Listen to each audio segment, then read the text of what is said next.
Good morning, everyone. It is 10:02. I will call this Board of County Commissioners meeting to order on October 21st, 2025. We will start with a salute to the flag. We have Chief Edwards here, so hopefully he can lead us in the salute.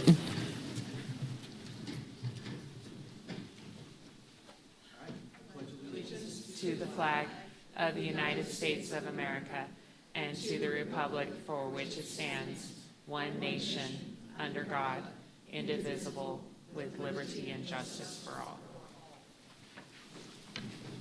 Thank you. We'll now do roll call, Madam Clerk. Alexis Hill, Chair. Here. Jean Herman, Vice Chair. Here. Commissioner Clark. Present. Commissioner Garcia. Here. Commissioner Andriola. Present. Interim Manager Kate Thomas. Here. Chief DA Mike Lawrence. Present. And I'm Jan Gala, Senior County Clerk. Madam, you have a quorum. Thank you so much. And we are going to start with an informational item before public comment so Chief Edwards can get back to work. This is item 3A1, Manager Thomas. Welcome, Chief Edwards. Item 3A1 is a general update from Truckee Meadows Fire and Rescue. We've got our Chief Edwards here, who's available to provide the Board of County Commissioners with a verbal report on fuel management and emergency planning and any other updates as required monthly to the board and to update the community related to our fire activities. Thank you so much. Welcome. Good morning, Madam Chair, Vice Chair, and Commissioners. Richard Edwards, Fire Chief, and I have the distinct privilege to lead the incredible men and women of the Truckee Meadows Fire Protection District. So we have a little bit of an update for you and some of the programs that we're working on right now. As the seasons are starting to change, we're starting to feel the temperatures changing. We're starting to get a little precipitation. That's welcome from us in the fire protection world, as that means our fire risk is also reducing, which is very important for us here locally.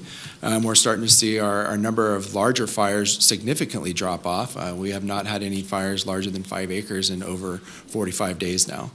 So that's some really good news. And nationally, actually, the preparedness level has also dropped. So at the height of fire season in middle of summer, when all the crews are committed to incidents, that's a level 5. That's the worst. Right now, we're back to a preparedness level of 1. So we have a lot of federal resources available, and actually our federal partners are starting to transition from fire protection and move into more fuels mitigation type work right now as well. But I think it's also really important to note that we should not be letting our guard down, because as we get these cold fronts that move through, we can get some pretty significant wind events, and we've seen some of our region's largest fires during the months of November and December, or some of our most destructive fires. And part of that is we become complacent, and we think we've had a little bit of moisture, and we can't have big fires, but that's not necessarily the case. So in alignment with October being Fire Prevention Month, I also wanted to share some important tips for everyone in the audience today and our viewers at home, that vegetation management and our fuel mitigation should be things we think about year-round. And this is a great time to take a little bit of action as the weather's a little bit more favorable for getting outside and taking care of some of our overgrown vegetation that maybe we put off during the warmer winter or summer months. And as the fire protection specialists, we look at 3 different zones around our homes to prevent against that ember cast. So when big wildfires come through, you get a lot of embers that blow through, and that's really what causes the damage to everyone's homes afterwards. And so what we really want to recommend to folks is that there's 3 different zones to protect your homes. And that first zone is that 0 to 5 feet from your structure. And really what we'd like to see here is non-combustible. No plants, no vegetation, rocks, or hardscape only. And that way that the embers that are blown across don't have an area to collect and burn anything that's going to be flammable there. Then second zone is the 5-foot to the 30-foot zone. And this is where you have some of your ladder fuels, your brush and your shrubs that can then catch fire and then transmit that fire up into the trees. So we really ask people to kind of limit the height of their vegetation there to no more than 2 or 3 feet, and then trim your trees up, your branches all the way up between 6 and 10 feet, whatever you can reach to. And what that does is it keeps the fires from getting from the ground up into the trees and then becoming a crown fire and running throughout the trees or the forest that way. We're also looking at, as you get up to that 30-foot range, to make sure your trees are separated, so the canopies are more than 10 feet apart between the trees, and that you don't have any trees within that 10-foot perimeter as well up against your home, so that if the tree catches fire, it's not going to then transmit to your home as well. And then we also look at that 30-foot to a 100-foot range to do the same, but also make sure your trees have a little bit more spacing between those as well, as that 12-foot is the recommendation there. At the same time, we can also do some home hardening, so cleaning the debris, the pine needles and stuff from your roofs, your rain gutters, underneath your decks where those will tend to collect. Make sure also that as we're getting ready for winter and we're stacking our firewood, that we don't have our wood piles up against the house. We'd like to see those about 30 feet away as well. And then a good opportunity to also look at the vents. So recommendations right now are for vent screens should not have openings larger than 1/16 to 1/8 of an inch. And again, that really protects those embers from being blown into your attic or underneath your crawl space of your homes. Because the biggest hazard for us is after a fire blows through an area is that you get those embers that linger behind. And those embers can linger for days, actually. And that's where we'd see some of the biggest damage afterwards. So we're continuing to chase the fire. We're not looking for that one ember, and it gets in there and finds that combustible material and then burns the home. Also asking folks to make sure their driveways and their roadways are clear. So we have 10-foot clearance so we can get our fire apparatus in to protect your homes. Very important. And then make sure that your address is also clearly marked. So if you have an emergency, you're needing help being evacuated or something else, that we can actually find you in time of need. And then just another tidbit there is also knowing how to open your garage doors.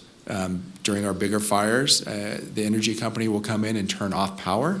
So you're not going to be able to go out and hit your garage door opener and have it work as normal. Know how that door operates without power as well, so that you can get out and evacuate if your car is in the garage. So all of these actions together are very helpful for us as firefighters as well, because as we have limited resources, we also look to see where can we make the biggest difference? Where can we stop that fire? And in homes that have these home hardening things in place already, it's easier for us to defend compared to those that don't. That it's going to take a lot more action or a lot more firefighters to defend those homes. So we encourage people to do their part, take care of their vegetation and stuff so that we can protect their home to the best of our abilities during a wildfire. I say all this as we're also doing a lot of green waste collections this month. Really important for all of our community members. We've had 5 events. We have 2 more events this coming weekend. The first weekend was down in East Lake. We had 354 loads of vegetation that were dropped off, which was pretty considerable.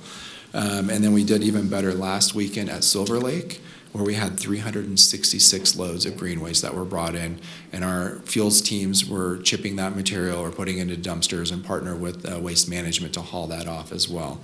We do have one more green waste collection weekend ahead of us on this Saturday, October 25th. We have a location in Spanish Springs and in Palomino Valley. And if people are interested, please go to our website, tmfpd.us. We have a yellow banner across the middle of our webpage there. You click on that, it'll give you the times and the specific locations and what materials that you can drop off there so that we can continue to improve our wildfire preparedness across the entire county. And then the last thing I wanted to share is that we also are looking to open up our open burning program a little bit earlier this year. So those folks that are on property more than an acre in size that have that ability to burn, we're looking to revamp that program to open it on November 1st. And the website will be updated later this week to announce all those changes so that, again, we can reduce those fuels across our region. So hopefully we're also reducing the risk of wildfires. So that concludes my update. Happy to answer any questions. Thank you, Chief. And Vice Chair Herman, thank you so much for asking the Chief to come once a month. Do you have any questions or comments? No, I just said, keep up the good work. Wonderful. And Commissioner Garcia. Thank you, Madam Chair. Good morning. Thank you for the update. We're 20 days into a government shutdown, and I was just curious to see if you've heard any rumblings from our federal partnering agencies in terms of something were to happen, knocking on wood, but that and how that could potentially impact incident command when we're working with U.S. Forest Service or BLM. What are you hearing, or what are we doing in terms of contingency in case something does happen? That's a great question. So right now, we're not seeing any impacts to our federal partners. What we are seeing, though, is our federal partners are starting to transition from fire suppression activities to more fuels mitigation projects as the weather's changed. So they're starting to downstaff as they would normally right now during the season. But we do maintain their ability for them to call back. It just takes a little bit longer for them to staff those resources. And then we just also have mutual aid across the state as well, so that we can call our regional partners in to help should we have a major event. So we're still very well protected. Okay, sounds good. Thanks. Thank you. Commissioner Andriola. No questions, just thank you so much for the update. Thanks for all your hard work and everyone, and thanks for even getting things a little early for November 1st, so looking forward to that. Thank you. And Commissioner Clark. Thank you, Madam Chair, and thank you for the good report. I was one of the 354 loads. I missed you the day I brought a load of branches and limbs and that type of thing. But it was just phenomenal. You back your trailer in, and then the crew get on it and unload it for you. You're out of there in like 2 or 3 minutes. It might take you an hour to load up the trailer, but they unloaded that trailer in 2 or 3 minutes. It was like a bunch of ants attacking a picnic, the way they jumped on it. And there was, lots of folks waiting in line, but just a great job and just a great something for the citizens. And if anybody has branches or limbs, a pickup truck or trailer or whatever, you show up and they'll unload it for you and you'll be on your way. You don't have to pay. It's not like the dump where you have to pay and unload it yourself. You don't have to pay and it gets unloaded. So they did a great job and just very professional the way they organized the line to get into the facility. And you're in and out and off down the road doing something else. So it's very good. Thank you. Thank you. Well, thank you so much, Chief Edwards. We appreciate it, and we'll see you next month. All right, sounds good. Thank you. Thank you. Okay, we will now move into our public comment. Manager Thomas. Comment heard under this item is limited to 3 minutes per person, and it may pertain to matters both on and off the commission agenda. Unused time may not be allocated to other speakers, and the commission will also hear public comment during individual action items with comment limited to 3 minutes per person. Comments are to be made to the commission as a whole. Virtual public comment may be taken when facilities are available. A speaker's viewpoint will not be restricted. However, reasonable restrictions may be imposed upon the time, place, and manner of speech. Irrelevant statements, unduly repetitious statements, and personal attacks that would objectively antagonize or incite others are examples of speech that may be reasonably limited.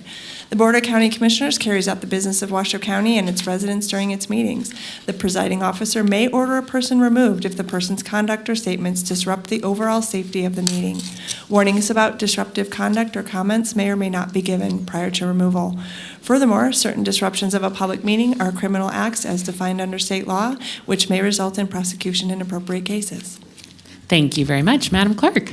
We have several people signed in, so the second name, if you would queue up. First up, we have Terry Brooks, followed by Vicki Railton.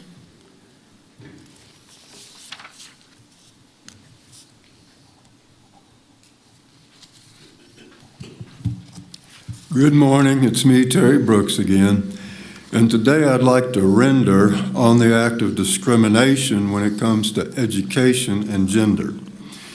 When I was a kid and went to public schools, they allowed both girls and boys. I was really glad they did. I was overcome with joys. There at that time, only girls were allowed to go to 2 small colleges because there was a large university for boys only, so girls could go to the 2 small colleges. But by the time I graduated high school and went to the university, they allowed both boys and girls, and I fully appreciated the diversity. And later on, one of those small colleges where only girls could go to started allowing boys to attend so I could go there too. When I'd gone to that university, all my instructors were men. But then when I went to that small college, my instructors were women as well as men. I had learned a lot when I went to that university, and when I went to that small college, I learned even more about diversity. And years later, I went back to that university again, And this time I had more women instructors than I had who were men. And in a lot of classes, our instructors would divide us into discussion groups. I noticed that there were both boys and girls in each and every one of those groups. So in those mixed discussion groups, we all learned from various points of view. And the more we listened to each other, then the more we knew. And by going to different classes with different genders as teachers, we could learn even more with different perspectives of different features. So eventually mixing genders in education was well done. Not only did we learn a lot more, but going to class was a lot more fun. So gender in education has improved, that much I know, but there are still other factors in which we still have a ways to go. I would like to thank you all for listening to me today, and I appreciate the diversity that I see here today. Thank you, Mr. Brooks. Thank you. Vicki Ralston, followed by Nicole Harris.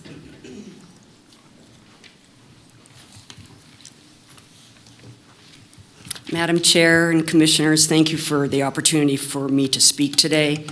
I'm here in reference to the Verdi TV district in appearance because state law now requires that they have a website, so thank you very much for that. However, I welcome each of you to Google Verdi TV district and experience for yourself what is available. The board meeting I attended in April 2025, I asked for transparency and accountability of where my tax dollar goes. Money in, money out. I was given two different budgets, both similar. However, a budget with office expenses and salaries is not acceptable financial accounting and is not what I asked for. In a year's time since KOLO aired the first of 3 stories on the Verdi TV district, they had done very little, if anything, to improve or make readily available the information that we have a right to see. They claim that everything I ask for is available, but that requires personally going to several separate government buildings. KOLO encountered the same gaslighting, and neither of us obtained answers, specifically where do my tax dollars go? It's my understanding that the Verdi TV district uses tax dollars to maintain one tower on Peavine Mountain for residents to get basic programming, and more importantly, a way to receive news in case of an emergency. The truth is, this one tower works intermittently at best. My conclusion in a year's time is that they have no conscience of who they are serving and excluding, which is now, in 2025, a very large district. I was even insulted at the April 10 meeting by a board member, Miss Olivia, by saying that if I couldn't find information on them, that wasn't their problem. I'm here because they remain unaccountable, non-transparent, and evasive this year, last year, the last 15 years, 35 years, 60 years. I strongly request a financial investigation into these people and this entity to answer our question of where our money has gone for decades. Thank you for your time. Thank you, Vicki. Nicole Harris, followed by Tammy Holtstill.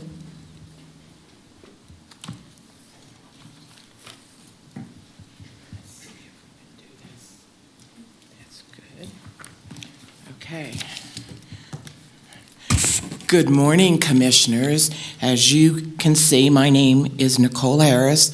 I helped Senior Rescue Magazine as well as the Reno Elks Lodge put on the senior cooking class October 15th with guest chef Becky Den. I'm here today to thank Commissioner Herman for her donation of $5,000 towards the senior cooking class. A lot has been said about seniors and how much services we receive or not receive. This particular senior cooking class had a roster of close to 80 folks there. This event was no charge to the seniors. They could come in between 11 and 1 o'clock, enjoy the cooking class, learn a little bit about the secrets that Chef Becky had, and they got to sit with their friends. So now we're expanding that program to include our senior living communities if they would like to I don't want to say bust them, but to shepherd their citizens that are residing at the communities to come join this. So I want to thank Commissioner Herman for allocating $5,000 to the Reno Elks, specifically with the cooking class. As our last event, this is the Senior Rescue Magazine. We also publicized that event. Again, this is no charge to our seniors. It's open to all seniors. They can come, they can register if they wish, and we also are asking for donations because we have seniors who would like to donate, and so we have a donation basket, and they put in money, and at this particular one, we're able to collect $226, which will go towards supporting this program. A gentleman from the October cooking class sent us an email. When's the next one and what's on the menu? And I go, well, we're working on that. We did have Reno Recipes chef Chapin come in several months ago. I believe it was September, October, and we've had 35 seniors attend and then another 39. So I want to publicly thank Commissioner Herman for giving these funds to us, and I encourage all the other commissioners to come join us and consider giving us money. Thank you. Thank you. Tammy Holt Still, followed by Russ Earl.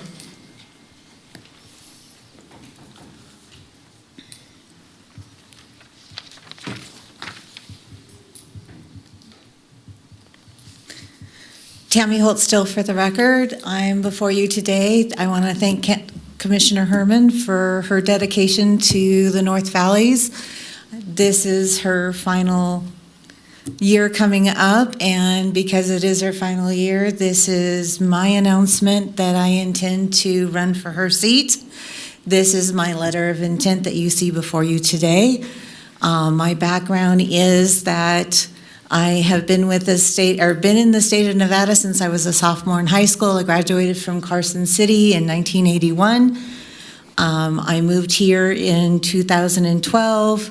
I've been in the North Valleys since then, married my husband who has had his home since the last 40 years. Started in 2017 fighting for the North Valleys and have been fighting ever since. My background is with the state of Nevada. I have learned a lot with the NRSs and the NACs. I believe in the Constitution and transparency in government, and I believe that I can make a difference, and I want to fight for the citizens in the North Valleys.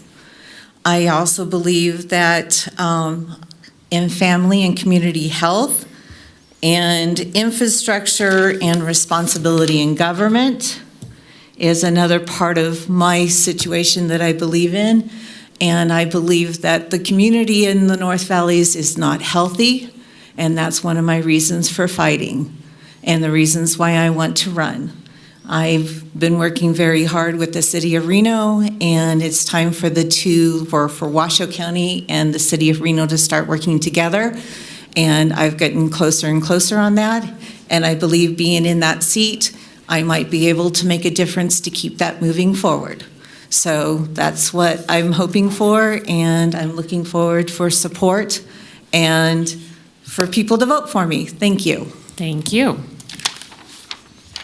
Russ Earl, followed by Blake Vanderwell.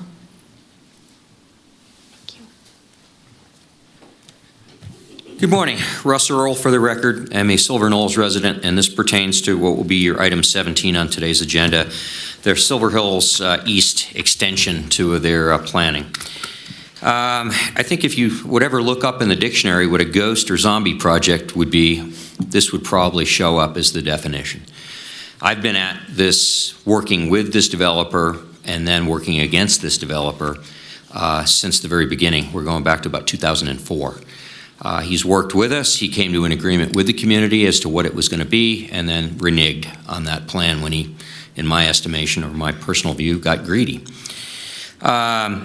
This project has been denied before. Back in July 6th of 2021, the Regional Planning Commission found that it did not meet the findings: water, sewer, traffic, and it was denied. Washoe County Commission overturned that.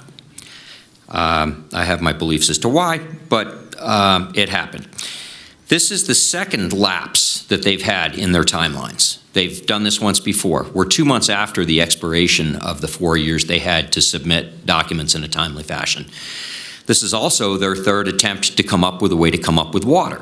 So how many times do we keep letting them do this and fail or not try all that hard? And I know this time they have some issues trying to come across the airport. They've tried to go down Red Rock. They've tried to go down Osage. They've tried to go down the easement along the airport.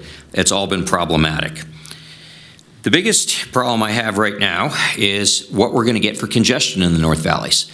The Infrastructure Act under the Biden administration was basically dismantled under the current administration, and that money has what they call clawback. Even if it was attributed to a project, the federal government's taking it back.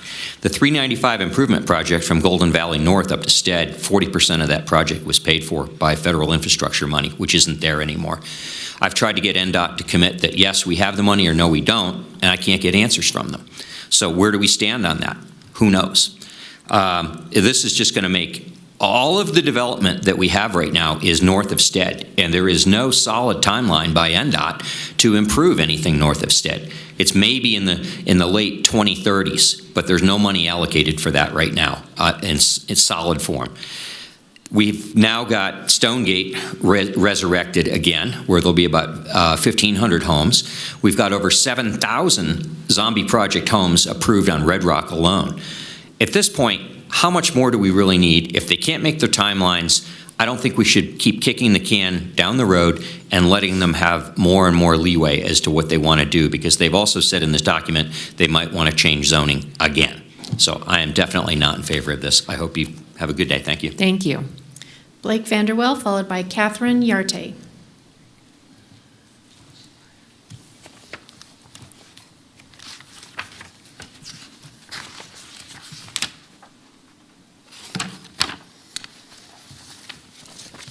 Good morning, Commissioners. Nice to see you again. My name is Blake Vanderwell, President and CEO of Senior Rescue, providing rental assistance to senior and senior veterans in Washoe County as a nonprofit. I am here today to thank Commissioner Herman for her generous donation to help support seniors in Washoe County. Thank you. I am also here to make a plea to those on the commission who have not donated to please consider doing so. Since Senior Rescue was started in May of 2024, it has had a significant impact on the seniors of this community. We have been working closely with Reno Housing Authority to make sure our services work cohesively. Senior Rescue needs more funding, and we are diligently pursuing community foundations that support housing and planning future fundraising events. We are now able, with the help of some individuals proficient in writing grants, to be able to start applying, but that takes time. And with that said, in the current federal government environment, cutting back on these available grants, community funding and your support is more important than ever. Seniors and senior veterans need our services more than ever, and Senior Rescue needs your support more than ever. Many of Senior Rescue's referrals come from Washoe County Senior Services, Washoe County Department of Welfare, and other Washoe County agencies, as well as Reno Housing Authority, Catholic Charities, and others. Lower income seniors in Washoe County are still having a difficult time with rising rents. It is not a matter of enough housing. The issue is the number of Section 8 vouchers that are currently available. We need more, and I know this is a federal issue, but we need to make our voices heard. Many of our seniors are already living in units that will accept these vouchers. Many don't even know they can apply, and many don't even know they exist. I'm still taken aback that these folks are so happy to have someone to help and care about them. They are unbelievably grateful, even for as little as $40 a month. I would like to again thank Commissioner Herman for her donation, and I'd also like to thank Commissioner Clark for his continued support. And again, I encourage all of you to help support Senior Rescue to help our seniors in Washoe County. Thank you. Thank you. Catherine Yarte, followed by Oscar Williams. Thank you.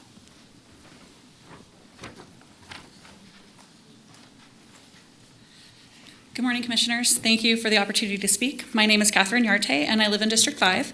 I've come here today as a resident, a small business owner, and a proud Nevadan who deeply cares about the direction of our country and our county. I'm also running for the District 5 seat currently held by Commissioner Jean Herman, and I want to begin by expressing my deepest respect and appreciation for her years of dedication and service to our rural communities. Over the years, I've worked alongside local organizations and community groups, strengthening the connection between Washoe County's rural and suburban areas. Through that work, I've seen firsthand how much potential we have when we focus on listening, collaboration, and common sense leadership.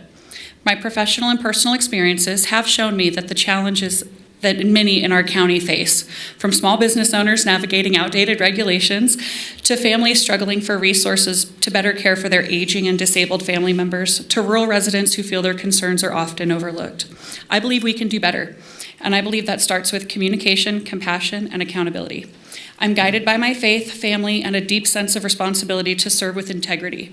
My goal is to help build a county government that works efficiently, respects property rights, protects open spaces, and supports the people who make Washoe County strong. District 5 represents the heart of who we are as Nevadans, hardworking, independent, and deeply connected to the land. I want to ensure that every decision made at this table reflects those values and that no part of our community feels left behind. For me, this moment is not about politics, it's about people.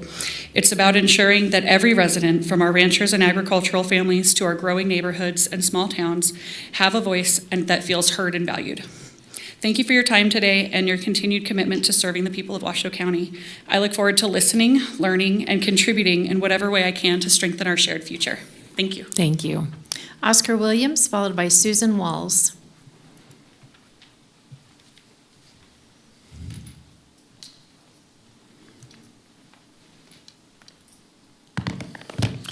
Good morning, Oscar Williams, for the record. How are you? I want to talk a little bit about the organizational chart. I know Kate Thomas is going to present here in a few minutes. I may be the only one, but I see it as being a fatally flawed chart. There's no direct line of communication between the registrar of voters and you, even though you hire and fire that person. You set their salary and other compensation, and you certify the canvass of the vote that they provide you. But they're not to have direct lines of communication with you? Why? The clerk has no direct line of communication with the registrar of voters, so the clerk is the one who signs the certificates of elections. How does that work? It seems like everything must flow through the county manager to get to you. The elected offices of clerk, district attorney, sheriff, they all got to go through the county manager to get to you. And I don't think that is correct. The Ref Tellis report, based on the flawed organizational chart, is itself flawed. And you really got to go back to the beginning of this thing and rethink. The manager's role is to serve the elected officials, not the other way around. And that's the way the chart is built now. I hope that makes sense to you. Thank you for your time. Thank you. Susan Walls, followed by Anna Pajot.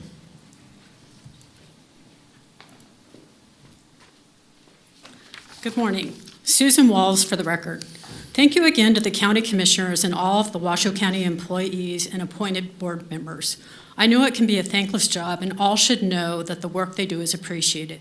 I'd also be remiss if I didn't thank the Friends of the Library System, as well as all of the other volunteers that contribute to our community.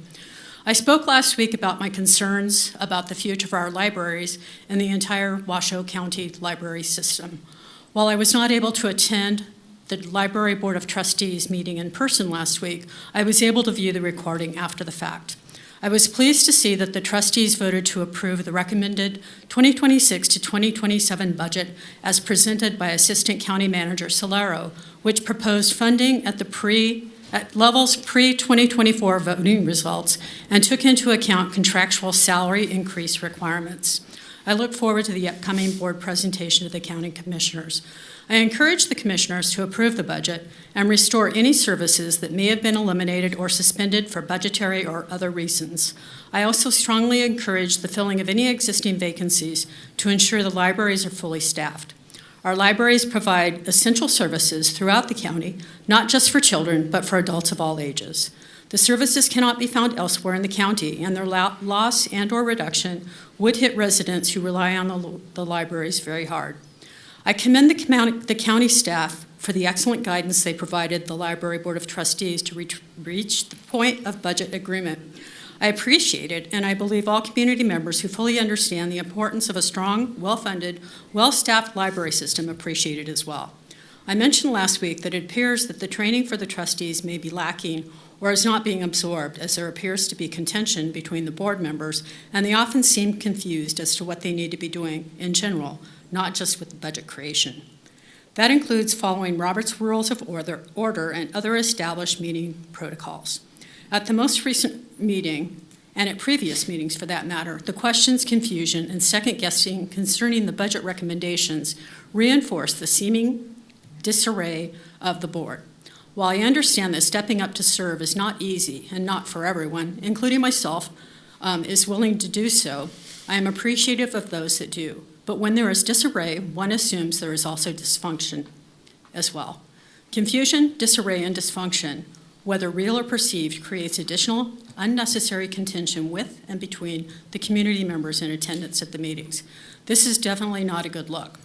While good progress is being made with the 2026 and 2027 budget, I hope the county staff looks further into modifying as necessary and delivering training for the county boards to improve function and perception.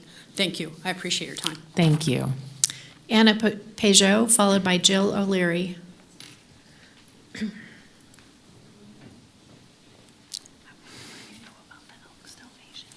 Hi, I'm Anna Peugeot for the record. I'm speaking on item number 12.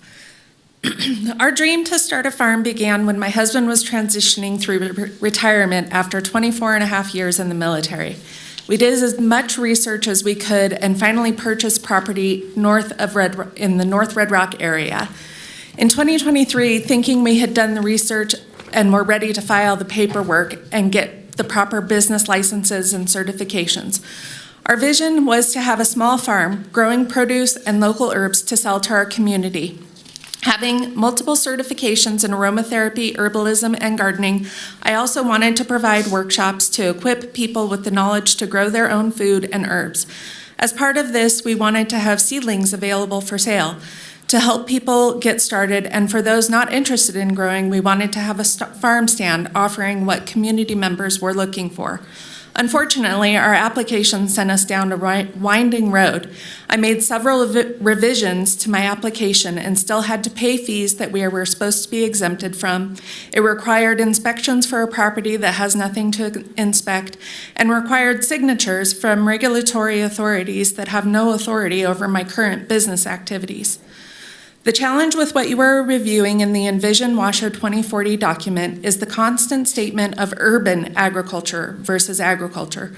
Urban agriculture is an important aspect of developing areas that are close to the Reno Sparks and Incline Village, but that only encompasses approximately 200 square miles of the 6,600 square miles representing Washoe County. Farms such as Urban Roots and the Reno Food Systems are urban agricultural businesses. They allow for residents that live nearby to access locally grown foods at a farm stand and walk through a small farm location. There are several unincorporated Washoe County residents that would like to develop agricultural businesses to support an area like these above. But limitations within current code prevent us from creating a livable business opportunity.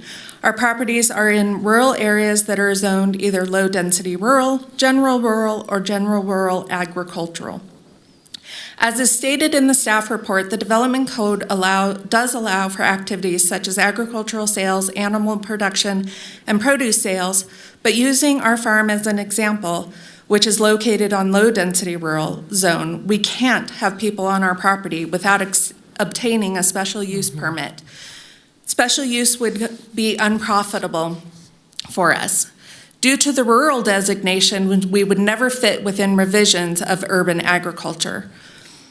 By revising the language in support of agritourism to include all agricultural locations, you would also support. Thank you, and hopefully you'll continue to speak to us when the item comes up. Jill O'Leary, followed by Maureen McElroy. And I have documents to distribute. Thank you.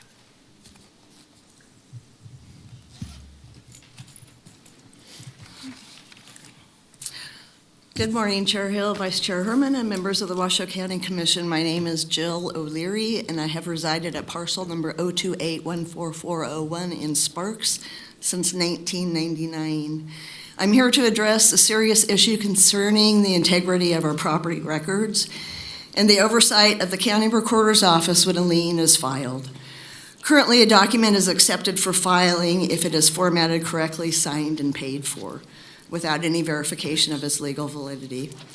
This lack of oversight has resulted in invalid liens being placed on properties without notification to the owner, creating a threat to homeowners' property rights. Using my case as an example, I have attached 2 exhibits for further review. Exhibit 1 shows electronic recording by a law firm with their legibility notice acknowledging the document they recorded is not suitable. Exhibit 2, which now resides as a lien against my home, is a proposed judgment signed by a district court judge, e-signed by a district court judge. The burden of clearing their title of a fraudulent lien falls squarely on the homeowner, in most cases with the same district court judges who allow signed proposed judgments to be recorded. I've submitted my mortgage history to this case, and the plaintiffs had it stricken because it disproved this predatory law firm's narrative to steal my property. The county recorder's role seems to be merely a filing service rather than a guardian of accurate property records, exposing every property owner to these types of predatory actions.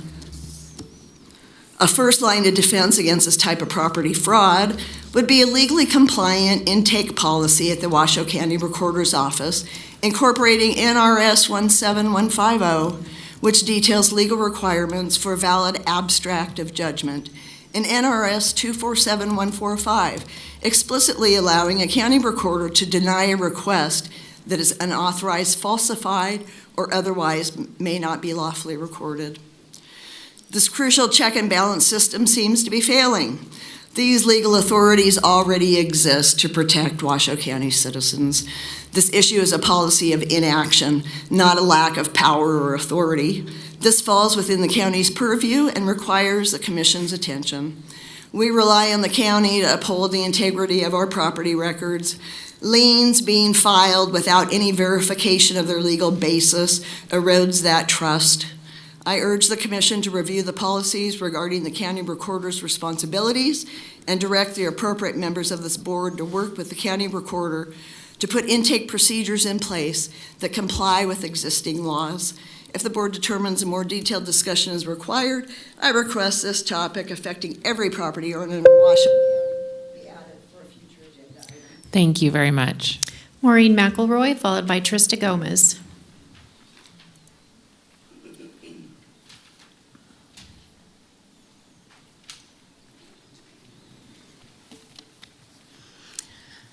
Good morning, Commissioners and Chair Hill. Thank you for this opportunity to comment. I appreciate it. For the record, Maureen McElroy. Last Saturday, October 18th, 18,000 people gathered and peacefully rallied here in downtown Reno. Our rally was just one of 2,600 across our nation. Over 7 million people turned out on Saturday. Why were we here? In protest of our federal government's despicable actions and edicts against its own citizens, whether it is disappearing human beings, blocking affordable health care coverage for millions of people, or deploying our military against our own citizens, we are not in agreement with our federal government right now. It was an invigorating, joyful, but determined crowd that marched on Saturday. At the end of the day, I thought, where do we go from here? How can we take this forward? The answer is right here, right now, this morning. We come to you, I come to you, our local elected officials, and demand do not bend a knee to these people in our federal government involved in these abhorrent actions. Please listen to our concerns. Take note of our dissatisfaction and act to support our citizens with just, lawful, fair, sane governance. Thank you. Thank you. Trista Gomez.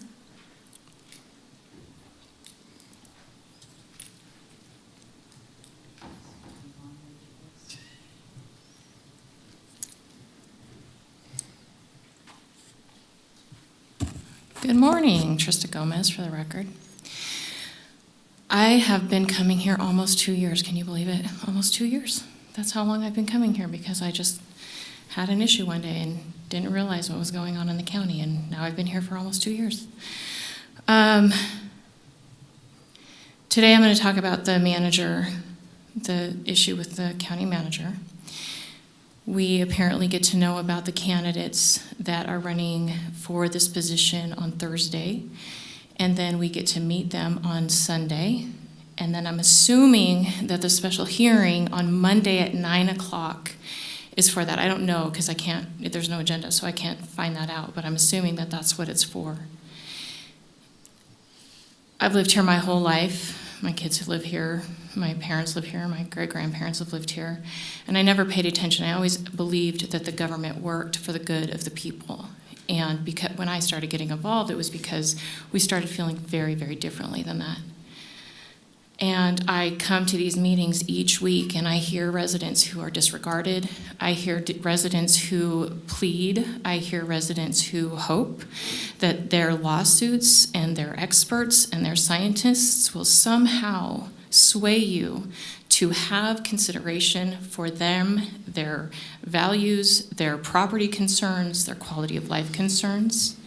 There are a couple of populations in this county that have benefited really significantly over the last couple of years, the last 4 years to 5 years since Ms. Hill has been the chair, but it has not translated at all to the majority of the residents.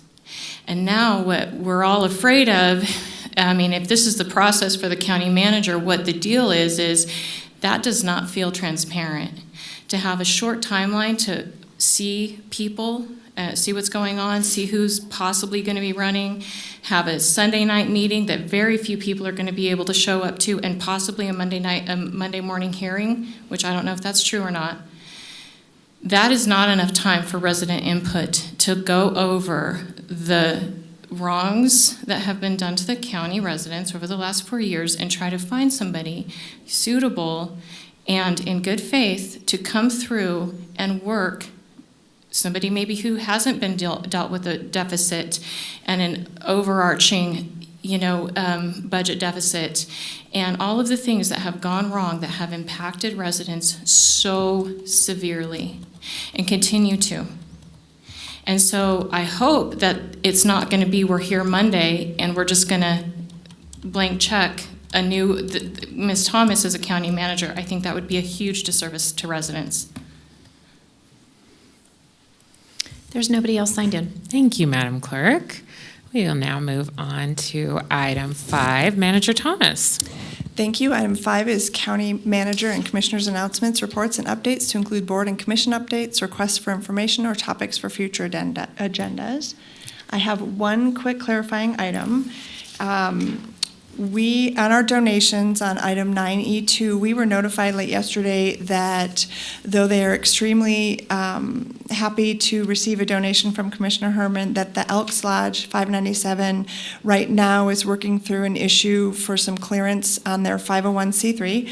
They're replacing an older version with a new one, and so they're not able to receive the funds properly at this time, so they're asking that we hold on that item for today. They're graciously wanting to accept those when they get their clearance from the IRS. So when we move on that item 9E2, we'd be approving the senior rescue donation, but without the Elks donation, if that's clear for whomever makes the motion. I just wanted to point that out. Thank you. You're welcome. Vice Chair Herman, do you have anything? Yes, ma'am. About 11 years ago, I asked to get an item on the agenda that would give some oversight on GIDs, because it's lacking, and it has to go to the legislature. And for all these years, I have reminded about this, and nothing's happened. So I would like to once more request that we get the proper department to work on a bill draft so it would be ready when we have the next legislature. And that's all I have. Thank you so much. That's great. Commissioner Garcia. Okay, Commissioner Andriola. Thank you, Madam Chair. I just wanted to extend a shout out to Sergeant Butler with the Washoe County Sheriff's Office and the HOPE team. I went on almost all day, but a good portion of the day, really seeing firsthand the work that's being done in our community. And I think one of the things that I hope to continue to see in terms of communicating with the public about what that success is. And I think firsthand, being able not only to, 2 years ago, I rode with the same, different people, but the same HOPE team, and then recently with the Sparks HOPE team. And one of the things that I see that I hope that we can work through is the regionalization of literally working together with all jurisdictions, because everyone is, boundaries sometimes literally are, one step away. You might be in Reno, or one step you might be in Sparks, and another step you might be in Washoe County in terms of unincorporated. And I think collectively, as all jurisdictions are looking at the challenges with budget constraints and looking at efficiencies as the nomenclature that we're all using, I think really working together collaboratively, I think would be beneficial for all three jurisdictions to really get together and look at it. I know that there's been some initial discussions, is my understanding, but I really would like to see those discussions move forward with a plan. Sergeant Butler and her team, it's just amazing. The caseworker is with them, and I had the pleasure of meeting the very first person that the case manager we were with moved from a homeless situation into a permanent housing situation without any government subsidy, and his name is Dan. And he has been in that location for 3 years and really has shared how his life has changed. And so I think sometimes there's a lot of stereotypes with homelessness. There are a lot of complexity with homelessness. I'm not suggesting that everyone has figured it out. But again, recognizing the sequential intercept model, us moving into that, having everyone work together for the same purpose, and looking at not only helping those in need, but looking at how we move them out of a enabling type of situation to a productive situation for long term. And I just really want to give a huge shout out to Sheriff Balaam, to Chief Sereno, who I see is in the audience, and everyone, but really the front line folks, and that's Sergeant Butler and her team. So it was amazing. I'd encourage everyone to see it firsthand. They don't know who they're going to run into per se, but they also have really a unique opportunity to create the situation where when people are ready, they're ready. And when they're ready, you have to act. And I've seen it not only in Reno, I've seen it in Sparks, and I've seen it in Washoe County with the HOPE team and how they all work. And it makes a lot of sense, because when people are ready, they're ready now. And so I think the success of tenancy support, seeing that 91% of folks that receive tenancy support actually have success in the long term. So I've asked for additional information, so I'm hoping to continue to share that. And I'm hoping we can also, if the chair so chooses, that we could have a presentation by the HOPE team so that we can also look at what their success, what their challenges.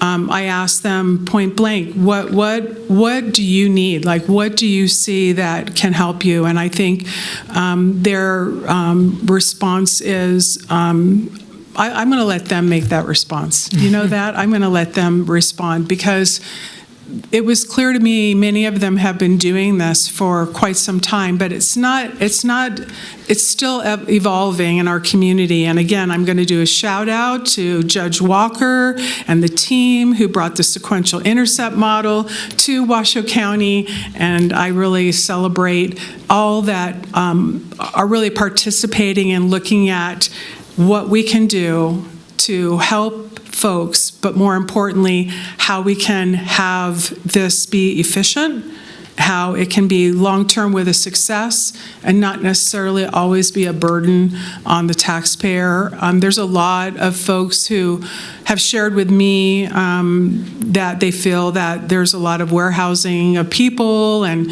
I think I'm a really fact-based person. I keep an open mind. I don't make any judgment till I have all the information, and I continue to be on that quest. So I think hearing from the HOPE team and hearing what they do would be really, really beneficial, and I'd welcome that opportunity. Thank you. Great. Yes, that sounds great.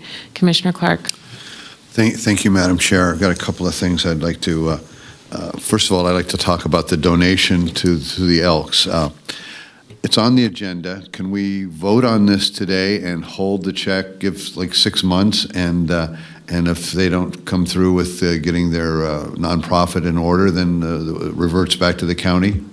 Michael Large for the record from the District Attorney's Office.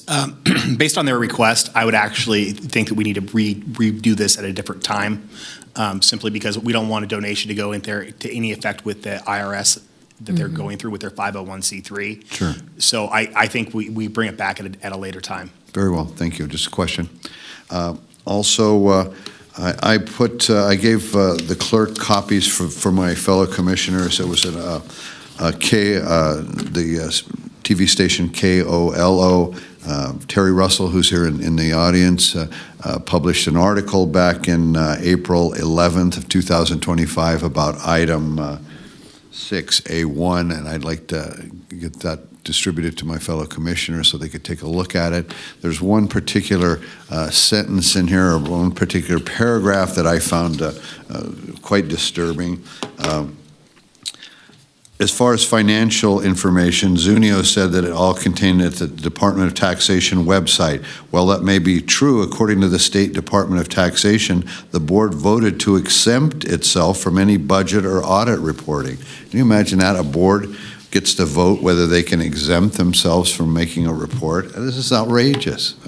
It just doesn't make any sense if it's true. And I don't believe everything I read, but according to this particular article, that's the case. And, we have this same kind of thing coming before us, it seems like, on a regular basis. We had the Department of Alternative Sentencing with some financial irregularities there.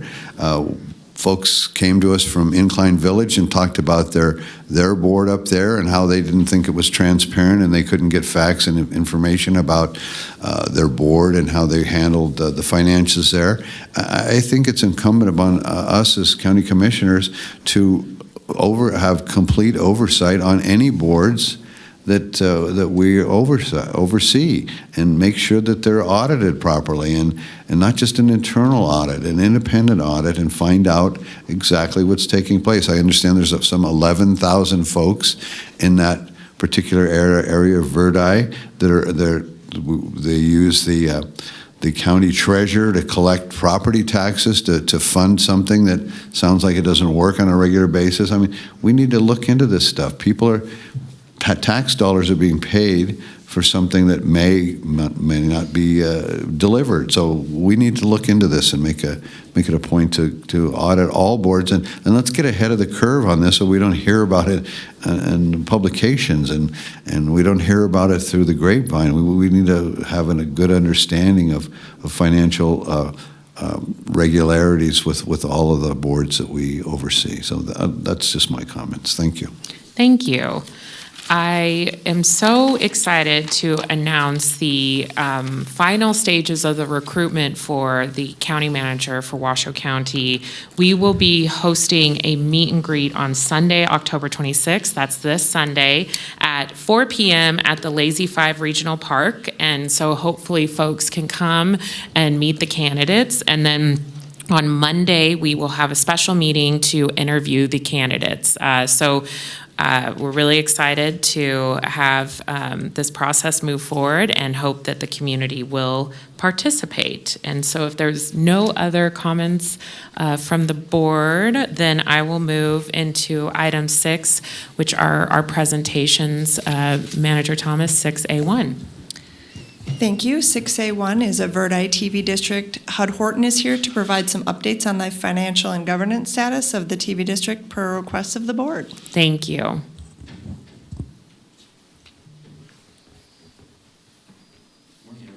Morning. I use this to scroll through as I'm going. I think so.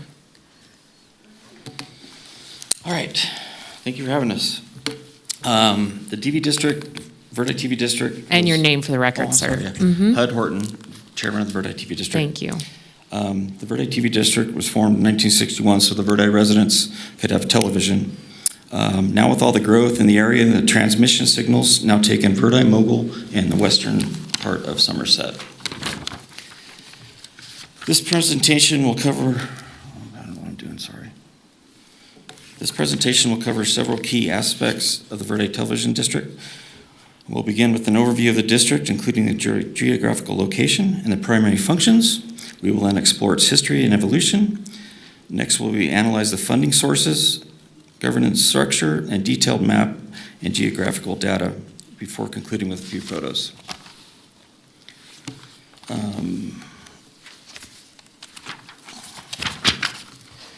The Verdi TV district was established under NRS 318. Its purpose is to oversee the operation and maintenance of the transmission facility on Peavine Mountain.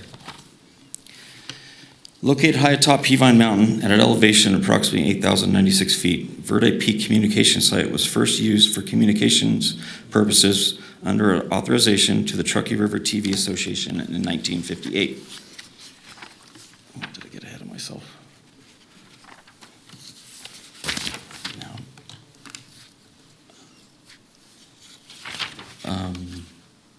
Sorry. These pictures here show the site and location of the facility. The Verdi TV District site is a Facility 2 in Area B under the Forest Service Department of Agricultural's Peavine Peak Communication Site Management Plan. Operation and maintenance. The Verdi TV Board oversees the operation and maintenance of the transmission facility located on Peavine Mountain. The Verdi TV Board ensures compliance with the Department of Taxation, Washoe County, USDA Forest Service, and the state of Nevada. The Verdi TV Board consultants are available to do RF studies on the residents within the district if needed to determine the availability and reception of their location. The Verdi TV District has a rich history that showcases its growth and transformation over the years. Understanding its past will help us appreciate its current situation. The Verdi TV District was established in 1961, driven by the need for the TV reception in Verdi Township.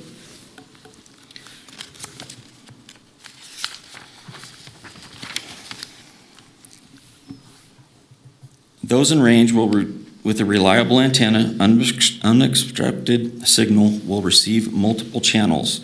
The Verdi TV District is not a television repair service or broadcasting facility. The Verdi TV District has evolved to adapt to the changing technology and FCC requirements. The Verdi TV District is responsive to transmission loss and interruptions.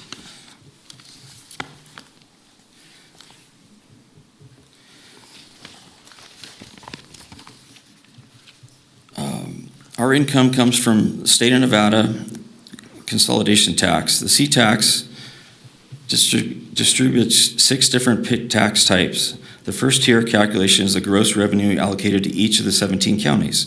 The second tier calculation allocates the revenue among the entities within the county. The base distribution is calculated prior to the excess distribution. The excess distribution may be distributed using the 1 plus or 0.02 plus formula. The 6 different tax types are cigarette tax, liquor tax, government service tax, real property tax, basic city county relief tax, supplemental city county relief tax. The LGTA funds, or portions of certain statewide taxes, such as sales and use tax. In essence, the LGTA contribution to the overall pool, sorry, I'm behind. Sorry. Funds that are distributed to the counties through the CTX process, which include both base and excess distributions. And then we also get a little bit of money from Americon, which is a radio station. I've lost my, I don't know where I'm at here, sorry. Am I at? Yeah, I'm right. Our expenses. All expenditures are paid through the Washoe County Comptroller's Office. So anything we go purchase has to get approved by you and checks sent out. Board responsibilities.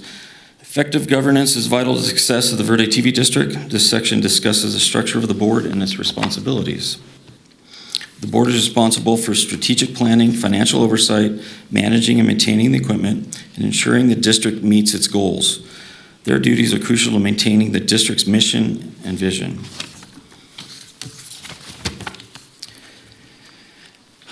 This picture of the site up there, the Verde Television District Peavine site has 21 channels, 3 radio channels, first responders, UNR seismology lab, and a local amateur radio.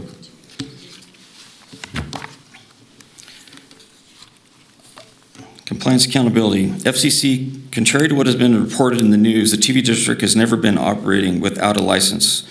There was some confusion with one question that was marked by NA by our consulting engineer, who felt it didn't apply to us and was later clarified and corrected. The FCC representative assured us that we were never without licenses.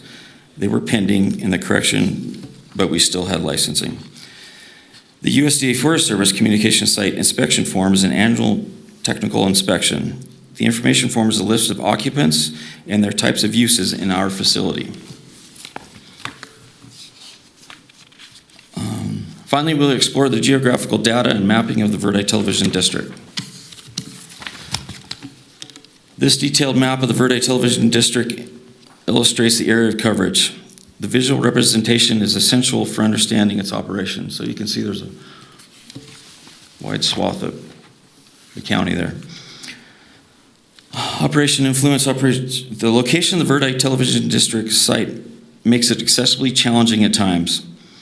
Looking from the valley at the site, it may appear there is no snow hindering access, but that is not always the case. There can be large snow drifts on the access roads, while the top of Peavine has no snow because of the high winds that have cleared it.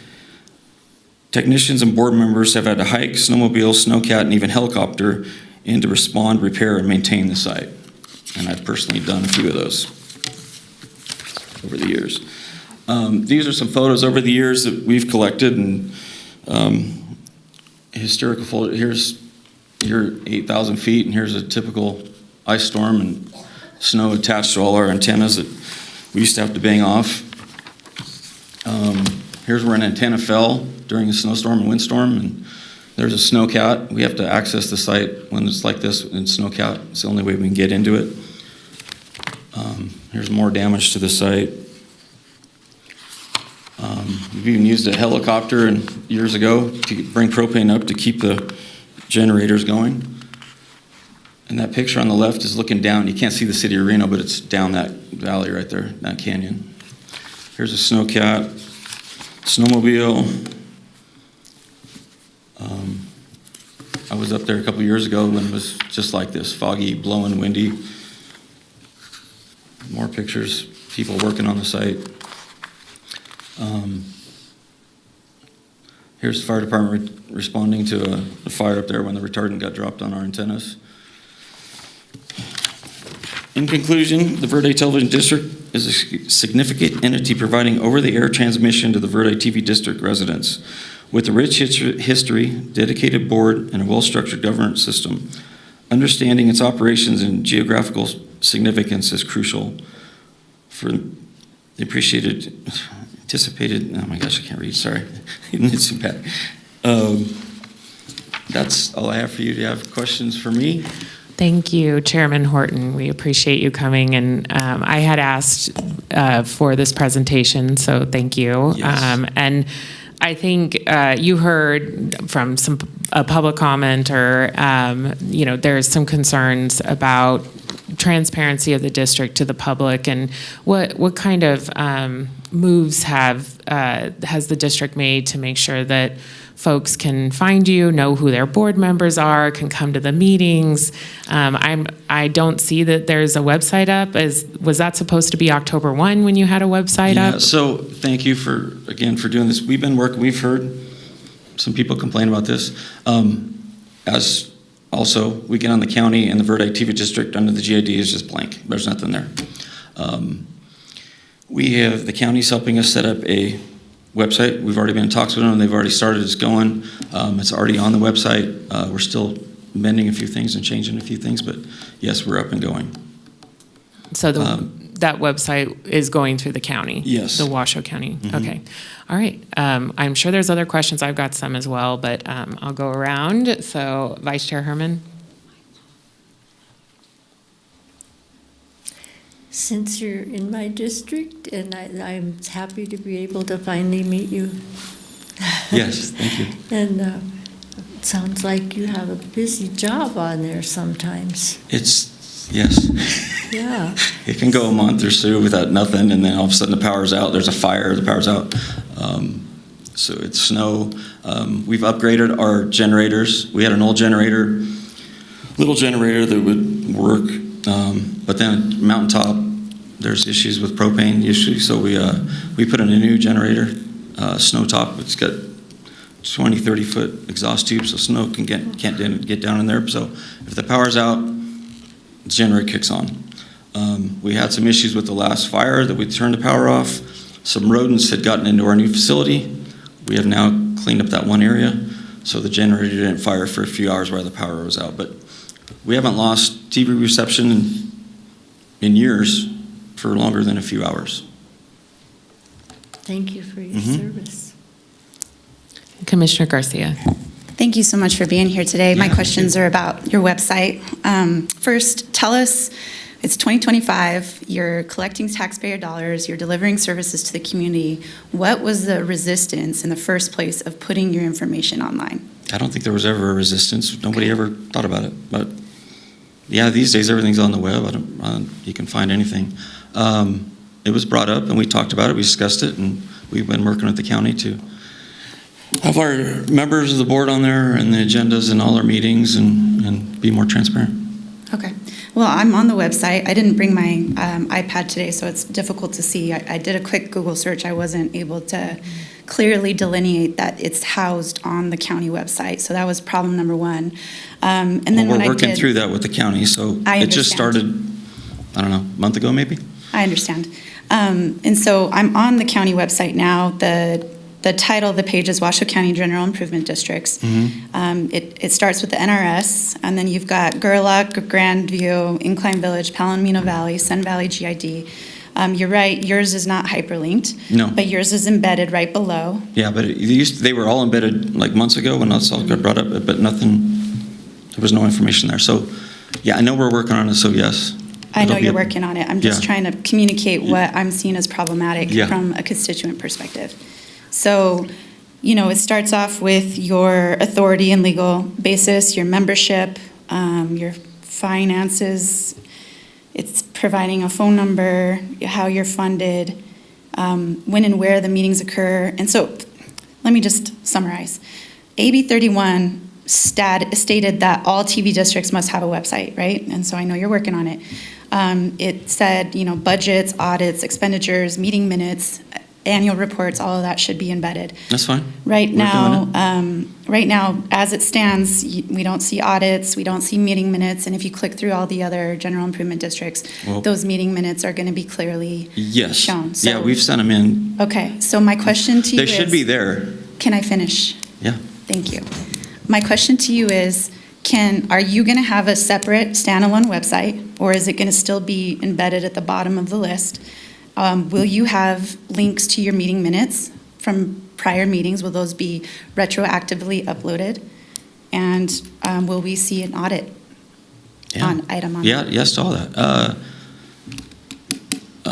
What was the first question? I'm sorry. First question is, are you going to have? Oh, we're standalone. No, we're not going to have, we didn't talk about it as standalone. We thought this would be, through the county would be enough. If we need a standalone, that's more money to taxpayers and everything else, so I don't know if that's really needed. But if you want us, we could work into that.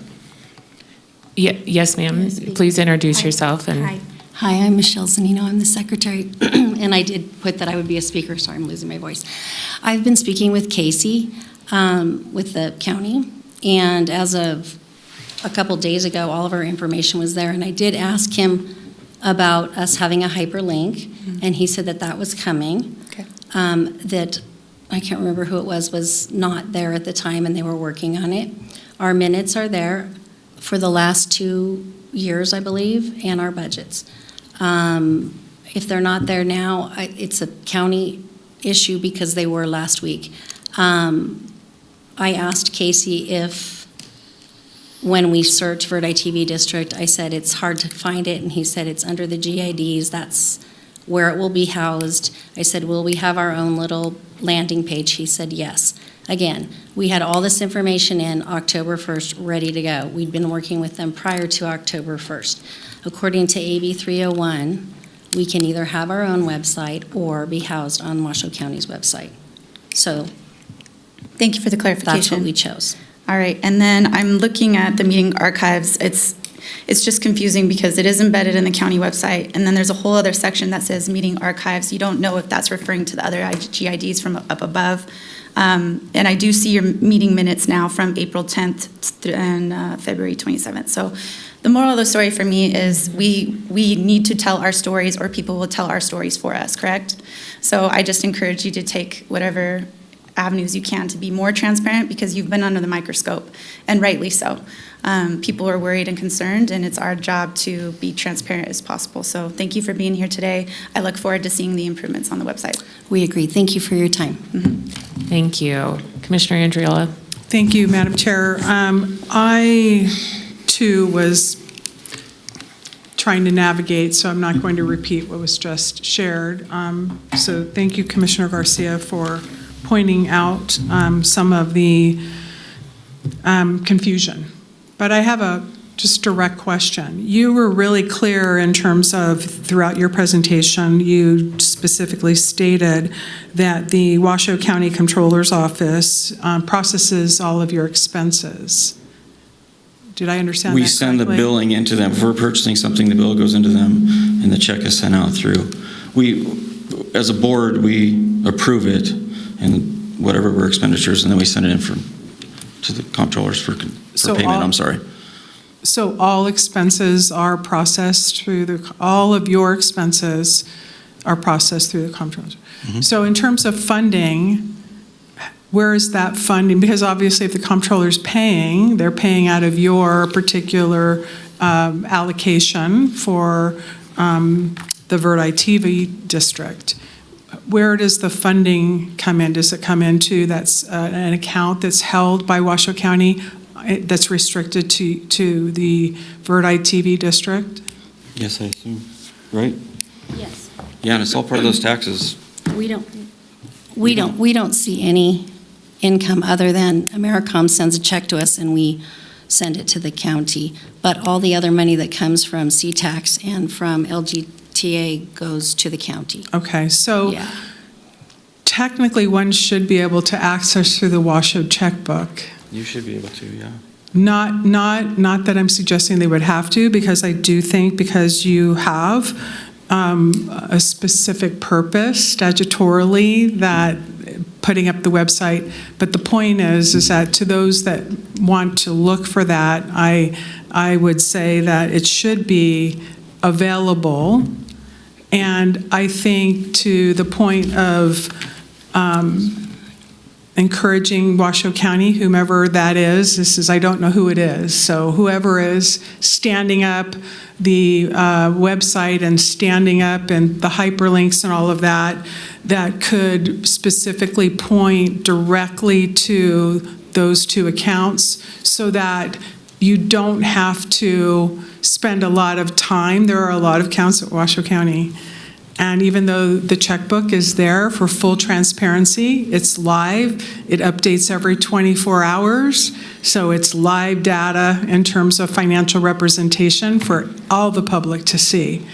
But I do think whoever it is at Washoe County, I guess I'll kind of direct this to the interim county manager, that we might be able to pinpoint exactly where those two hyperlinks are so that no one has to go through all of Washoe County's expenses and funding to find the GL accounts that are directly related to the Verdi TV district. However, to the public that might want to look, you should be able to find that, and I would hope that that would be an easy search, and it's going to be my quest when we're done with the meeting to look at the Washoe County checkbook for that. But I do think that what you're hearing from everyone is the responsibility you have as a board for the governance and the statutory responsibility you have to the public for full transparency. I think, audits are important. Those independent audits ensure the public that funding, whether it's funding and expenses, are being allocated correctly and appropriately within the statute and the framework to which you're operating. And we have a great audit committee that takes audits very seriously, and I would really ask that we actually put this on that agenda if it's possible, because those folks are independent. They're experts at what they do. They have a very strong auditing and financial background, and I have, unless there's changes, I have previously previewed their experience, and those appointees are very, very good at being real independent auditors. And I think that we should, for also the satisfaction of the public. So I know there's a lot of moving parts that are happening, but the income and expenses are already there. And so auditing that is something that wouldn't have to wait for a website update, wouldn't have to wait for hyperlinks to be done. And I would encourage that to be a priority. Thank you. Thank you, Commissioner Clark. Thank you, Madam Chair. Could I ask a question or reply to that, please? We don't disagree. We would like to know who we need to talk to at the county. We would like to know who we're supposed to send information to. Ms. Hill, when I had sent the information that was required to be sent in on October 1st, I sent it to you because I wasn't sure who to send it to. Excuse me. I also sent it to the county clerk, and I did get a call saying, what do you want me to do with this?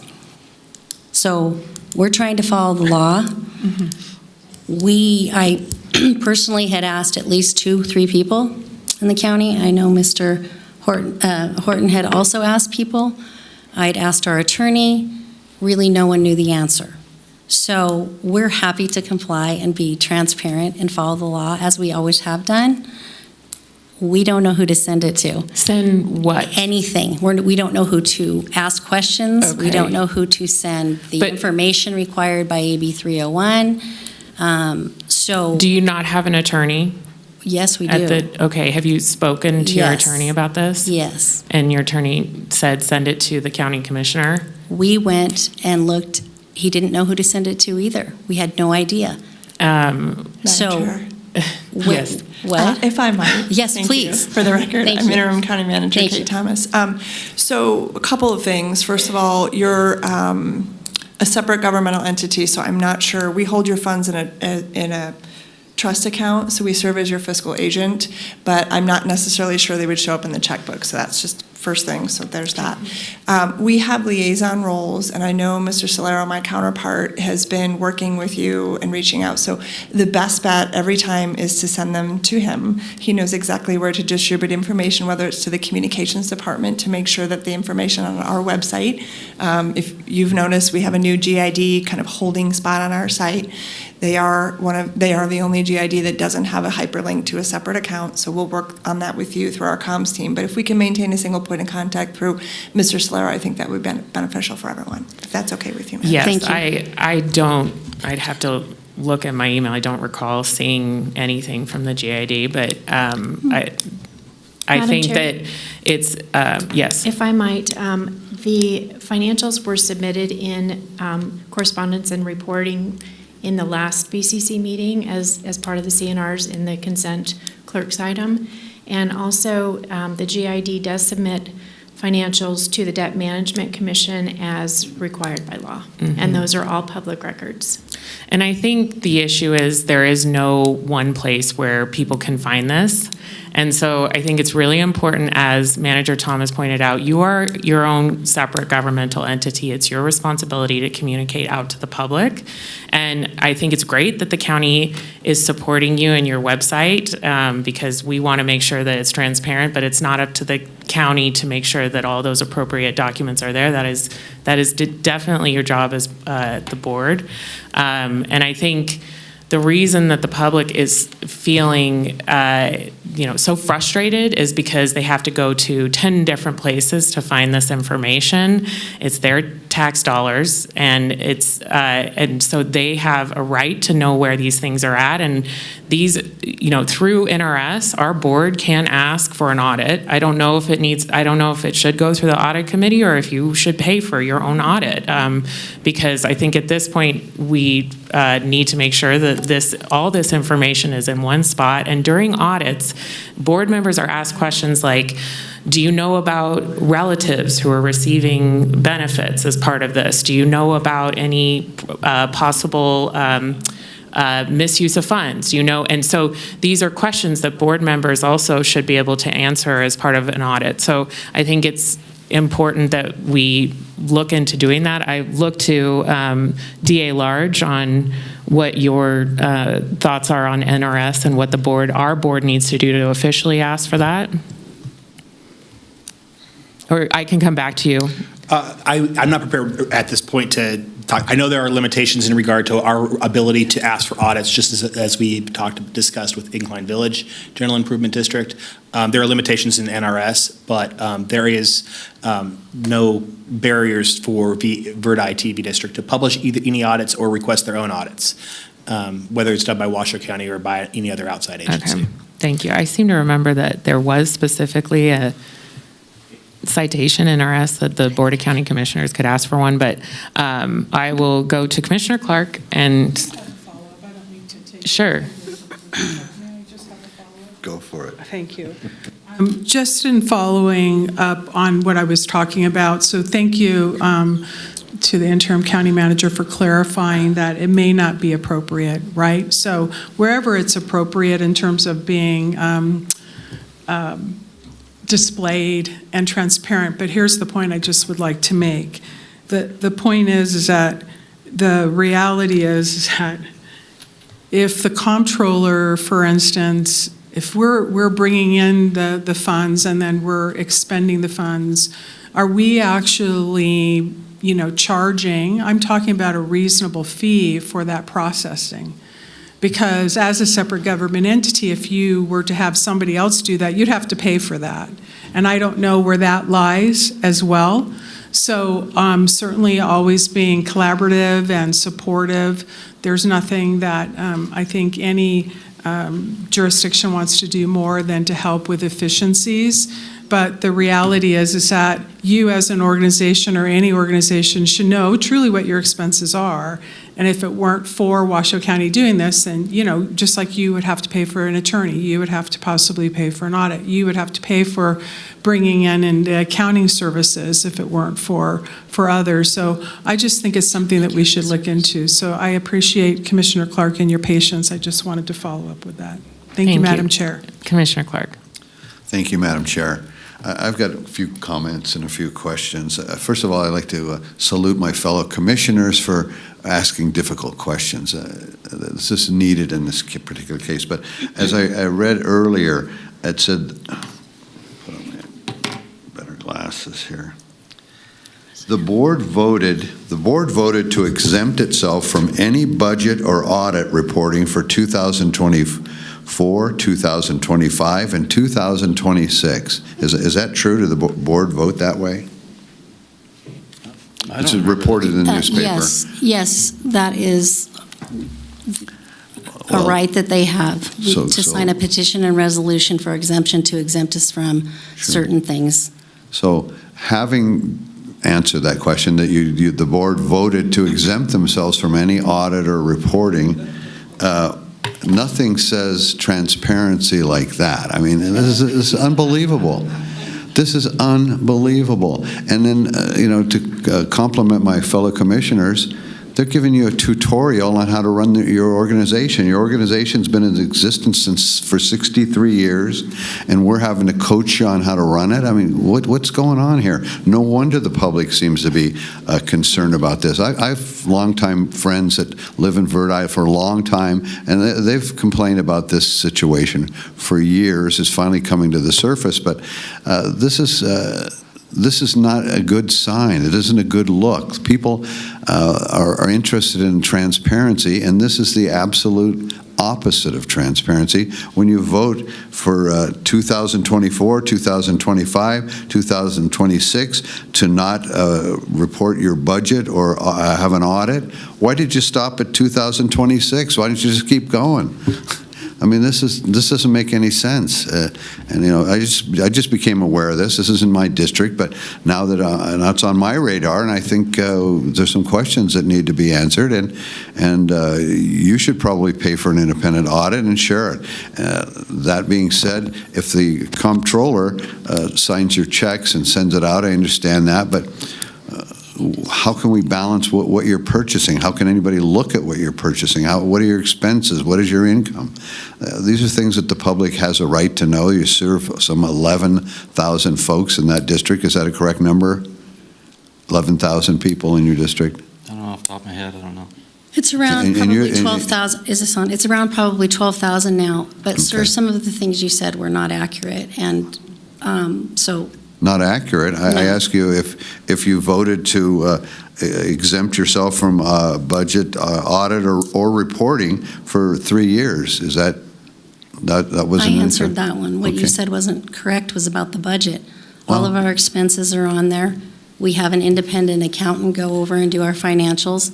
So the question the question I asked was, did you vote to exempt yourself from any budget or audit reporting? And you said you did. Excuse me, I misunderstood you. Okay. We report a budget every year to the Nevada Department of Taxation, every single year. So I apologize. So was I thought you said this audit. was an incorrect statement in this report from Channel 8 News? Correct. Okay. All right. Well, that's. There's been a few of them. Okay. Yes. All right. Well. Incorrect statements from Channel 8 News. I've spoken with the Nevada Department of Taxation with our analysts several times. The information that they are reporting is not accurate. Well. So I really appreciated. Was there a board vote to exempt itself from publishing or a budget or an audit for 3 years in a row? Was there a vote on that, yes or no? Not the budget. Well, But let me get the paper, sir. Sure, sure.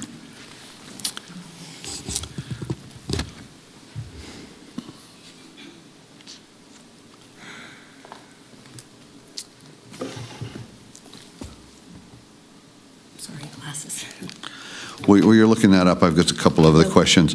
What's the name of your attorney that represents your organization, and how long has that person been your attorney? And also, who's the accounting firm that you use for your accounting? You can answer that. Well, he wants to answer, the attorney, the accounting firm. Oh, the attorney is Guild Gallagher, and our attorney is John Gallagher, and our accountant is Michael Knott. What was the last name on that?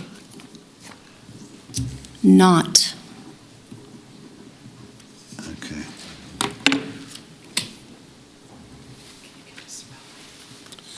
Could you spell that? Is that not like Knott? Is that the spelling? That's correct. Okay. So the exemption that you're discussing, it's a resolution. It says we were granted exemption from the following: filing a tentative budget, filing an audit report. We're exempt from certain publishing requirements by the local government budget and Finance Act, except for the annual publication of a notice of the budget, which we do, and filing. We are exempt from maintaining accounting records on an accrual or modified accrual basis. The district is required to file an annual fiscal report and quarterly status reports, which we do. We are required to file the annual budget on or before April 15th, which we do. Provide notice and hold a public hearing for the budget, which we do. We file a statement of revenues, expenditures, and changes in fund balance, as well as a balance sheet for the governmental fund types, or a statement of revenue, expenses and changes in net assets, and a balance sheet for enterprise funds on or before January 1st, which we do. Very good. Again, this isn't I'm not a judge. This isn't a hearing. I'm just asking some questions. So, Well, I feel like that the things are mistaken. Well, sir. again, I'm going to read a little bit more of that same statement. It says, according to the State Department of Taxation, the state of Nevada. So I'm going to rely on what they say versus what's in a report. But according to the State Department of Taxation, the board voted to exempt itself from any budget or audit reporting for 2024, 2025, and 2026. Is that a true statement? Did your board vote to exempt itself? I'm confused. Could you tell me where you got that and what is that? Yeah, I put it in public record. Anybody can look at it.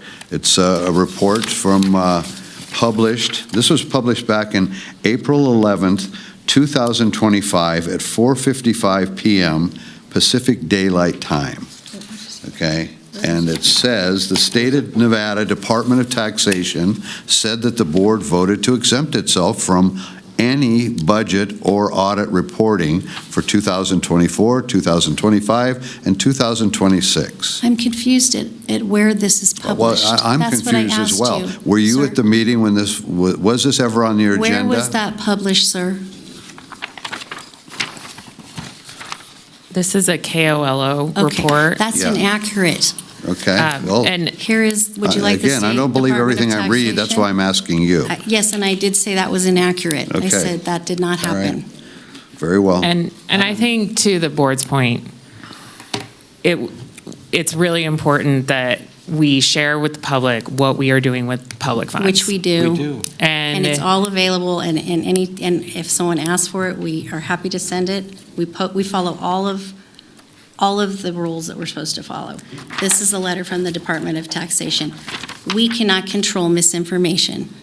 So well, I don't know what to say when people make up stories and that aren't accurate. To Commissioner Garcia's point, you can control some of this. You can publish your information. We do. And so, well, the website's incomplete, and you're blaming the county for that, which was required to be up by October 1st. So I would just say, What part is incomplete? What part is incomplete? on the county's website, What part is incomplete? all of the financial documents. They are there.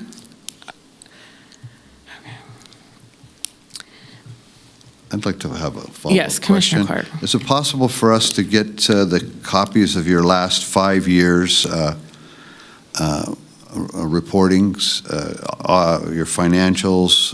Sure. Sure. Yeah, 2 of them are on the website right now. I can go back and get the rest. I'd like to see the last 5 years. Yes, no please. problem. Thank you. So you want the budget? I just want to be What clear. what do you want exactly? Your financials and whatever other documents that you provide. And I'm going to share that stuff with the public, and I'm going to share it with the news media if they need to see a copy of it. They So, have all of it. Yeah. Okay. DA Large, did you find anything after our discussion? I did. The Chapter 318, 515 provides a notification in terms of corrective action for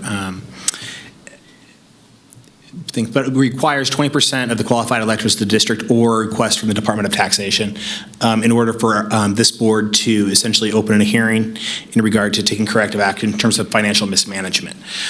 So that's the limitation in regard to that. In terms of the audit aspects of it, that is how we would get that, but we're required, because they are a separate government entity, to have either a request from the Department of Taxation or from 20% of the electorate. Okay, thank you for that. Okay, well, I will peruse the county's website more, because I couldn't find anything online, and I didn't know that that was where your website was held. And we will continue to have this discussion. I think it's important that your community members know how to find you, know how to contact you, know what you're up to, and I think we can all work together to make sure that we get that done. That would be very much appreciated, and I just want to say that it is pulled up here. And I'd also like to comment that these search engines, when you search for Verde TV District, there is some inaccurate addresses and phone numbers because we have moved location. I have been sending in, please change this information repeatedly, hoping that it will eventually get changed on MapQuest and those types of sites. Every time I run across one, I'm working on getting that fixed. I can't control that. I'm trying. Okay. So we are aware that the information is incorrect in some aspects, for example, the address and the phone number, but the new address and phone number are there also, so I'm trying to get the other stuff removed. So just know that we are working on it. Thank you. And We thank you for appreciate having that. us today. Yeah, we appreciate you coming. We want to make sure that we're listening to the concerns of the community, and we've had other GIDs come as well. We want to make sure people know how to reach you, what you're up to, and understand where their tax dollars go. Any other board comments or questions? Yes, Vice Chair Herman. I just feel like we've been a little rough on you, and I wanted to apologize for some of our questions. It's been this way for 6 or 8 months. But I know. yeah, I just hope, if you're treating everybody else the same way we've been treated, paper, news, like your last comments 2 months ago, the DA called me, 2 news channels called me. You can have all our financial records, we don't care. We're not doing anything wrong. Thank you. And if there were any possibility of, I appreciate, and I'm sorry, I don't know how to say your last name, Commissioner Andrioli, is it Andrioli? For saying that you want all the facts before you make judgments, because unfortunately that doesn't always happen. So I appreciate you saying that. All right. Well, if there's no other board comments, not seeing any, we'll move on to our next item. Thank you. Thank you. We are now going to 6B1, Manager Thomas. Item 6B1 invites Bill Thomas from the Regional Transportation Commission to discuss the connection between RTC and the Gwynn Center.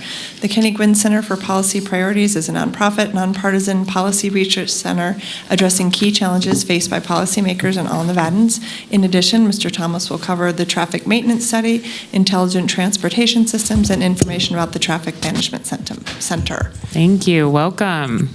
Good morning. Chair and Commission members and Interim Manager, no relation, Thomas.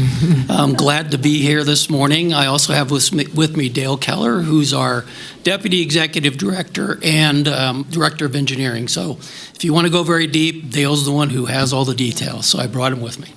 I wanted to, if the board indulge me, give you a more holistic view of what we're doing at RTC before we get into the Gwynn study, which is really kind of the focus of what we're presenting today. So I'm going to get right into the beginning of talking about what we've been up to, because I do think for the board, since we come here maybe once a year, it's helpful for those members who are on an RTC board to understand what we've been doing for the past year. So I have a brief video that's going to go through some of the major projects. There's no sound here, so don't freak out if you don't hear anything. We didn't put anything on it. But if we can run that, and then I have a slide deck I want to go through to get to eventually the conclusion of not only the Gwynn study, but also a maintenance study that we did recently.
So that is just a slice of the $185 million that the RTC invested in the region last year.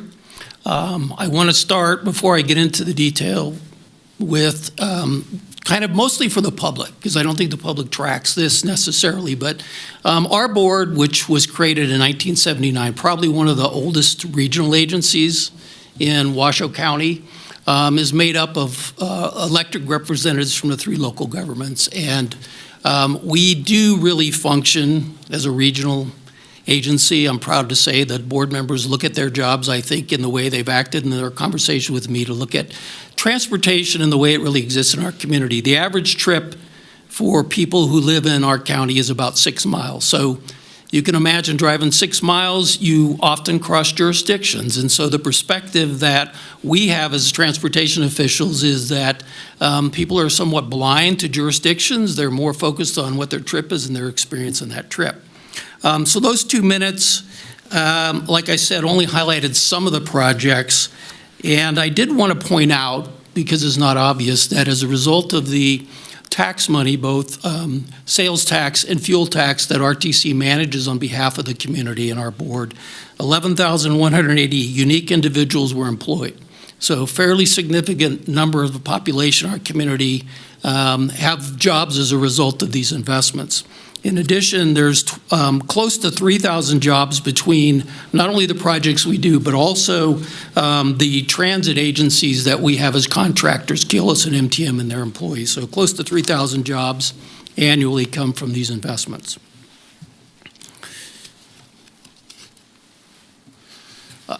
Before I get into the details, I did want to remind the board and just share with the public what we do at RTC. So we have 3 main roles, or 3 services we provide. First and foremost is the transportation planning. So it's our job to be on top of and manage and monitor how goods and people move throughout our community. So again, broadly, the regional transportation function is the key to why we exist.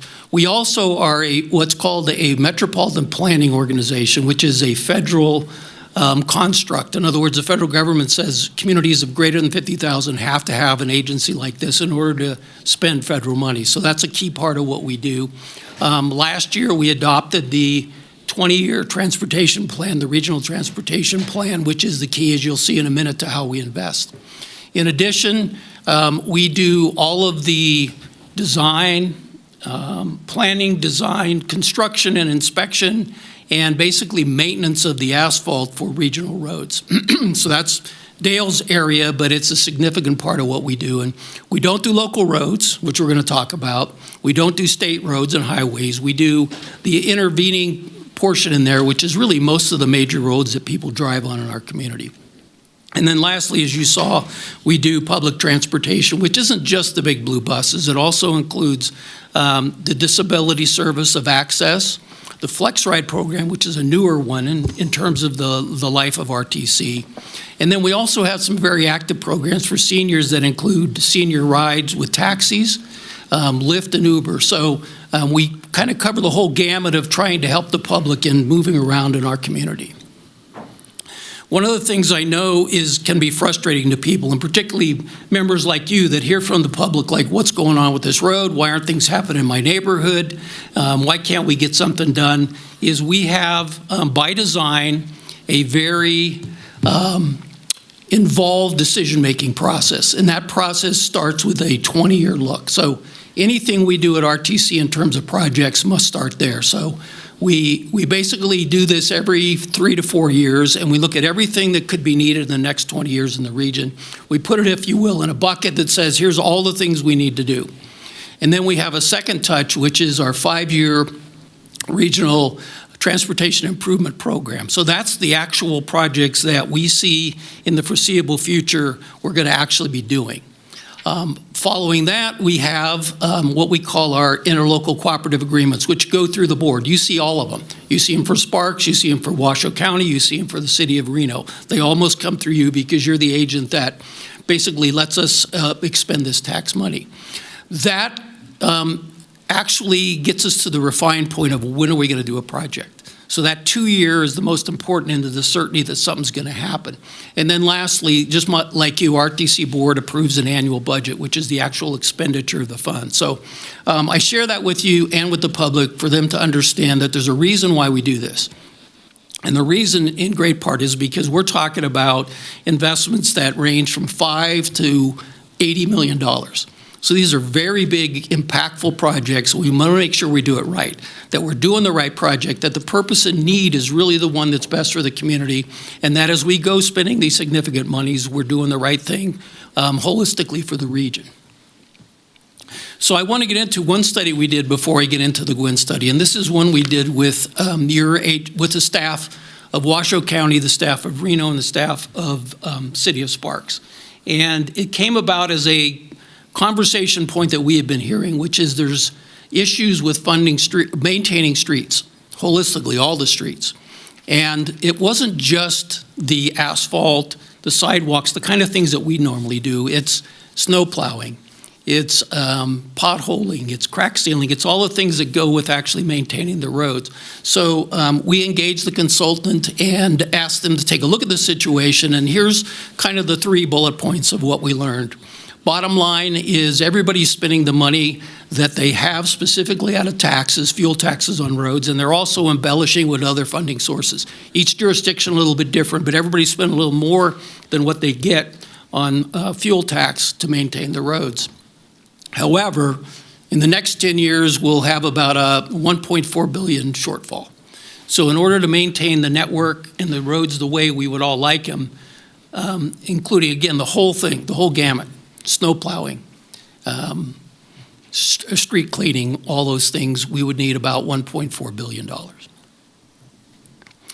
When we look at this a little deeper, and there were some recommendations, but primarily the study was really to find out what is the magnitude of the issue, because we didn't have any kind of reports like that, is that this is my conclusion, and our conclusion at RTC is, particularly on regional roads, we're not at a bad place. Our roads are in good shape.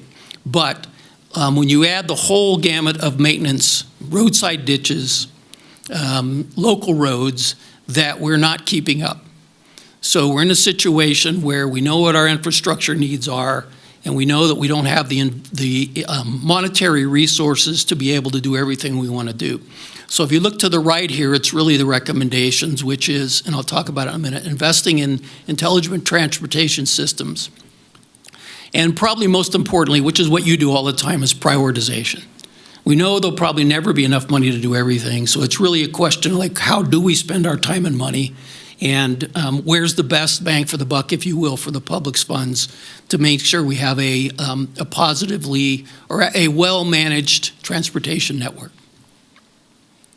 So getting to the Gwynn study, we just had this study delivered to us from the Gwynn Center, who, if you're not familiar with them, they're a nonprofit, and they are a nonpartisan group of think tank, I guess is what I would call them. And their specialty is looking at issues in Nevada, particularly public policy issues, and normally what they really focus on is legislative issues, to provide advice and kind of get to the meat of what's really going on any major policy issues. So we hired them to look specifically at the issue of electric vehicles, because we know electric vehicles don't pay fuel tax. And fuel tax is how we build and maintain the transportation system. It's how we come up with the money that I said earlier, helps us pay for all those road projects that you saw. And so a little bit of background on what they found is, if you look at the graph or the chart on the left, you can see starting in 2020 the number of, in the green, electric vehicles and the number of hybrid vehicles in Washoe County. And you can see, probably not surprisingly, all of us probably noticed this as you're driving around, how many more electric vehicles you see on the street, that as of June, we were at about 5% of the total fleet.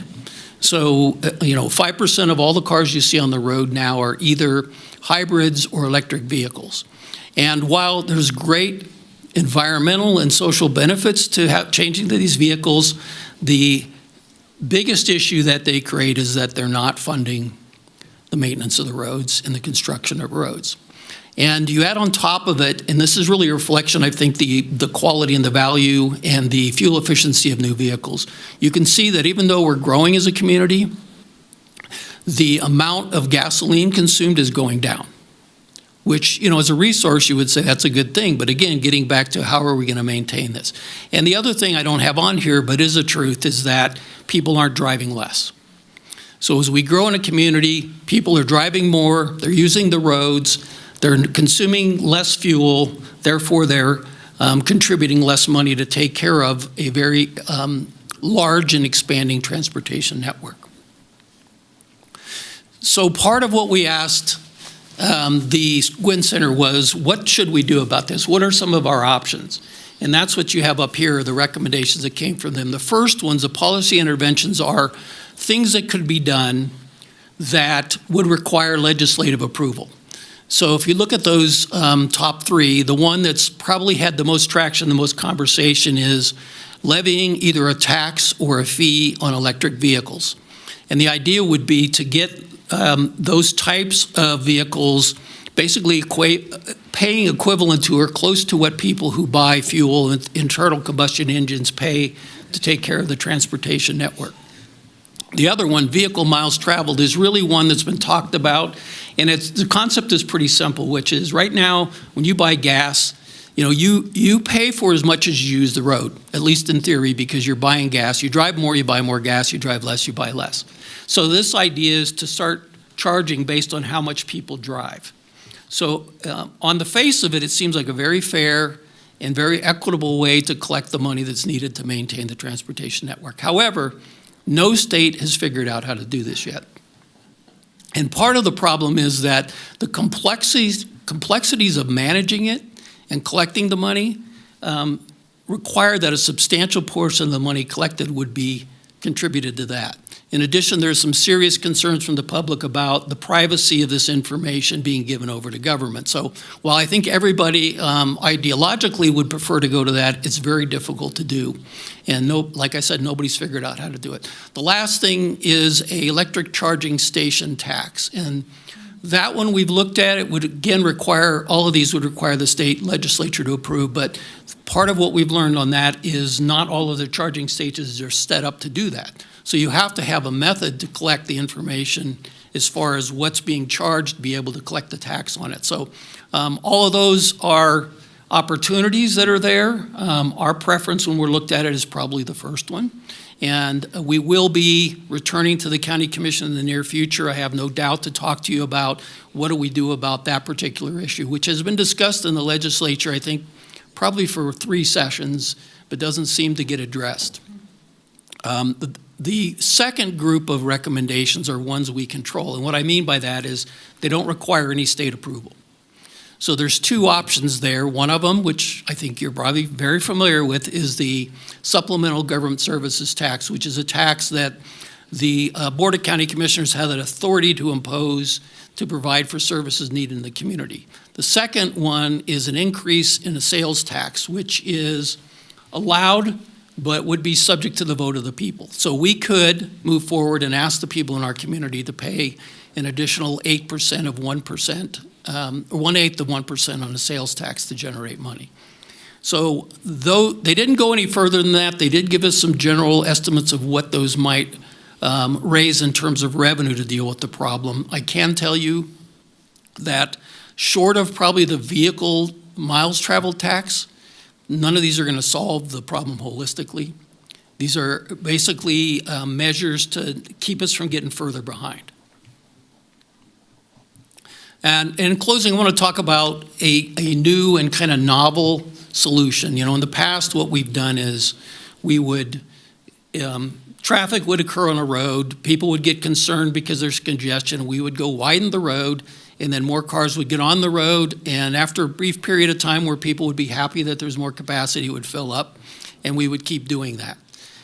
In addition, what we would do as far as moving people throughout the community is we would go and we would, often with a consultant, we would have them look at all of our traffic signals, time all the traffic signals, and they'd go away for 3 years. So the intelligent transportation system is a novel way that's happening in many communities, but it is really a new thing, which is trying to be very smart about how we manage the capacity we have. In other words, we have capacity in all the roads we have, but sometimes we don't use them wisely. Like one road could have all the traffic on it, while there might be other roads that could have capacity, or we could even defer everybody getting on the road at the same time. Or even more importantly in this program, we can deal with special events, whether it's a crash on the freeway or a concert getting out or whatever. And the way we do that is because we put in software and computer devices, all the things that are needed with the signals to talk to each other. And that way, then we can actually move those signals instead of being set for 3 years and then come back and making the adjustments. They can be adjusted real time. So we can look at an event that's happening that maybe wasn't predicted or modeled, and we can respond to it by changing the timing on the signals that not only are on that main corridor, but also feed into it. And the idea behind it is to be really intelligent about how we manage transportation flows at any point in time on our network. A part of that, which you'll be seeing more details, because it really is only going to happen with agreement between Washoe County, the City of Sparks, the City of Reno, and RTC, because we are your agents, and we have to have concurrence really for this to work at a regional level. But we're moving forward with the creation of a physical manifestation of the ITS system, which is a traffic management center. And the way I would describe that generally is that this is a place where we will have people physically get together to look at how the system holistically is being operated. Right now, we send out individuals based on an incident or something that happens, and it's not collectively analyzed and discussed in a way that everybody can understand what the complexity of the situation is. And it will lead us to, and it has in other places, I think, a much better use of our road system, which really is probably the most important thing, is we realize we're never going to have enough money to build all the roads. We're never going to have enough money to maintain them all. So we just have to be smarter about how we use them.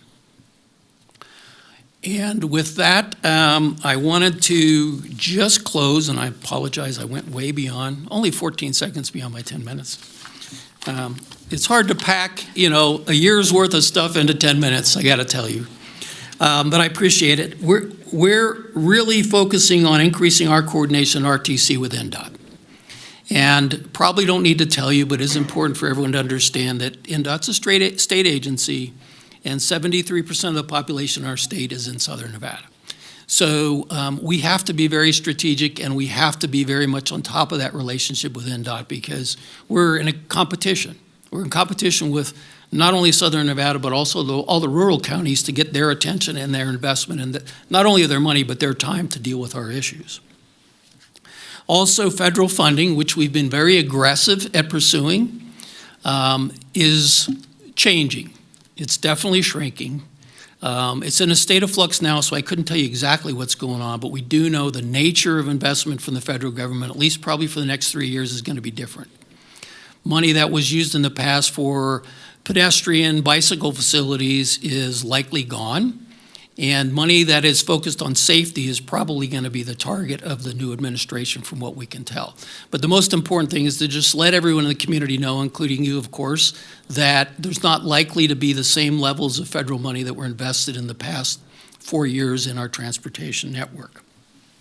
And then lastly, it's really kind of on nobody's radar, but it's something that everybody talks about, and that's the issue of the Tahoe Reno Industrial Center and the employees that live in the Reno Sparks area and have to drive along Interstate 80. So anybody who hasn't driven that, good for you. But if you have, you would know that pretty much on a weekly basis, there are crises on that road. And it's causing some real challenges, not only for the people who live in our community, because 80% of the people who work in the Tri-Center come from the Reno Sparks, Washoe County area. So it's real life, real day impacts on those individuals. And it's an issue that we've approached at RTC by coordinating not only with NDOT, the governor's office, and Story County to see what can we come up with as near-term and long-term solutions to deal with that issue.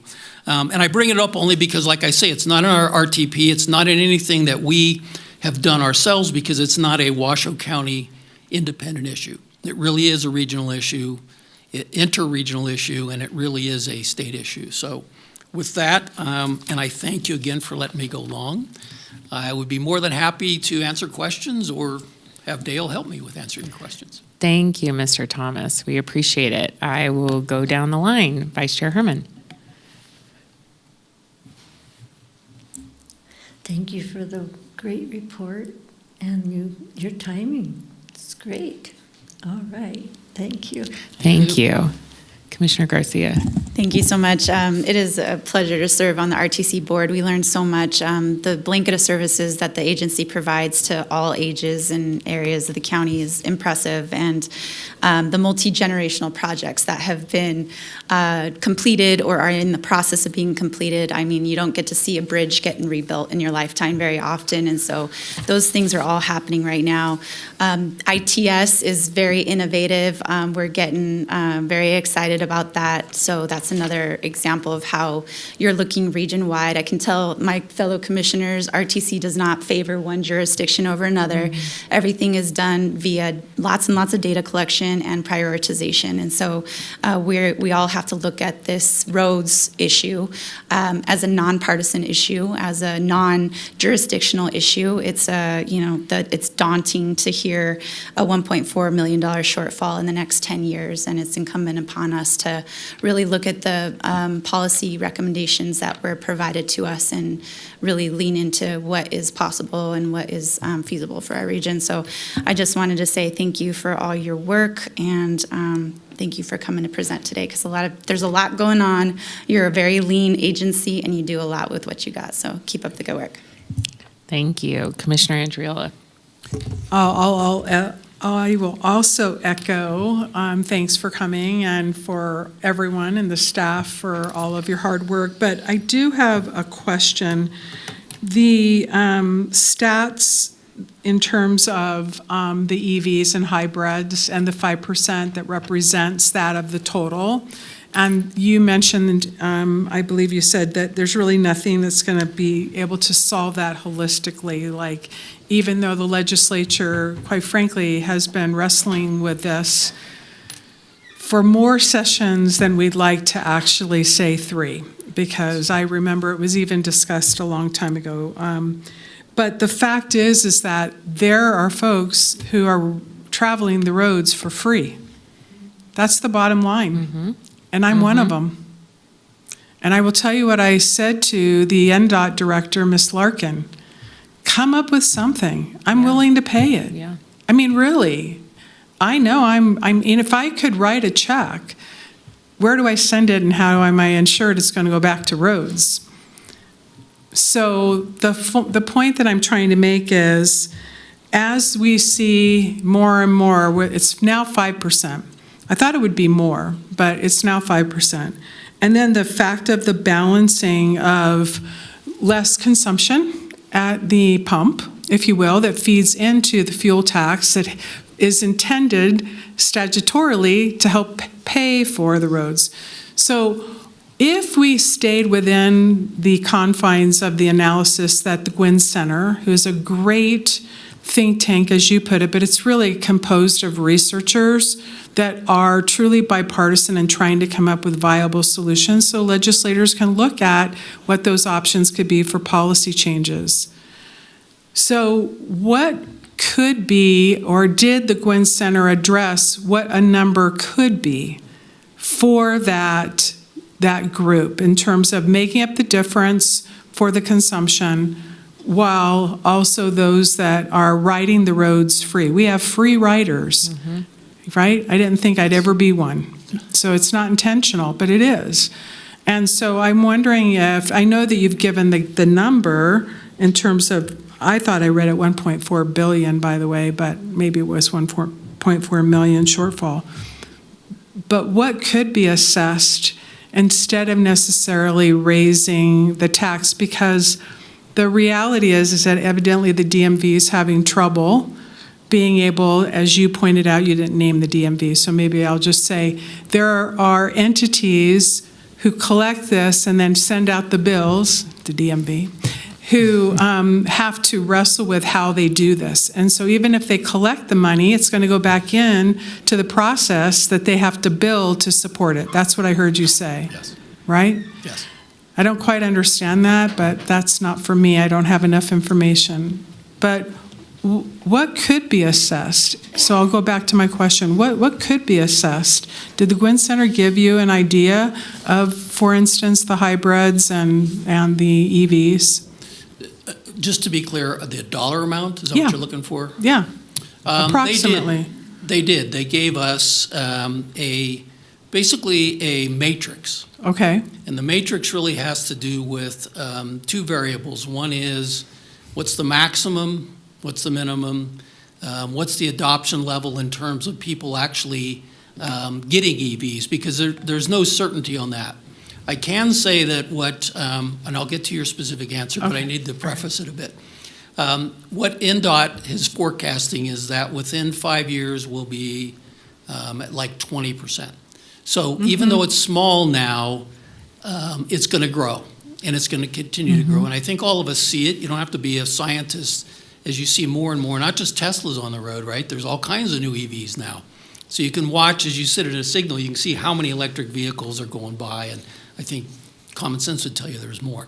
So that matrix really, I would say probably somewhere in the middle is $200 to $250 a year. Would you ask Ms. Larkin what the amount is I shared with her? I cannot believe this. Because I said, I'll write you a check. I think it's $250. I'm not kidding you. This is crazy. If I could be assured that the money would go to roads, I'd write the check today. But did the Gwynn Center give an indication of what the dollar amount would be to the entity to process this, where essentially that $250 per vehicle wouldn't be enough because it wouldn't go to the roads because it's going to have to build the infrastructure to put into place? So if the state, for instance, were lucky enough to find a quarter in the couch that could invest in that and then let the money go to the roads, I'm hoping that might be consideration. But I guess what I'm getting at is if it's 250, we'll just use that number. If it's 250, is it 250 that will go investment just for the first year, then the next 250 it could be allocated for roads? What period of time to cover whatever the infrastructure costs for the agency to run the billing and collection and that kind of thing? So the beauty of doing either a fee or a tax, just a flat registration fee, is it costs very little to implement, because that would just be another little tick on DMV's list of money they collect for. So that particular method, I don't remember. It's in the report, and it's a small percentage. So if we do it if it's done as a registration fee, there'll be minimal administrative costs. Where I was really trying to make the point is this new one where you would do a vehicle miles tax. Right. Where you really said, we're going to get rid of gas tax, we're just going to how many miles. But I would say that from what we know, the estimate of what we're going to charge is going to be something that's going to work its way out. If you look at other states, because we are one of only 9 states that don't do this. So when you look across the country, Wow. the other 40 states have already dealt with this. We're in the very small minority that haven't dealt with this. But when you look at them, their ranges are from probably $100 to $200 is kind of the top. And then what they've done is the hybrids are about half of that. So that's, if you look at other places, kind of what the model is. Part of what will have to happen as we move forward with this is, again, getting authorization from the legislature to charge this fee. But it'll probably be a policy decision falling in great part, possibly even on you as the Board of County Commissioners for our county, to say, how much do you want to collect? And I'm sure you'll probably hear, like most places do, that there's concern about this being new technology, and if you set the rate too high, will people quit doing it? And there's social benefits to people going to EVs. So that kind of balancing test is what I would suggest to you is probably going to be where we land in terms of the actual rate. Well, but the other thing that'll probably be included, sorry to keep going, we would propose, to the extent we get a chance to influence it, that it be indexed much like fuel tax. So it's not static. In other words, 20 years from now, $250 is not going to be much. It needs to also accelerate in the same way fuel tax does because of the costs. Yeah, which is why things are usually indexed to the CPI. Right. So Thank you. It sounds like there's more to come. I could talk to you more than, I don't want to take up any more time, but I'm looking forward to seeing the legislature have the courage to actually bill free riders for what has now been, several years and kicking that can down the road, applicable, pun intended, is really hurting everyone. And so I don't think anyone wants to have any tax, but the reality is that there's nothing that's being paid by the folks that are using, and those free riders are really making others pay. And then the efficiency of vehicles over the years that started even in the 70s, to be honest with you, where the whole country moved into how to save fuel. So we've seen the benefit of those efficiencies, which means we have a decrease over time of fuel usage.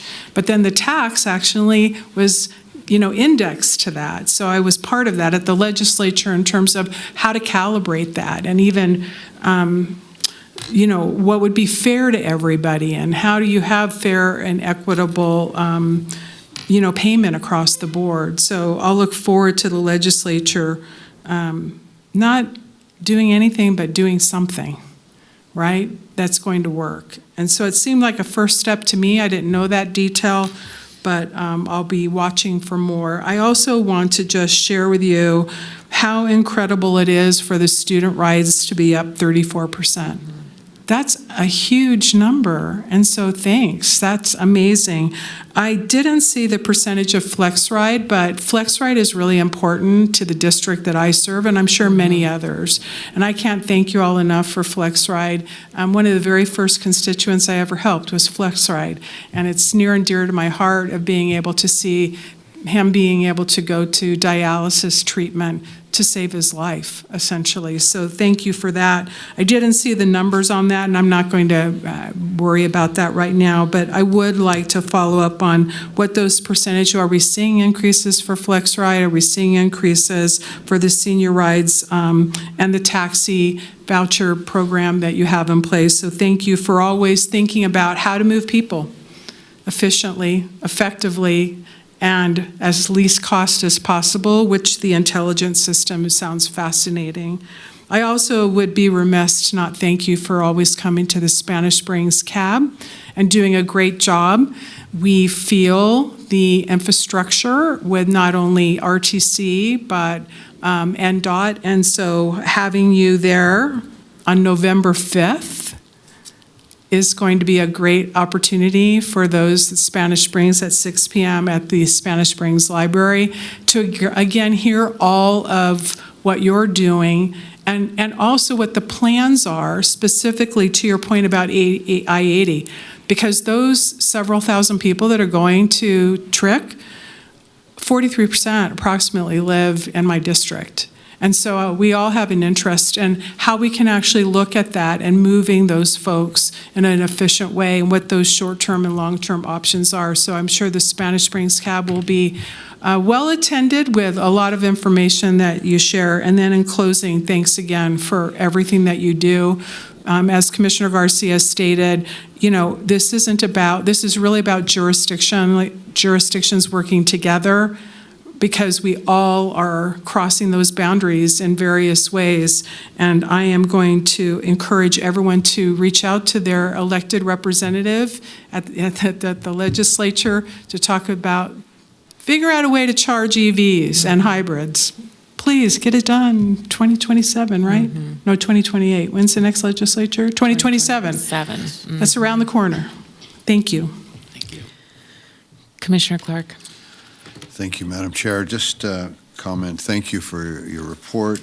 You did say something in your report that gasoline purchases are down. Is that what you said? Did I hear you correctly? The volume of gas consumed, yes. Volume. So that's interesting. I know we've got the component of EVs and hybrids and that type of thing, but you said they're only making up about 5% of the automobile market at this point in time, or vehicle market at this point in time. And so I'm just wondering why gas purchases are going down. The population's increasing, more people are spending more time on the road.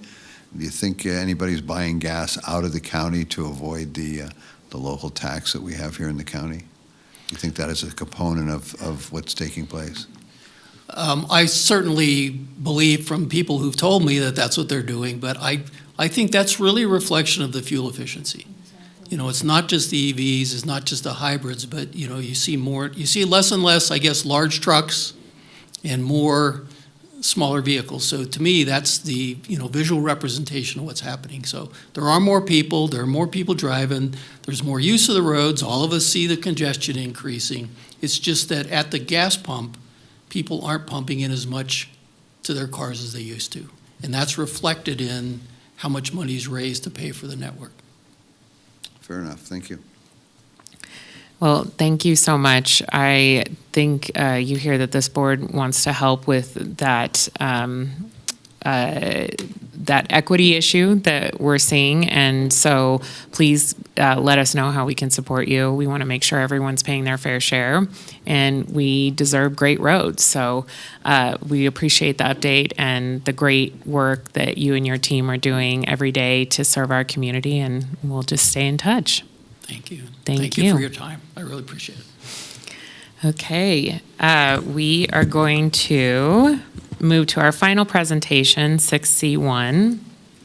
Manager. Thank you, Madam Chair. I'm going to give you a very brief status Thank update you. on the Raftellus recommendations that we all heard. Thank you so much. And they're letting me stay up here and give the presentation, so if you'll indulge me. You'll all recall that we had a commission request for an outside entity to come take a look at what was occurring in the county manager's office from a communication, organizational, work allocation standpoint. And so after a series of selection opportunities, the Raftellus company was invited to come in. They conducted some research, talked to a bunch of individuals and elected and other department heads, and came up with a recommendation that we've given you an update on. It was presented on June 25th of this year. We gave a little bit of an update in one of the board briefs, but I wanted to walk through some of the recommendations and just give you a brief status because I have assured you that we would come back with this. You'll see the 12 recommendations listed on this graph here.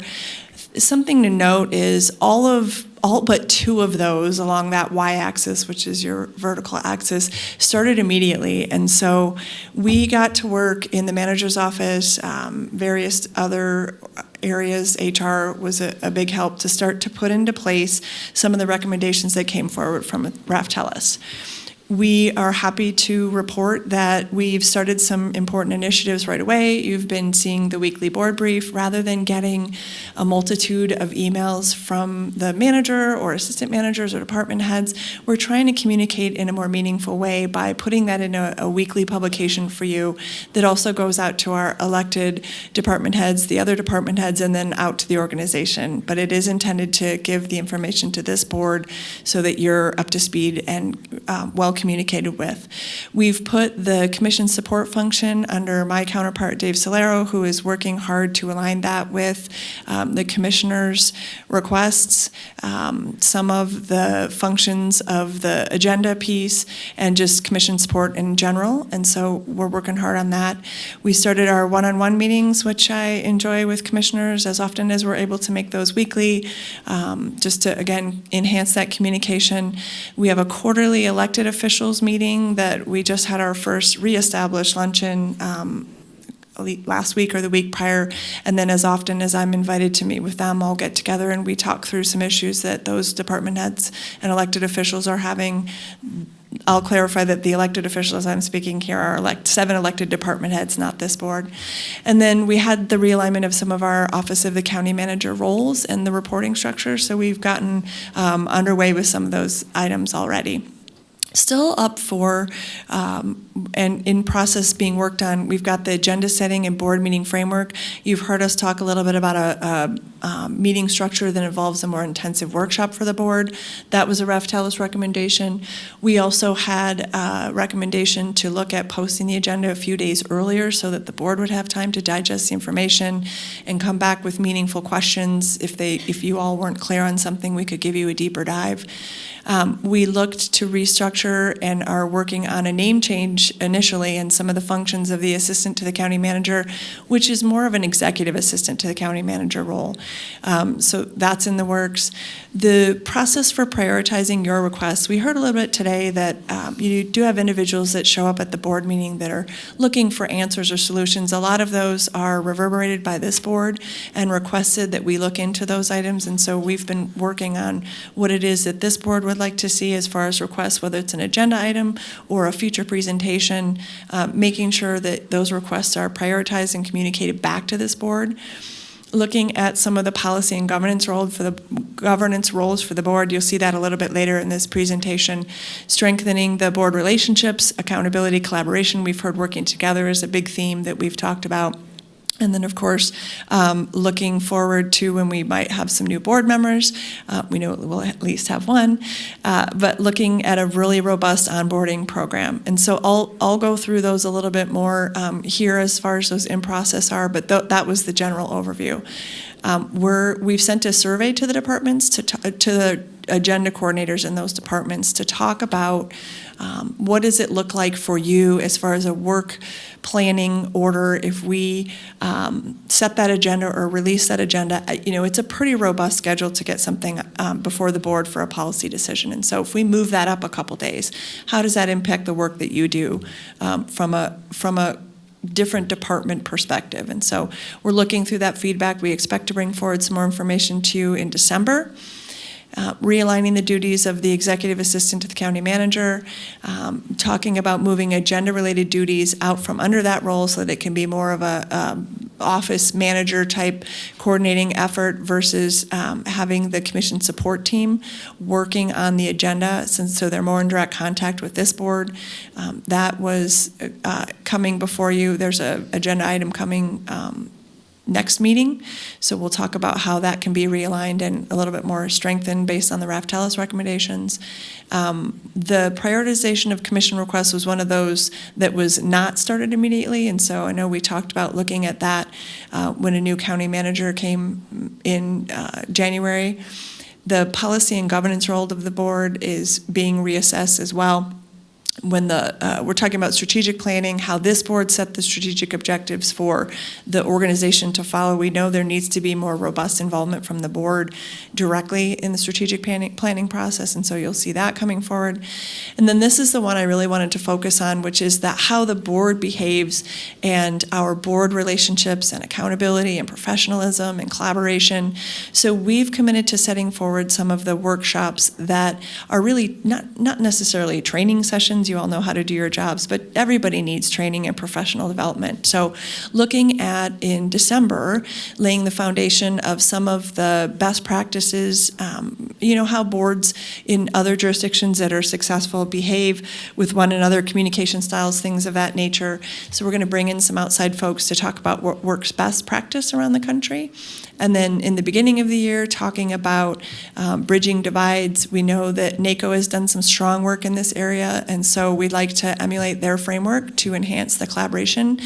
We've got an organization named Convergence that's looking to facilitate this, so that will be exciting, and we'll get you some more information on the actual dates and what those workshops look like as we get closer. And then finally, in March, our fourth session, which is bringing it together for accountability, facilitated by a consultant to help us set some good ground rules. I know this board has been interested in bringing forward some of the board rules of procedures, continually refining that document, and so we're always open to taking direction from this board on how we can help and support the board functioning together, what information you need, what might help from a training perspective, and so those are some of the items that are coming forward from the board retreat or training sessions that we're looking at. And then finally, I mentioned the onboarding processes for elected officials. When we start to look at a really robust opportunity when new elected officials come into this organization, how we give an opportunity for robust onboarding. And so that's something that we're really focused on. We heard that loud and clear, as well as appointees to boards and commissions. We know there's been some frustration there. We're going to continue to work through that so that everybody's happy with how those constituents that represent the boards that you are appointed to can better serve the community. So with that, the two that are currently on hold pending the future manager or just after the new year is really looking at that strategic planning and how that gets reframed, as well as finalizing that restructure of the manager's office. I know there's been some discussion on should there be another executive level position, should there be a different, that continues to evolve the longer that we work together on figuring out what the office can do to serve this board. And so with that, I'll wrap up. We're continually looking for ways to improve. The Raf Telos report gave us that opportunity and a framework that we've been following. We certainly know it's not an end-all be-all, so we don't need to just follow that, but it did give us a good ground setting set of goals to follow. So if you have any questions, I'd be happy to answer them, or if you have any suggestions, we're open to that too. Great, thank you. That is an awesome update. I'm glad to see all the work that you and the team have been putting together on that. And so, Vice Chair Herman, anything? Okay, Commissioner Garcia. Commissioner Andriola. I just want to say thank you for the update. I think it's important that everyone hear about what's happening. Everyone's working hard, and you don't necessarily know what's moving and what isn't. And your Gantt chart there, actually, it's right there, shows obviously what those targets that Raf Telos had put into play. I share with everyone that, I've worked with a lot of consultants. We all have in various capacities. And I didn't know Raf Telos at all before they came. But the fact that they worked with leadership to actually create this timeline and to create what can be implemented, what is realistic, what those goals, I think is a real testament to them doing a very thorough job versus just saying, here it is, and then you have to figure it out, so to speak. So I really appreciate the update, and I'll continue to look forward to those updates. And I would just like to keep an open opportunity to offer suggestions as they arise. So thank you so much. Thank you. Commissioner Clark. Thank you, Madam Chair, and thank you for your report.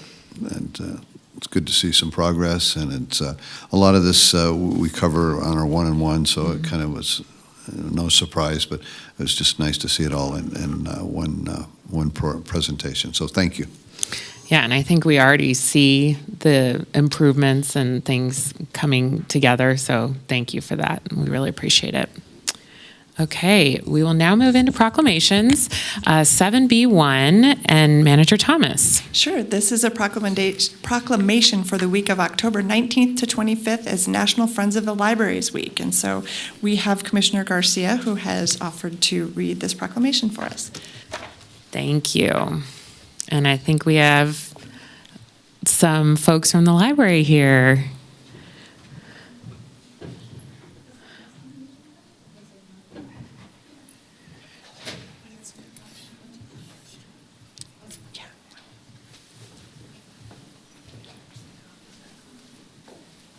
I could have delivered it for you. Hi, it's good to see you. Thanks for coming down. All right, I'd like to start off by saying thank you for your patience. It's 12:36, but this is an important proclamation, so I'd like to read it. Whereas the Friends of the Washoe County Library raises money to enable the Washoe County Library System to move from good to great, providing resources for additional programming, necessary equipment, support for children's summer reading, and special events throughout the year. And whereas the Friends highlights on an ongoing basis the fact that our libraries are a cornerstone of our communities, providing opportunities for all to engage in the joy of lifelong learning, and to connect with the thoughts and ideas of others from ages past to present. And whereas the Friends understand the critical importance of well-funded libraries and advocate to ensure that our library gets the resources it needs to provide a wide variety of services to all ages, including access to print and electronic materials, along with expert assistance in research, readers advisory, and children's services. And whereas the Friends' gift of their time and commitment to the library sets an example for all in how volunteerism can lead to positive civic engagement and for the betterment of our community. Now, therefore, the Board of County Commissioners does hereby proclaim the week of October 19th to 25th as National Friends of Libraries Week. And here you go. There's two in there. I'm not sure why, but the more the merrier, and you're welcome to say a few words if you'd like. Jamie Hemingway, for the record. I am the Public Information and Development Officer for the library system, and in that role, I have the joy of serving as the liaison to the Friends of Washoe County Library nonprofit. We did have one of the Friends board members here today, but they are very busy bees. She had to leave because their book sale, their October book sale, the final one of the year, is ongoing right now. So she had to rush on over to help at the book sale, but they are very grateful for this recognition. It means a lot. They have raised over $2 million for us Wow. since starting in 1980. Very close. It's actually getting real close to $3 million. So we'll be excited to see what those book sales have generated in funding for this year's donation, end of year donation. So they work year round to put these book sales on, and it's a great opportunity. I really appreciate the opportunity to recognize that hard work. So thank you. Thank you. And I also see that we have a trustee here from the library board. So maybe we could get a quick picture, and let's applaud our friends of the libraries. We can't do it without them.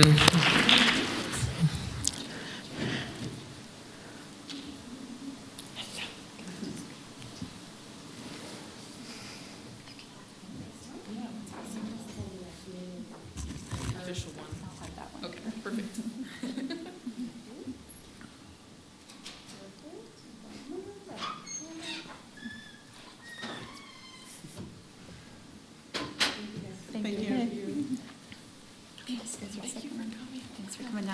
And Madam Chair, I'd like to make a motion to approve. Thank you. I'm looking for a second. A second. Thank you, Commissioner Andriola. And Madam Clerk, any public comment on that item? There's none. Okay, we have a motion and a second. All those in favor, please say aye. Aye. Any opposed, please say nay. Thank you. That, I think, passes unanimously. Thank you. All right, we're going to move into donations. Commissioner Garcia. Yes, Madam Chair. Today, I would like to say thank you to the Reno Rodeo Foundation for donating $8,279.46 in books, toys, and teddy bears to the reading room, as well as the anonymous donors who stepped up to support this effort. Thank you so much. I'm looking for a second. I'm going to have to second that one since I started the reading room program, but how exciting. Congratulations to all those foster kids who will have their lives influenced by this. Thank you. Thank you. We have a motion and a second. Any public comment on that, Madam Clerk? We have Alicia LaRude. Okay.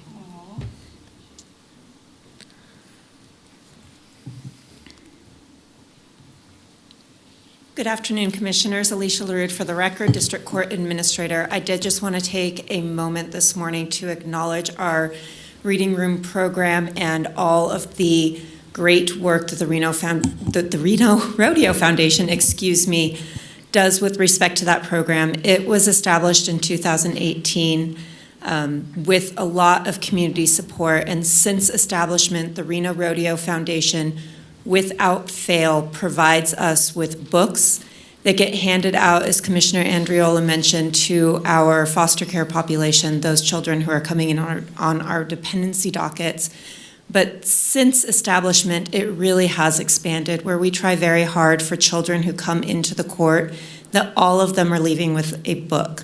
A court is not necessarily the most friendly environment for our smallest and our most vulnerable court patrons. And those books, they serve as a celebratory momentum for children who are on our adoption docket. They serve as a way for children to walk away from the court with a positive experience. I personally will go in our family lobby and hand them out to children who may be there sitting with a parent who's there filling out an order for an application for a protection order. And I didn't appreciate when this program was first established that books really are a very, very valuable resource for that population. And the look on a child's face when they realize that they get to take home a brand new book, and then the look on that parent's face when they realize that their child gets to take home a brand new book. It really is something special. So I did want to take a moment this morning just to acknowledge those donations that come in without fail from the Reno Rodeo Foundation. We also have little stuffed animals. This year they're horses. They're fantastic.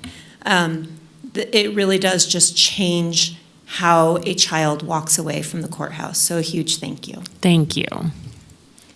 There's nobody May else. I make a comment to Ms. LaRude? Yes.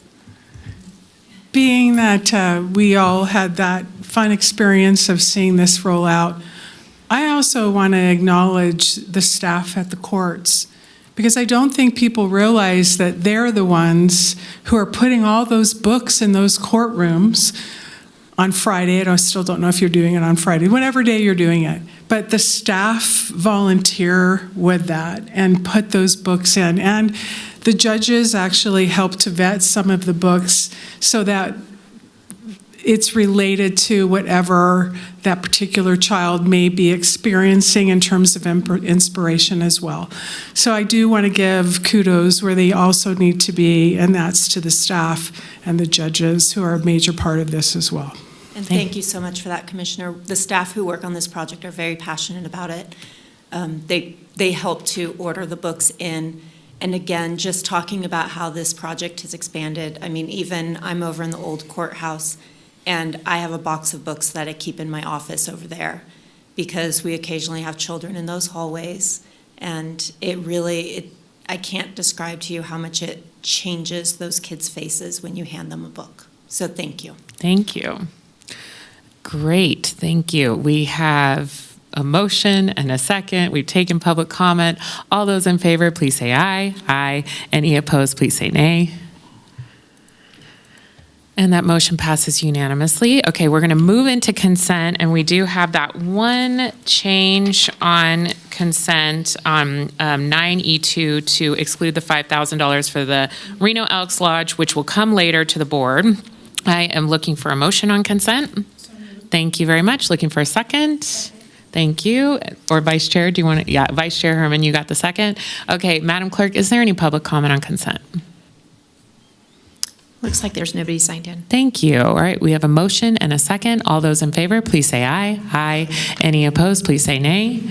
And that motion passes unanimously. And now, Madam Vice Chair, could you help us with a block vote, please? Thank you, Madam Chair. And this will be in the form of a motion as well. And that would be item 10, 11, 13, 14, 15, and 16. Thank you so much. I'm looking for a second. Second. Thank you, Commissioner Garcia. Madam Clerk, any public comment on those items? There's none. Thank you. We have a motion and a second on the block vote. All those in favor, please say aye. Aye. Any opposed, please say nay. And I think that will come back on our screen here. Who was the seconder on that? That was Garcia. Thank you. Thank you. All right, it's up on your screen. All right, that motion passes unanimously. We will now move into item 12. And Manager Thomas. Thank you. Item 12 is a recommendation to receive an update and provide direction to staff by confirming or modifying the priority order of actions to implement the Envision Washoe 2014 Master Plan and changes mandated through the 2025 session of the Nevada Legislature. Topics for prioritization may include but are not limited to countywide affordable housing initiatives, public noticing, permitting requirements for equine businesses, dark skies, heat mitigation, and agritourism. And we have Kelly Mullen here today to walk us through that process. Okay, thank you. Welcome. Good afternoon. Thank you, Madam Chair. Good afternoon, members of the Commission. Kelly Mullen, Planning and Building Division Director. About 2 years ago, this board adopted the Envision Washoe 2040 Master Plan, and at that time, you identified the initial priority order for items to start implementing that plan. Last December, you updated that priority order. And this afternoon, I'm going to provide you with an update on some of the accomplishments that have occurred since then, since initial adoption, as well as ask you to confirm or modify an updated priority order, including some of the items that have been mandated by the state legislature. And similar to last year, I'd like to ground the discussion in the importance of the county's strategic plan and the master plan in the work that our planners do, and especially those who are focused on long-range planning items like this. As you know, long-range planning is a very time-intensive, resource-intensive endeavor, and it's super important that the work that we're doing on long-range planning stems from the priorities of this board. Of course, you set the policy and the direction with the strategic plan, with the master plan, and then we in turn implement those policies and those directives. And I just wanted to point out one of the examples, of course, within the strategic plan, one of the objectives is economic impacts with an underlying goal of meeting the needs of a growing community. And we have initiatives both from the strategic plan and the master plan that we focus on. Some of those are up on the screen, but at the end of the day, it's really intended to make sure that the work that we're doing is driven by the priorities that you set. And of course, there's always some of those complicating factors, such as the 2 regional planning agencies, Truckee Meadows Regional Planning, Tahoe Regional Planning, where they also set mandates for us at times, as well as the state legislature. So diving into the meat for today, that master plan that sets the vision of how our community should grow over the next 20 years. And as you know, that implementation of that master plan and carrying out that vision takes many years, very labor intensive. That includes a variety of actions, short-term, medium-term, long-term. And we have made substantial progress on those initial priorities that you set 2 years ago. We will be providing you with some recommendations today on new items to hopefully get prioritized. And again, just want to make sure that we're aligning our efforts with board direction.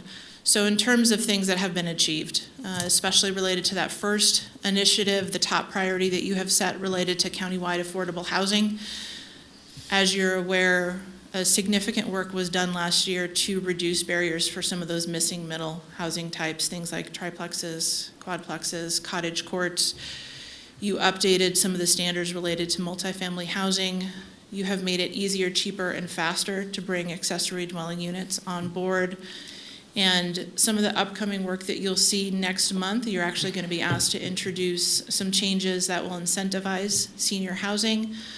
We will also be bringing over the next several months a series of initiatives aimed at reducing barriers to creating smaller homes, supporting redevelopment of infill parcels, creating incentives specific to affordable housing, and expanding some of the ways that we can support those homeowners who do wish to bring an accessory dwelling unit onto their property. And then, of course, there were a couple of legislative mandates that came out of the last session that are aimed at housing. 2 of the most time-sensitive ones that we are looking to enact very soon would be allowing for multifamily and mixed-use housing on commercially zoned properties, and also creating an expedited review process for attainable housing. So a lot of progress has been made. We are still recommending that because of the work that is still to be done, that remains a top priority on this list.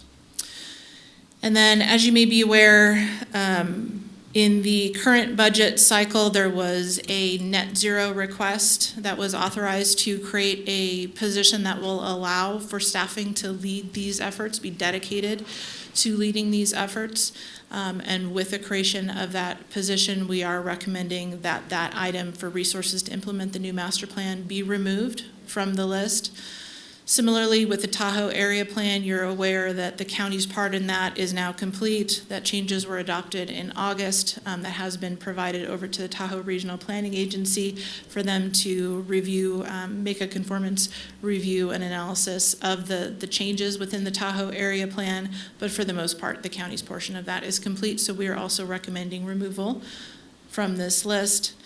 And then the 4th item on there, work on that has not yet been started, but if you'll recollect, back in 2022, we made some changes that allow for projects requiring a public hearing to be presented to the community earlier in the process, so that community members have more of an opportunity to present their concerns, learn more about the project, potentially influence what that final application looks like. This particular item is aimed at evaluating and possibly enhancing some of those processes. At the end of the day, we want to make sure that our engagement process is as effective and efficient as possible. And with the prior two items being recommended for removal, this item related to public noticing and engagement is recommended to move up to number 2. Standards, doing an assessment and updating standards related to equine businesses. If you'll recollect, the board prioritized that last year as the 5th priority item on the list. Based on those other 2 items being removed, we do recommend moving that up to number 3. And then the next item related to groundwater rights dedication within the Warm Springs area. That is a work that actually our engineering division is going to be leading. They'll be driving those efforts, which means that that is going to be able to be completed separately. Our planning staff will provide support, logistical assistance with that work, but because it can be completed separately and by another division, we are recommending it be removed from this particular list. The engineering division has identified that efforts on that will start next year. And then the last item that had been prioritized previously was for dashboard indicators to help measure achievements as we implement the master plan. We are recommending that this actually gets scaled back a little bit, transitioned off the list. There is information that has been provided on the website that identifies, what has been accomplished in terms of implementation of the master plan, what is coming up. But because of the complexity of some of those other items that are on the list and where this was prioritized previously, we're recommending it come off the list, and that completion of a more advanced dashboard get completed over time as resources allow. So now we'll get to the new topics for prioritization. One of the items that came out of the recent legislative session was a mandate that counties and cities within their master plan, that they create a heat mitigation plan. It has to cover a certain series of topics that does go into effect July 1. And so we are recommending that that get prioritized at this time. And then the following 2 items were requests made from commissioners on this board. Dark skies is one that was actually one of the highest ranked and most talked about items by some of the community members who participated in the master plan update process. And there's a lot of community interest on that. We're recommending that get prioritized by the board today.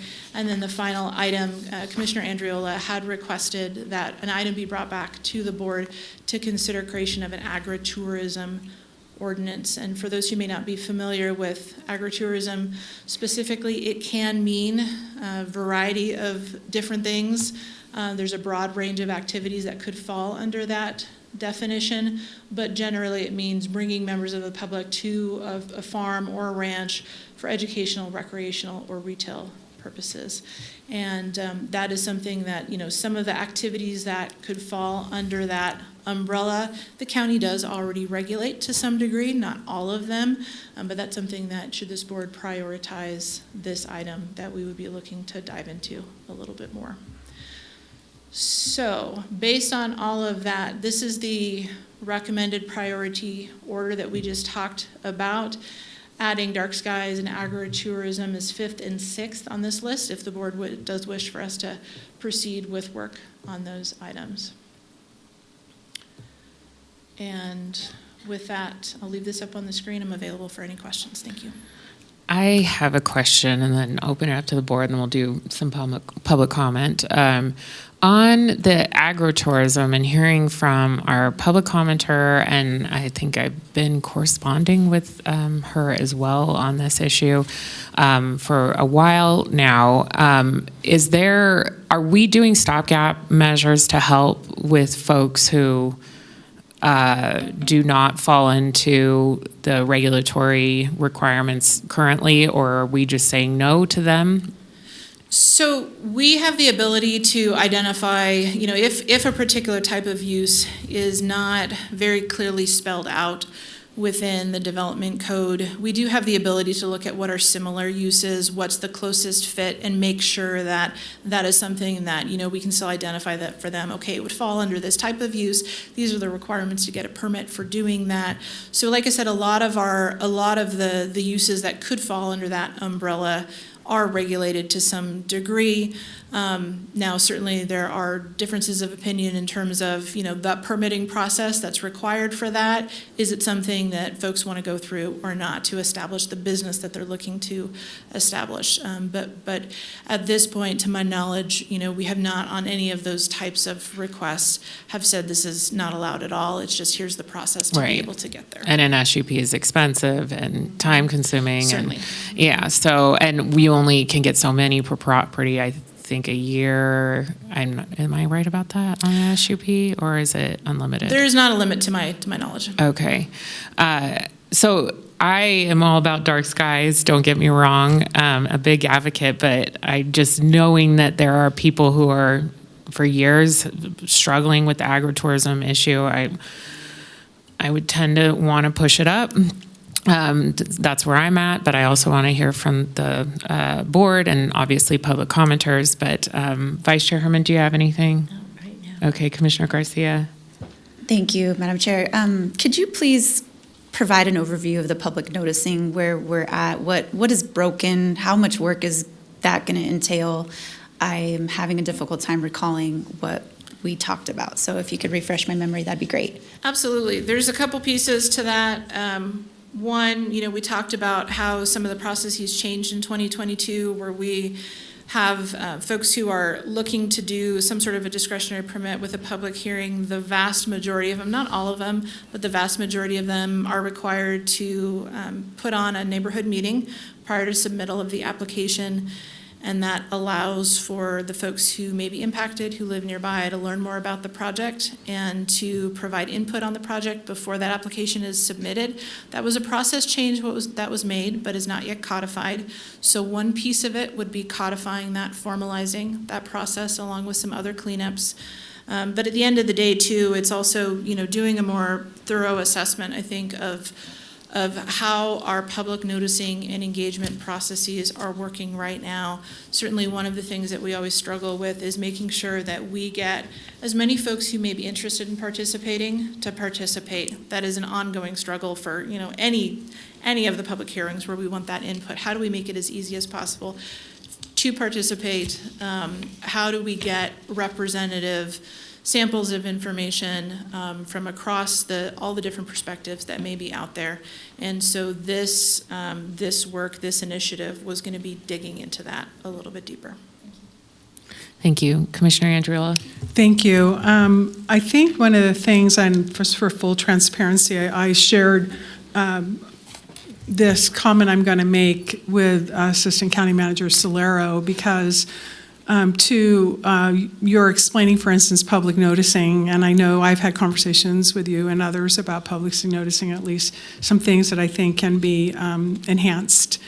But the reality is, just by looking at this list, you can't necessarily tell in terms of timing. Mm-hmm. And one of the things, to the chair's point, I did bring agritourism. I also recommended dark skies amongst others, but I had been wanting dark skies as well, and I know there are others on here that want to look at it. So as an example, with agritourism, there already is provisions, at least, that were introduced to the legislature. I'm not saying that Washoe County and this commission as a board of a whole would just take that language and just say, here it is.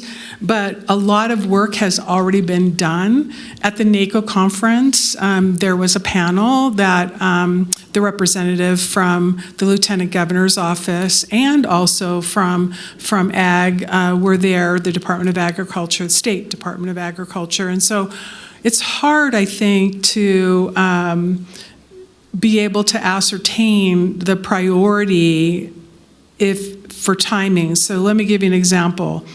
If it were just me, I would put equine business number one, but it's not just me. And the other thing is that the countywide affordable housing initiative or the countywide attainable housing initiatives are also legislatively driven. So there's some compliance mandates that you always have to balance, and I realize that. So it really, I think, is difficult to be able to put these in the order, because as I spoke with Assistant County Manager Solero, it's like just because one thing is being worked on, it could be a big lift, but other things could be worked on as well. And I just don't know what that balance could be. So I guess my question directly is public noticing, is that a long process? What would that look like? Given the fact that we have agritourism, at least a body of language that could be looked at, what would that look like? I know it's hard for you to say this is going to take a year or this is going to take 2 weeks or whatever, but I think it's hard to be able to make decisions when some of these we're not certain the timing of it. For me, I'm going to let you know I'm going to do whatever I can in the most articulate way I can and the most negotiating way I can to move equine business up. The equine businesses have been waiting. I brought this to the commission as a board, and I want to thank all of my colleagues for moving it up from number 9 in 2024 at the strategic planning meeting to number 5. Some work had been done, and thank you, Ms. Mullen, and to the staff of CSD for working through that. But the reality is that there are folks that are being directly impacted, and I'm not suggesting there aren't impacts to these others, by the way. But I think that there's enough work with the equine business, and a lot has already been formulated that moving it up, I think, would be at least my preference. Again, I realize that number 1 has some compliance requirements, so if I could have a 1A, that's what I'd like, is a 1A for equine business. So for me, I think the countywide attainable housing initiatives, equine business, I think agritourism, and then I don't know how long it would take for the heat mitigation and the dark skies or the public noticing, but that's where I'm leaning, at least at this moment. I just wanted to share that. But 1A is good. Maybe we have 2 1s, if that's possible. Thank you. Well, I mean, to the commissioner's point, and I was thinking about this too, what is this body of work looking like? Is it we're going to be done with this at the end of 2026, or these 6 items? If everything clicks in and no one is sick at work and we approve everything that comes before us because it's perfect, let's just say there's like all the stars align, the dark sky stars.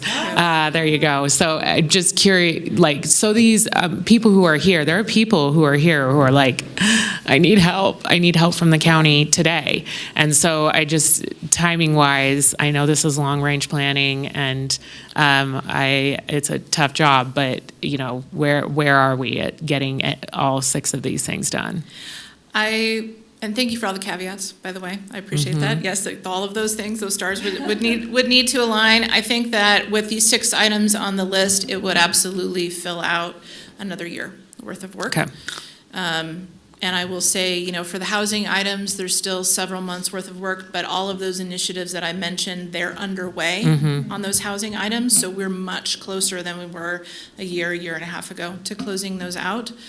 The public noticing piece, I mean, that is certainly there. Like I mentioned on that one, there are 2 primary components of it. There's the codifying the changes that were made in 2022, and then there's doing the deeper dive.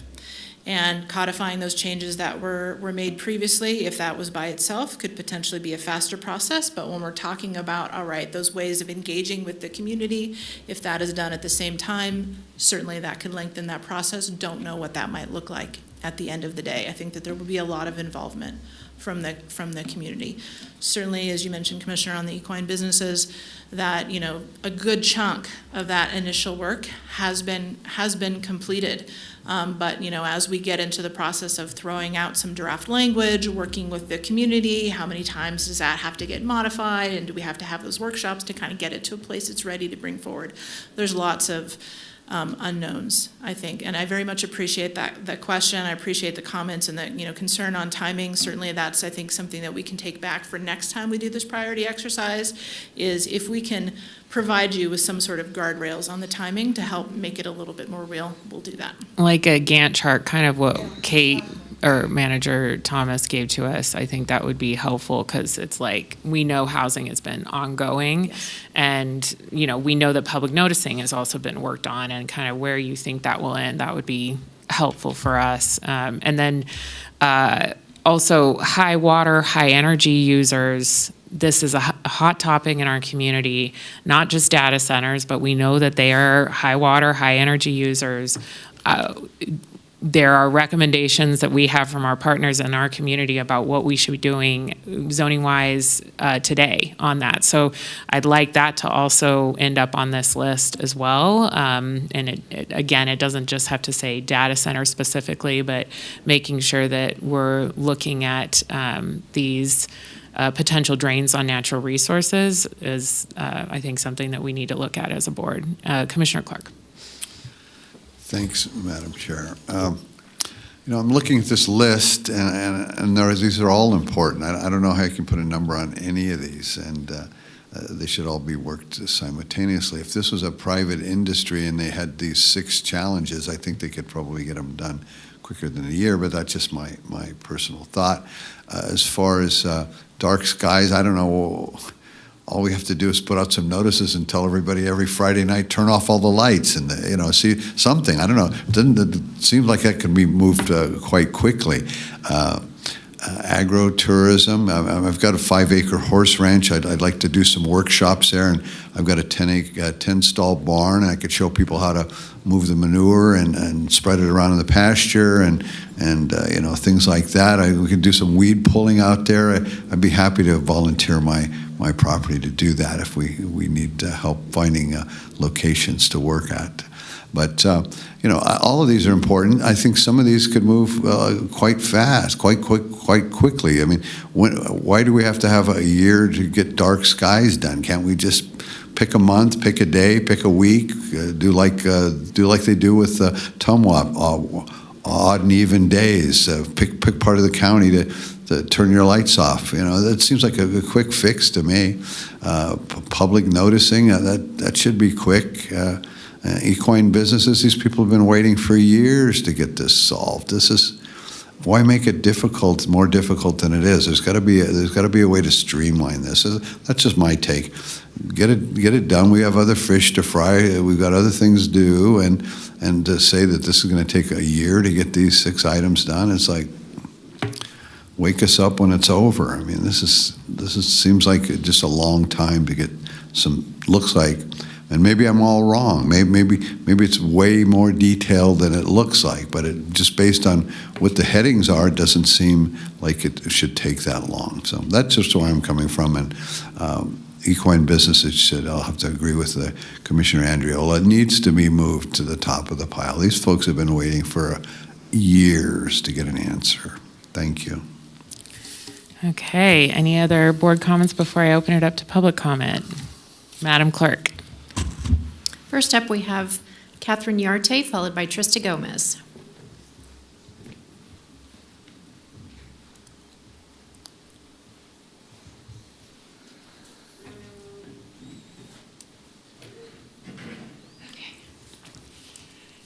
Good afternoon, Commissioners. As most of you know by now, my name is Catherine Yarte, and I'm addressing you now as a Washoe County resident, an advocate for our local equine community, and an equine business owner with firsthand experience of navigating the current code. This is a process that I've been diligently navigating for 26 months now for an existing community-supported and state-licensed business. Over 2 years, countless hours, hundreds of emails, several meetings, and 2 hearings with the Board of Adjustments later, and we are finally seeing a light at the end of the tunnel. I would also like to take a moment to acknowledge and thank the Washoe County Planning Department as a whole for their tireless efforts, communication, and willingness to look for alternative approaches to make this possible. Ms. Kelly Mullen, Mr. Tim Evans, and Mr. Trevor Lloyd in particular have demonstrated unparalleled dedication and customer service, making what began as a highly distressing experience an opportunity to collaborate and acknowledge the shortcomings in the existing codes while creating practical resolutions that satisfy all parties and agencies involved. For years, our horse professionals, trainers, boarding operators, and riding instructors in rural properties, owners themselves, have faced unnecessary barriers under the current county commercial code. These regulations were written decades ago, before the equine industry became the dynamic and vital part of Washoe County's economy that it is today. Sorry, I'm getting tongue-tied. Right now, too many small family-run horse operations are being forced to navigate a code structure that doesn't reflect the realities of rural business. The current system classifies all equine activities in a way that makes it that often makes compliance confusing, expensive, and at times nearly impossible for legitimate local businesses to operate legally. This isn't asking about special treatment. It's about common sense reform. Our equine businesses provide jobs, preserve open space, support youth programs like 4-H and FFA, and strengthen Washoe County's economy and rural identity. We deserve a fair, clear, and updated code that recognizes our contribution and supports responsible land use. I'm asking the Commission today to prioritize the amendment and modernization of the commercial code as it applies to equine and agricultural enterprises. This is a great opportunity to tie agritourism in, as that's a great bucket that realistically horse training falls under. We bring in business from states all over. We've had business as far away as Georgia and Montana bringing their horses here. So we're bringing in money from other states just by existing. This issue has been studied and discussed, but action is overdue. By streamlining these outdated codes, you can reduce red tape, protect property rights, and strengthen one of Washoe County's most historic and community-centered industries. Through stakeholder meetings and community input, I believe we can find a balanced approach, one that maintains neighborhood integrity and safety while supporting the growth and sustainability of local equine operations. Let's make Washoe County a model for how local government can work with and not against the people who sustain its rural and agricultural heart. Thank you for your time, your service, and your consideration. Thank you. Trista Gomez, followed by Tammy Holt-Still.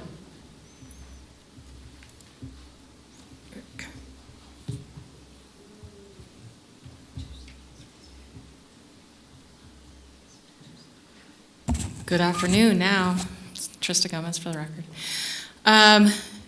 Equine businesses, and super short on this, I went to a hearing or a public comment, months ago, and I really appreciate that this is actually something that has been in the conversation for so long, but I agree with Mr. Clark and Ms. Andriela, it is long overdue. I mean, these seem like very easy modifications to the code to make these businesses viable and livable. And I mean, I think as a public person, I cannot understand why this has not happened yet. In addition, and I'm going to tie this in, agritourism is incredibly important along with the equine businesses. These are almost trade-like entities. These are entities that help children or families learn. They provide services to our company. They provide, healthy food. They provide ways for kids to learn how to have healthy food. What is healthy food? These things are so important, and they are so over-regulated. And I don't think anybody, I've talked to some of the farms, I've talked to some of the stables. It's like nobody can understand why these codes exist to such a huge extent for these kinds of things. I mean, nobody can understand it. It just doesn't make sense. And there has got to be a way to simplify these codes so these educational and needed businesses they happen in an easier way. So that's those two things. Public noticing, I've been on this for years. We need a better public noticing, and then in addition to that, we wonder if our comments even matter oftentimes. I've heard, like I said earlier, so many people who just cry almost. I've heard actually people cry in the parking lot about things that you guys have done that we know that the public is overwhelmingly against. And yet, you say, we've had the public noticing, we understand that that's happening, and so that is something, so we're going forward almost in spite of public resistance to these things that have a real lived experience and impact on their day-to-day lives. I am just gonna, and then countywide affordable housing, I just helped a young person get into kind of like an apartment. And one of the apartments he looked at was one of the apartment complexes that had been, changed over or something. I won't have enough time. But it almost seemed predatory. And so with the affordable housing, there should be a definition of affordable housing, and we should know what that affordable housing actually looks like instead of just saying more housing is affordable housing. And there's more to say on that, but I'm out of time. Thank you. Tammy Holt-Still.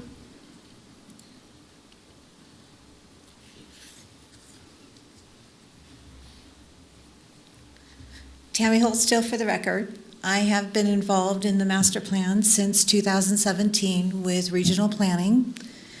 I have seen where dark skies has been in the regional plan from day one. I don't understand how it's become an issue again when it's been part of the master plan from day one. In the North Valleys, dark skies has been part of the master plan. So to bring dark skies back here again, here, it should already be part of the master plan. Dark skies is dark skies, which means the lighting should be set up as such. I know I fought with Makita about their dark skies and their lighting. So yes, I like to see that you guys are worried about dark skies, but there's priorities and it's already part of the master plan. Keep it part of the master plan, deal with it as part of the master plan, understand it's part of the master plan, and deal with the other stuff. You know, affordable housing, public noticing, the equine businesses, but it's already part of the master plan. Let's move on and get to the real business at hand. It's part of regional master plan. It's already part of your master plan. Move on.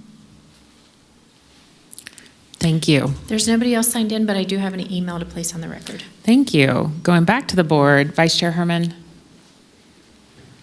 Thank you, Madam Chair.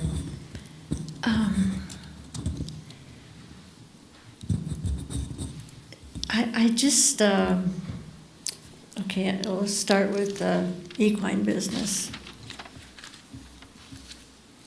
So what made it so that we are calling them a business now? We used to have people at their homes and they trained a few horses. So why are we into receiving more taxes from them? Or what's the purpose of putting so many rules against them? I just haven't figured that one out. If somebody has a huge place that is, you know, they do collect enough income on it to make it an actual business, I can understand but there's a limitation there. I mean, if you have somebody that's got 2 horses and they give a couple riding lessons a month, that now would be a horse business, an equine business. It just seems like a lot of regulation for you know, just it doesn't seem appropriate that that's the way it is. But maybe we'll work all those details out.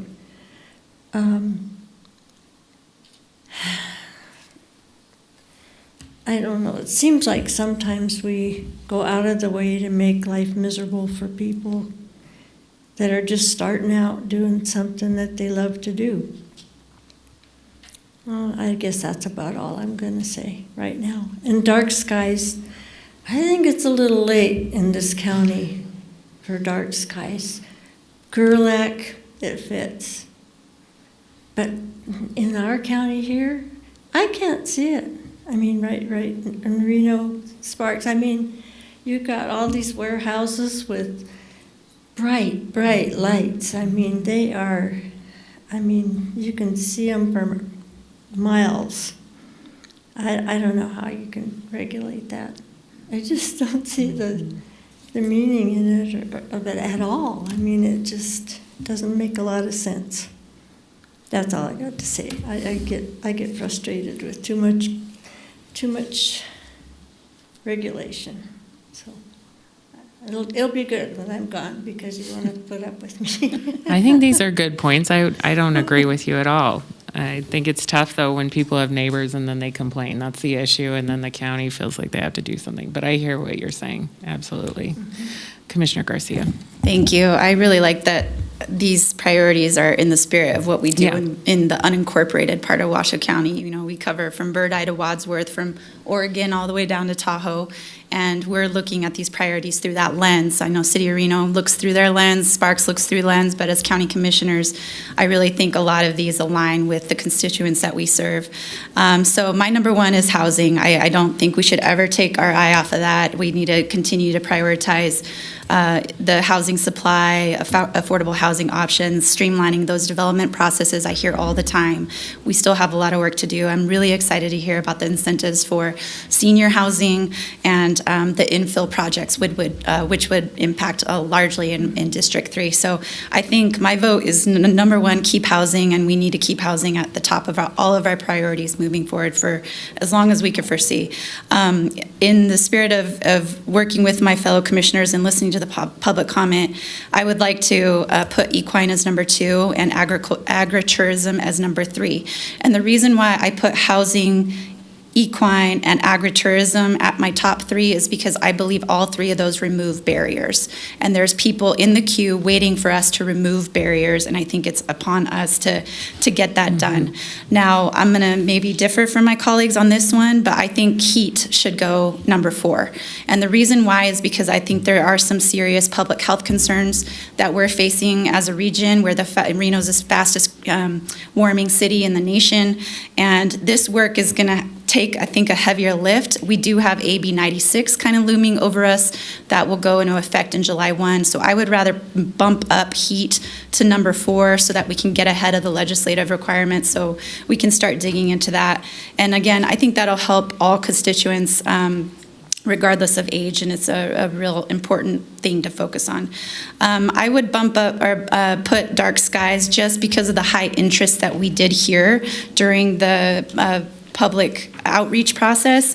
And Sun Valley has dark sky issues. I get phone calls about that from constituents when there's new construction, and so I still think it's relevant, and I would like to lean into that a little bit more. And public noticing, not that it's not important, but the reason I asked my earlier question is because I feel like we've kind of gotten into a rhythm with things since 2022. I know there's some housekeeping, we need to codify some things, but I think as things are marching along right now, I would rather have you prioritize your time for housing and equine and agritourism. And those are my thoughts. Thank you. And Commissioner Andriola. Thank you. And again, it's not going to be a surprise. I realize there's a compliance piece on the housing.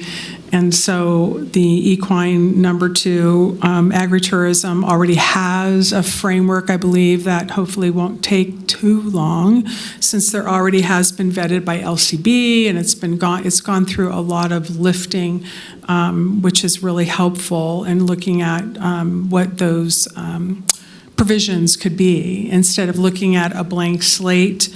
I do realize that the AB 96 is in place for the heat mitigation. I just attended the DRI conference, actually, and there was a panel session. I believe the chair was there. We missed each other, but I attended that. And that certainly was a panel discussion in terms of the compliance. So dark skies does need to be actually clarified. Even though there is some language, it is not clear enough. And I can state that to some of the folks that made comments about dark skies. It just needs to be really tightened up. And so I'm going to support, again, housing 1, equine 2, agritourism 3, 4 is the heat mitigation, 5 is dark skies and the public noticing. I hope that in terms of looking at if we have a Gantt chart for the future, I think that would be really helpful when we're faced with these in terms of timing, because even though Ms. Mullen, you shared that it might be a year. It doesn't mean everything's going to take a year. Some things may finish earlier than others. And so I think I just wanted to clarify, I don't want to put words in your mouth, but that's how I understood it, is it doesn't mean we have to wait the entire time of a year. It just the staggering and being able to answer when things are complete. And I do believe the public noticing piece, maybe, if no one calls in sick, and everyone, maybe there's an opportunity to squeeze it in, because it is important with the noticing that we have everybody's feedback. But I am going to support the order as I stated. So housing 1, equine 2, even though I really wanted it 1. Can I state on the record, I really want it 1. I think we're so close. Hopefully housing will just be a couple months, and then we can see equine happen. Agritourism, heat, dark skies, and public noticing. Thank you. Thank you. Commissioner Clark? Thank you, Madam Chair. With regards to dark skies, I think that we should have public service announcements, letting people know that, and get the public involved in this.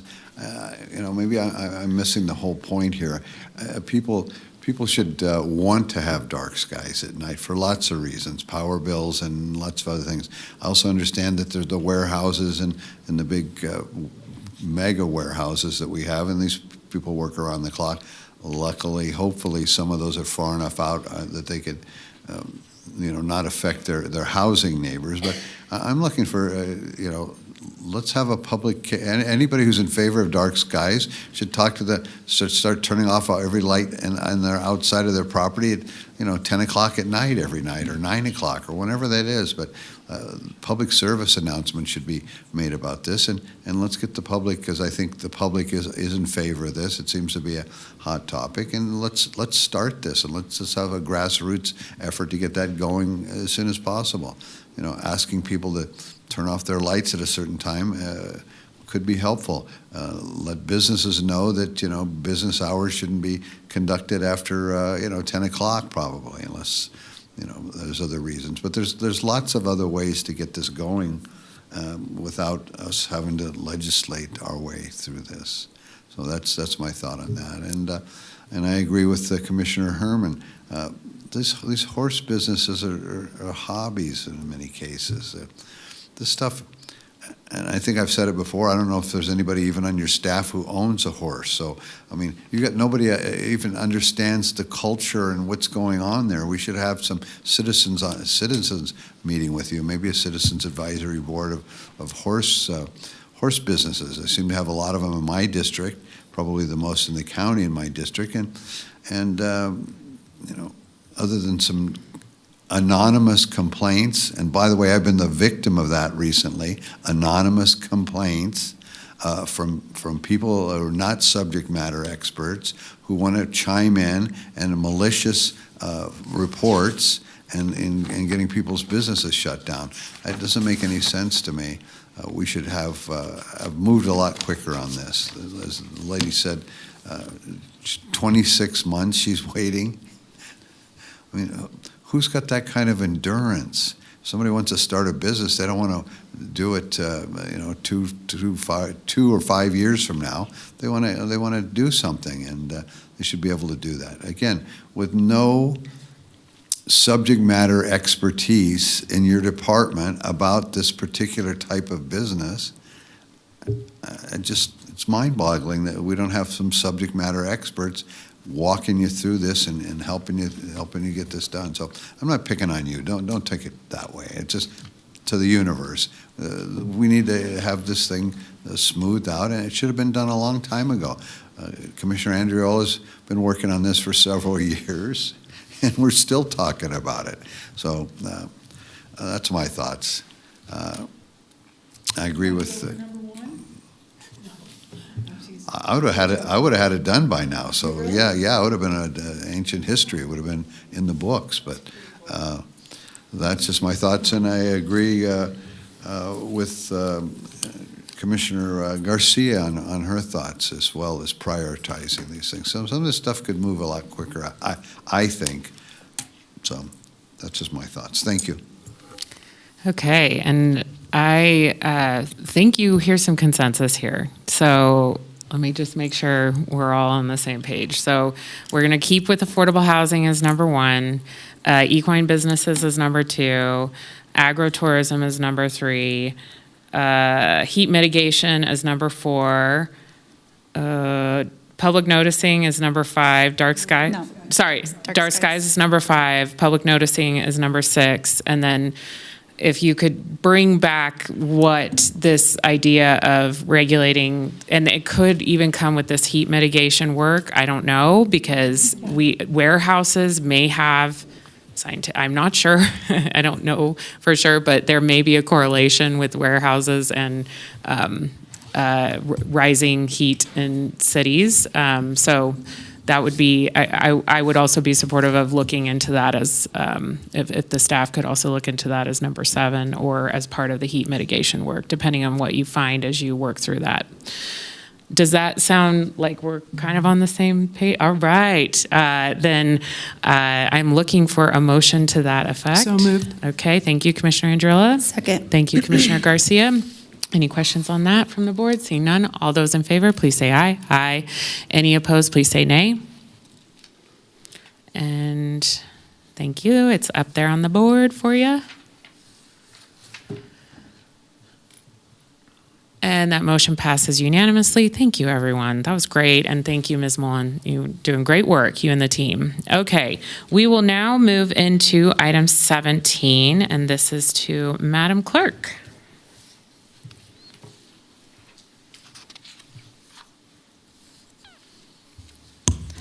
Item 17, this will be bill number 1939. To adopt a development agreement for Silver Hills, a residential subdivision, tentative subdivision map case number WTM 21-006, to extend the deadline for recording the initial final map to August 24th, 2029. Amendment of conditions case number WAC 25-0009. Thank you very much. Does the board wish to have a staff report on this? I'm seeing no's. Okay. Then do any board members have questions on this? I think it was pretty straightforward in the staff report. Okay. Madam Clerk, is there any public comment on this? There is. We have Tammy Holt still, and I have a document to distribute to the board. Thank you.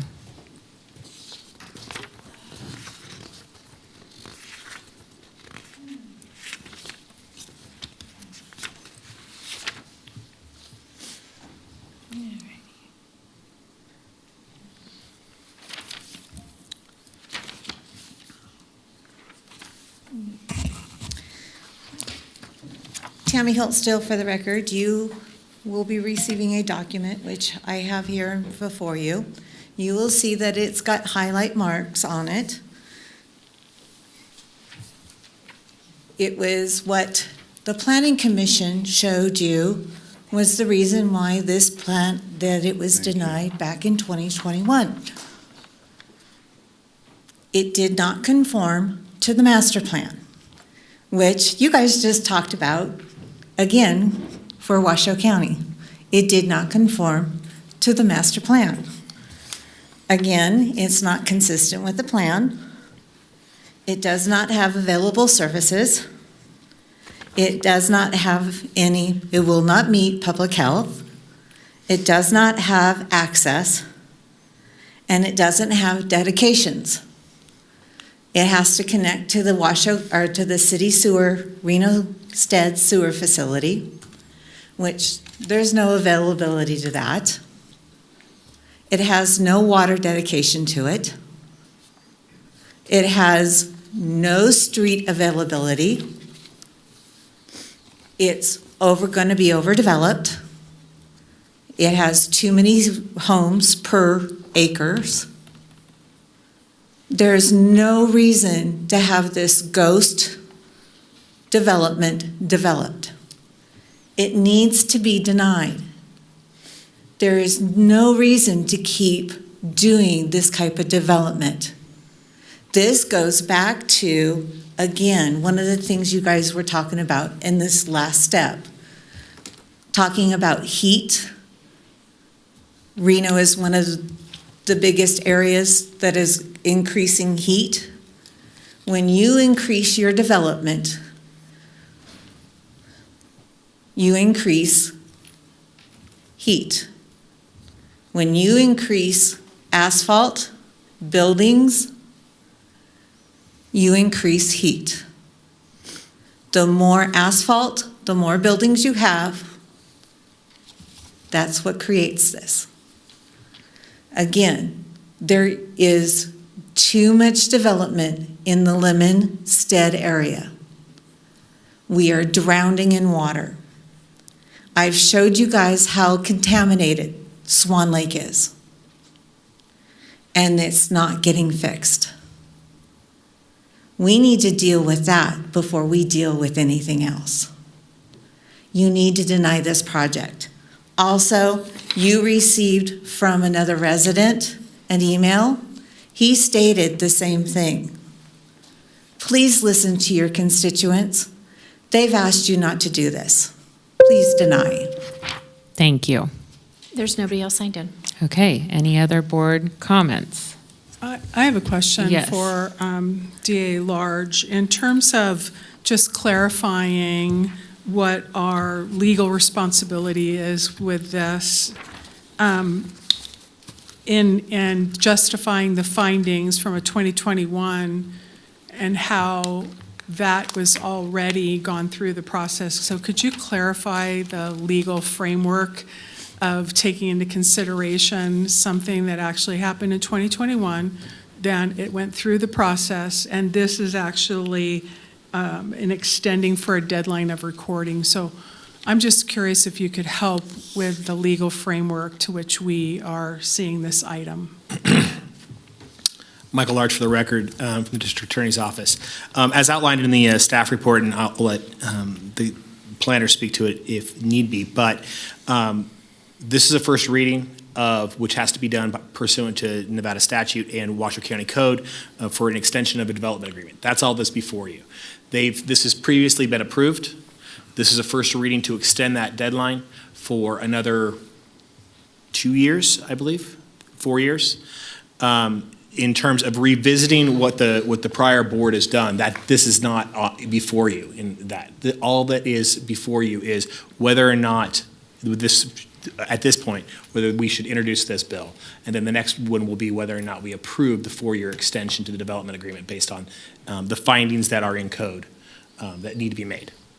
Thanks. I think it's helpful to understand what is our legal responsibility and our responsibility to act in the purview to which we make decisions. And so thank you for the clarification. And yeah, I believe the extension is for August 24th till 2029 as stated. And specifically, Washoe County Code, Section 110-814-30D is the required findings that this board will need to make, the compliance with the master plan and all of those things with regard to the next hearing.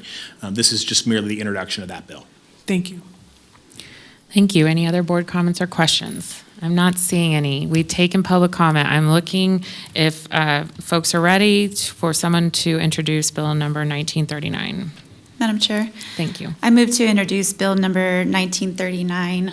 The development agreement is necessary to provide adequate time to finalize the redesign of necessary utility infrastructure and request amendments to both the Silver Hills Specific Plan Handbook and the tentative maps conditions of approval. Thank you so much. All right, we're going to move into item 18, and this is also a first reading, so I'll throw it over to Madam Clerk.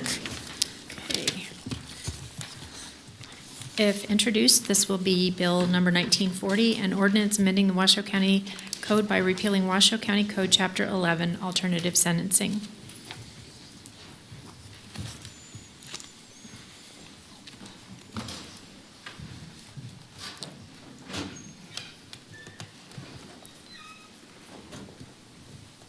Would you like me to wait a moment? We have a quorum. Go ahead and proceed. Thank you, sir. Good afternoon, Madam Vice Chair, members of the Board of County Commissioners, Abby Ukobin, Chief Financial Officer, again, to present the first reading of repealing Washoe County Code Chapter 11. Just a quick agenda for what we're going to talk about today. Again, this is repealing Chapter 11, which created the Department of Alternative Sentencing. We'll talk about how we got here, what our goals for this project and initiative are, what are the proposed changes? We heard some questions about what does the new model look like. I want to present on that, even though that's not what the specific vote is on.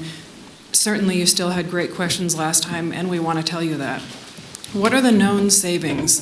We will clarify that there will be some minor savings associated with this, but until the plan is fully developed and implemented, we want to wait until this vote today and then kind of fully bake that plan and then bring you back more information on the 18th of November. So we'll have much more detail at that time if there's an affirmative vote today. And then we'll talk about next steps, because there are a lot of procedural steps that'll be happening between now and the 31st of December if the vote is affirmative today, and then on the 18th of November.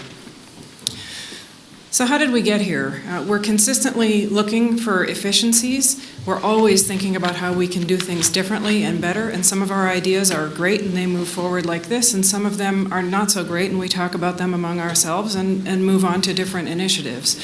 As the chief departed, we started thinking about whether or not we could have these functions fall in different areas, create economies of scale, and actually enhance the customer experience. And so that's what we'll talk about today, in addition to other things. Small departments often lack the administrative support they need to be fully self-sufficient. That includes things like cash handling, inventory control, financial reporting, monthly budget to actual comparisons, and from the human resources perspective, policy development and compliance. We've seen 3 years of budget overages ranging from almost $95,000 to almost $400,000 in the past 3 fiscal years. And we received a very large internal audit report containing more than 60 findings. So we had to do something, and we started talking about it. What is our goal? I've heard many things, from it's a financial goal to other types of goals, and I want to be very clear about what this team's goals were when we talked about this new model. And one thing is to offer more consistency. As the Second Judicial District Court moved to a different drug testing entity, we were looking at 2 and 3 different drug testing agencies depending on which court you were a part of. And so we were also finding that in pretrial services, there were 2 entities doing pretrial services. We wanted to consolidate that under one agency so we could have consistency, and so that we had customers that were not saying, where do I go, how do I get my services? And you'll hear from the pretrial services team that they are going to create what I'm calling a new warm handoff team. I'm sure there's a technical term for it, but it is to support the sequential intercept model that is so critical and in your vision to keep people out of jail and keep them working, functioning in society and doing their absolute best every day. The drug testing piece, when the district court did their RFP, they came back with many different responses, and the winning vendor has trauma-informed staff. What I've learned as part of this project is that sometimes people who are in the system are victims themselves, and so they have a very hard time going to drug testing because it can be invasive. This team is sensitive, they're trauma-informed trained, they have nationwide experience, there's less confusion because all customers will be going to one place. And in addition, one of the things that was most important to me was it's a risk reduction for the county. Anytime we can move risk to a different entity or the private sector and they're willing to do it, we'd like to do that because we don't want to put ourselves at risk. At the same time, we learned the very unfortunate news that the STAR housing program funding for personnel was going away. And so we're going to continue that program in different departments in a different way. And certainly there may be bumps in the road, but we're committed to continuing that program even without the personnel funding. We thought that when small groups of people join larger departments, there are more training opportunities, and there are more opportunities for growth and development. I see that countywide. Smaller areas and smaller divisions almost don't always get the same level of training, level of support that the larger agencies do because they know to ask for it. And so the intention here was to offer, one of the intentions was to offer that those more opportunities. And again, there's likely to be minor budgetary savings. I'll give you a briefing on that today, and then if there's an affirmative vote today, we'll be more specific on November 18th when we really know what this model is going to look like. So this slide is very busy, but this is the model. This is the proposed model and the proposed changes. I'll go through it because I think that that's important for you and for the public and other stakeholders. So there are 4 main areas of Department of Alternative Sentencing. Let's take them kind of one at a time here. Drug testing. As the district court conducted their RFP, we realized that there were some successful vendors out there that were doing that. So now we are seeing that function is going away. There are 4 people in that area. That function is going away. Those people, the majority of them are going to different departments. They've been successful at interviewing, so kudos to HR for being very proactive, helping them on a weekly basis to move on to those other positions, because we know the board finds it very important not to do layoffs. We've heard that loud and clear from you. So as the district court is joining this new drug testing company, AverHealth, other county departments like HSA and Juvenile Services are also joining. So that we're trying to get that done by December 1st because those employees were so successful at finding other positions. Pretrial services, there are currently 4 positions in this area. They're proposed to go to the district court.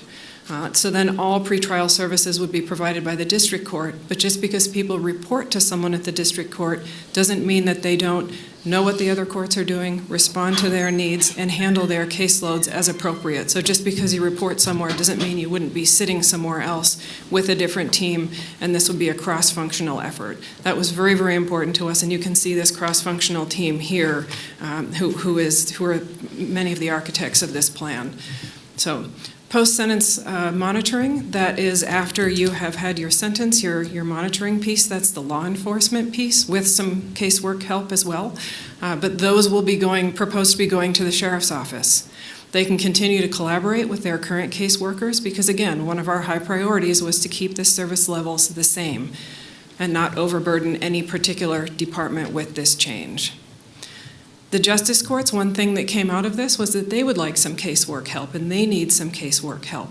So the Sparks Justice Court had a vacancy, and they were kind enough to repurpose that position. So if there's an affirmative vote today and on November 18th, you'll see a staff report coming forward on December 16th, reclassing that one position, and then there's a new position being proposed under this model for Reno Justice Court, just to make sure that this is a smooth transition and help them with some needs that they've expressed. But it doesn't mean that they can't work with pretrial services or on any specialty court cases. I just happen to list it under post-sentence monitoring. It can be used as the courts determine. And the STAR housing program, there are 4 positions associated. We had a vacancy. We have people moving to other departments, and we're doing our absolute best to kind of rehome everyone in that area without greatly increasing our funding. Operations will move to the Human Services Agency, the manager's office, and the sheriff's office, depending on what the function is, because there's a civilian and law enforcement. There's case management, counseling, peer support on the civilian side, and then there's a law enforcement component. So they'll continue to work together, and it is important to us. We know that that program is important to you. We will be continuing it after the funding is eliminated. It will just look different. So here's the slide regarding the known proposed savings, and I've been very, very hesitant to list this because we're still working with stakeholders, and certain things may change between now and even next week. We're going to solve a problem this afternoon that won't cost us any more money, but we're constantly solving problems and questions. But we commit to the chief's salary and benefits, and you'll notice that the 27 savings is lower than the 26 savings, which doesn't make intuitive sense, but there was an incumbent in that position when we budgeted for 2026. Our policy post-classification and compensation study is everything starts at the beginning. That's the beginning, that 202834. The building lease, that building has a 6-month notification process, so you'll see the savings jump quite a bit between this year and next year because we have to give that 6-month notice. You also have some utilities and janitorial services, although in this first year, they're very minimal, and we do need to remember that we still have to have moving costs and other things that will necessarily chip away at some of those savings. But this is the approximate savings, and we will bring you back something more detailed on the 18th of November if this moves forward today. There's some cost avoidance we should talk about. Again, we had 3 consecutive years of budget overages, and they, between the first and second year, they increased quite a bit and then leveled off a little bit, right around $375,000. But also we have some other cost avoidance. We don't need to put a fiscal person in that department or an HR person to make sure that it can really have compliance, have policy direction, have fiscal management, have cash controls, inventory controls, things like that. That's a cost avoidance of 1 or 2 positions that we will not be proposing to you in the budget if we can move forward and incorporate all of these functions into departments that already have solid and established fiscal teams. So 2 slides on kind of the procedural pieces of this, and then we will be happy to answer any questions. We're working with the DAS, the Sheriff's Office, the courts, HSA, and other stakeholders, discussing operational needs. We have already had several, kind of welcoming meetings, and I know the Sheriff's Office meets weekly with the people that are coming to them to figure out, doing ride-alongs, doing field visits, trying to make sure that those teams know that they're welcomed on these new teams and understand exactly what everyone does so we can properly incorporate in this a smooth transition. We're also trying to have some data exchange to make sure that we all know what the caseloads are, where they are with which courts, what type of supervision is needed, and how much case support is needed. And I suspect, frankly, that that's the piece where we may have some movements as we learn more and more about the needs of each and every case. Drug testing is transitioning to AberHealth. The district court is going, I believe it's November 1st. Other departments and entities are beginning to join now for December because, as we said, the employees there were very successful at getting other positions. So we're going a little earlier than December 31st. And please know that we will be monitoring the performance of this new vendor as we do with any vendor to make sure that this vulnerable population and our courts and our law enforcement are properly served by the drug testing company. Very important to us and to you. So next things, today we're doing the first reading. If there's an affirmative vote today, we'll do a second reading on November 18th. We'll terminate the building lease quickly thereafter, the next day. We've been working with the DA's office on that already. Again, the joinder with AberHealth by December 1st so that we can transition those services. If there's an affirmative vote on December 16th, we'll bring to you a very large staff report with all the budgetary moves and the staffing moves. And that will include the Sparks Justice Court reclassification and the Reno Justice Court new position, so it will not be net zero. Late December through December 31st, we're transitioning, continuing to meet, continuing to move data back and forth so that we understand what these caseloads are and how we're going to address them best to make this smooth and refine operations. And one of the things we talked about is how do we make sure that this is working and there are no stakeholder issues that bubble up that we can't figure out quickly. So we propose to meet 30 days after the transition, right around February 1st. I think it's February 4th. This meeting has been scheduled already. And then 60 days after that and ongoing for the first year in the hopes that we just naturally have these more communications on the sequential intercept model and keeping people with the services they need and out of our jails. With that, I'll be happy to take any questions you may have. Thank you. Thank you. I see that we have public comment. Do board members have comments? I see DA Large. Madam Chair, in regard to the presentation, I invited Ms. Winke, who is the head of pretrial services for the Second Judicial District Court. In something that Commissioner Clark said last week, struck a chord, which he spoke about our group meeting in terms of listening to the subject matter experts speak about these type of issues. We need to listen to the people that we have, and I know that there's been some discussions and some concerns, but I wanted to hear, in regard to explaining to this board what pretrial services actually does on the day-to-day basis and what the vision of that is. And so if you indulge me, I think she can speak very clearly to what pretrial services actually does and the vision of the future. Thank you. Welcome. Sorry about that mic there. I wanted to make sure everybody was awake. It's been a long day. Let me log in here.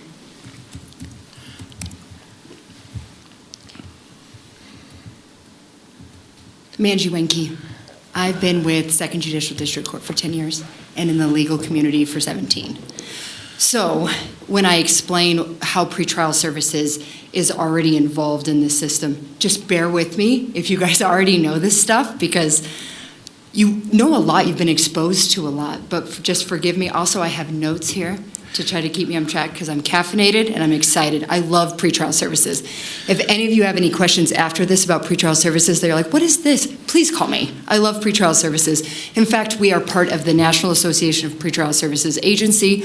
All of my staff members are certified through them. I work with them on any leadership level. They're coming to Nevada or Reno in 2026. So that'll be really exciting for us to house a national pretrial agency, the National Pretrial Services Agency. Anyways, so I wanted to talk to you guys about what we do, my team, how we work with those things. I want to start at the beginning. So pretrial services, while you guys understand it as being the supervising agency, which is what DAS did, we are both. My department is an assessment team and a supervision team. We already, when somebody comes into Washoe County Jail, you come in, there's no uniform bail schedule. You come in with no bail until you're seen by pretrial services, and we do what's called the Nevada Pretrial Risk Assessment. Right now, we're working with the AOC to revalidate that assessment. Well, what that assessment does is it allows to determine risk to flee or risk to reoffend. Those are the pillars of pretrial services. Those are the only things, that govern us is risk to reoffend. Let's get them to court, and let's not get rearrested, okay? So when you come into Washoe County Jail, my team is already there. We sit right in the belly of the beast, right there with, law enforcement to do those interview assessments. Interview assessments is a best practice for us to do so we can gain necessary contact information from the defendants, call references. We are working 24/7, 365 weekend holidays to ensure that people have the best shake to determine their risk, not their money, their risk. What is it for you to be released and to help our courts? This is very cool. I'm 2 JDC, but we do the assessments for everybody. We do Sparks Muni, Reno Muni, Sparks Justice, Reno Justice, Incline, Waters. We do the assessment for every court. That assessment is criminal history review. We go through criminal history. We do the reference review. We call references to confirm information. But then the neat thing that we do is with an administrative release. So we have the authority given to us by these courts. All of the courts have one matrix, and RJC has a different matrix. But my team is so amazing that they are able to take this if-then analysis for up to Cat B felonies and appropriate that if-then analysis to determine if somebody gets to be released prior to judicial review. That's fantastic. Our sheriff is concerned about intake lobby times. I know in past you've heard about, hey, intake lobby times are really a thing. We have worked with the sheriff's office to keep those, my team is about 5 hours. When you come in, we're going to see you, we're going to make that determination. And sometimes if you're a low risk and you meet these criteria through our matrix, you're going to walk right out the door. You're going to walk right out the door with a release acknowledgement. Stand by, team. I brought some papers. I only brought one, or else I'd make my friend, Mr. Large, pass them out to you. But these are release acknowledgements. They are face-to-face. Hey, these are going to be the expectations we have of you. If you walk out the door, you may not go back home. There's a no contact order. Oh, but if you do need to go get your toothbrush or your tools or whatever it is you need, because people need to do these things. This is presumption of innocence. You still have to do life, but we want to ensure community safety. 2 pillars of pretrial. Don't get rearrested, show up to court, right? So we go through these. We also have them in Spanish, and my team is very good with Spanish. Execute these acknowledgements, even for Reno Muni and Sparks Muni, and for Reno Justice. We get to do all these things and explain in the intake area release. Something a little bit different that we do for those courts that we supervise. We supervise individuals with supervision in Sparks, Wadsworth, Incline, and 2 JDC, okay? If during their stay, once bail is set, my team helps facilitate bail. We put together the packages with the pretrial risk assessment, the report that we make, criminal history goes to the DA's office, but then we also assess for public defender, affidavit, for appointment of counsel at the earliest stage, which is super cool. We do bail review for all of the courts daily, Christmas, for justice courts twice a day. So we are trusted with these high liability things for all the courts, my team. And it's exciting because then for the courts that we supervise, if somebody posts bail set, man, my team can't release on the charge. Either the charge is not within our release criteria or there's exigent circumstances, my team doesn't release them, fine. Bail set, for those other courts I told you I supervise, if bail is posted by the defendant, we get an updated view of the docket, updated conditions, and we go back to housing. We go back there and we have this one-on-one conversation with the defendant and say, hey, do you understand what is expected of you? Please, this is, oh, yep, those are observed tests. You're going to have to no drug and alcohol. Yep, I know you're over 21. You still can't drink, okay? So we go over these release acknowledgements. We make sure they have a copy So no one gets to say, gosh, I wish somebody would have told me when my court date was. And we show, hey, you're going to go to this address, you're going to go there and you're checking in with your officer. Then, I know I'm saying a lot, guys, and I am motor mouthing, so if I'm going too fast, just stop me. So we get to do these things, but then I hand off. We get to do those acknowledgements, execute those with the defendant in person. It takes about 30 minutes to make sure they understand, and work with Sheriff's Office to make sure we're safe going up the hill, blah, blah, blah. It's exciting. But then the next day, they go and check in with my staff, the supervision team. At the supervision side, they have an intake. In that intake, we do what's called a resource assessment. I know there's a holistic part of pretrial services that addresses these court things, but also the human being. So let's get you signed up for SNAP benefits. There's an eligibility worker, there's a resource assessment, because we're looking for stay out of trouble, don't get rearrested, come to court. Because what we don't want to see is warrants. Warrants are expensive, that is difficult. So they come and check in with my team. My team tells them what the judge is expecting of them. My team answers their questions. Hey, how do you get a hold of counsel? Throughout the judicial process, you've been ordered to do a PSI. Great, this is where you're going to go to do the PSI. That supervision team works hand in hand with DAs, PDs, to making sure that our population is meeting the requirements and getting through this really complicated process. Mm-hmm. Part of that is giving them these cute little binders. I know it feels antiquated to give paper binders out, but I cannot tell you how many times I see people come into court with their binders. Right. In this binder, you'll see what's expected of you. You're going to know how to get a hold of your officer. You're going to know what it means when they say no contact. What does that mean? Or no alcohol. That means NyQuil. Yeah, NyQuil will make you test positive. We work so very, very hard to make sure that both on the assessment side and supervision side, this population that is dealing with the super complex stuff is meeting their expectations of the court. So there's so much about pretrial. Again, I could talk forever, and if you ever have questions about it, call me. But those are some of the things we do. We do compliance reports for the lower courts and for the higher court, meaning it's a best practice too for pretrial services. In the past, it's like if they screw up, tell the court. Revocation, big bad, right? That's not a best practice. If somebody is on with pretrial services and has been on for a certain amount of time and is doing great, maybe we need to modify those conditions, right? Maybe we need to acknowledge the compliance and ensure, hey, are we over drug testing? Are we over supervising? That brings me to one of my final points. All conditions for pretrial services need to be least restrictive and individualized. Mm-hmm.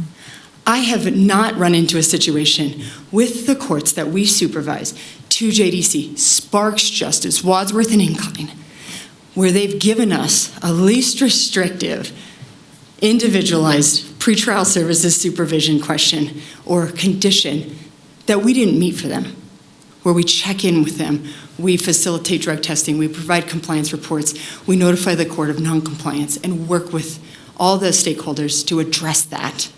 So we're excited. I believe that we can meet all of those needs for Washoe County. It would be an honor and a privilege to meet all those needs for Washoe County, just like we do at the jail. Questions? Yes, Commissioner Andriola. Well, I hope I never see you, because that means I'm in trouble. Well, you know. But if I do, I hope I see you. I know. You mentioned early on, I just want to get clarification. You mentioned that there's a matrix for JDC and a matrix or the RGC and I'm trying to understand as you went through this consistency of the process, but you distinctly held up your hands and you said the matrix. So that threw me a little. If you're talking about consistency, what is that matrix that you were referring to? And would this make it different so it would all be one matrix that you follow? So those are kind of my two questions. Great question. But how can you be so, you're an enthusiastic person. Where are you? Can you come every day? I'm caffeinated and I'm nervous, so this is what you get, guys. Thank you. All right, so the other courts have decided, hey, if you score this and your charge is that, then you could be released under these circumstances. RJC has elected a different set of circumstances for which my team complies with their if-then analysis, that criteria. Happily, we happily do so. They would like this other analysis. The other courts have decided for this analysis. We have no problem meeting the needs of both of those analyses. As a manager of 25 people, including a 24-hour team, it'd be great if we were all one. Like if the criteria was the same, but we don't need that.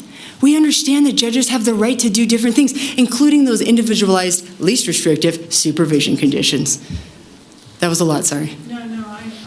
I appreciate your clarification, and that's really what I was getting at, because ultimately the judge has the authority, and that isn't being relinquished, is what I'm hearing. So you're still following the same matrix as outlined by the RJC. Is that a correct statement? Yeah, and we've been doing that for years. So what are you doing differently than under this? Well, if this goes through, we would be then supervising. Once released, then we would be complying with the judicial order to supervise the defendant as individually ordered by RJC judges. Right. So if they said, we want drug testing, because they do order drug testing differently than other courts. They're more specific, at least 2 times a week. We'd like the defendant drug tested within 7 days. Whereas sometimes some of the other courts are more likely to say, at the discretion of pretrial services. See, when we already touch these cases on the assessment team level, but then we touch these cases again when they come up to second judicial. When they wave over to us, we have the opportunity to review those cases anyways. And I will tell you, a lot of times when the defendants come into our office, they're super confused, and they love the opportunity to sit and talk to my staff, super seasoned staff, to go, these are questions we can answer for you, sit down, here's your folder. And it stinks for them to have to go from one agency supervising them to another. It'd be cool if they started, it'd be efficient. How's that? Cool. Maybe not the right word for you guys. It'd be efficient and helpful to this population if they started an assessment with my team, released on supervision at the justice court level, and then stayed to that same supervising officer at the district court level. We get to see those conditions that were ordered at Reno Justice because they waved over to the district court. So we get to look at them and touch them, and I have not seen anything that I don't believe my team could also supervise effectively. So there is an independent discretion unless that's given to you. So the judge, whatever that he or she has outlined, will be followed by you and your staff. Yeah. Okay. Thank you. Any other questions? Okay, great. Thank you. That was very informative. I think we did need that, so DA Large, thank you for queuing that up for us. And Madam Clerk, public comment, please. We have Kendra Birchie.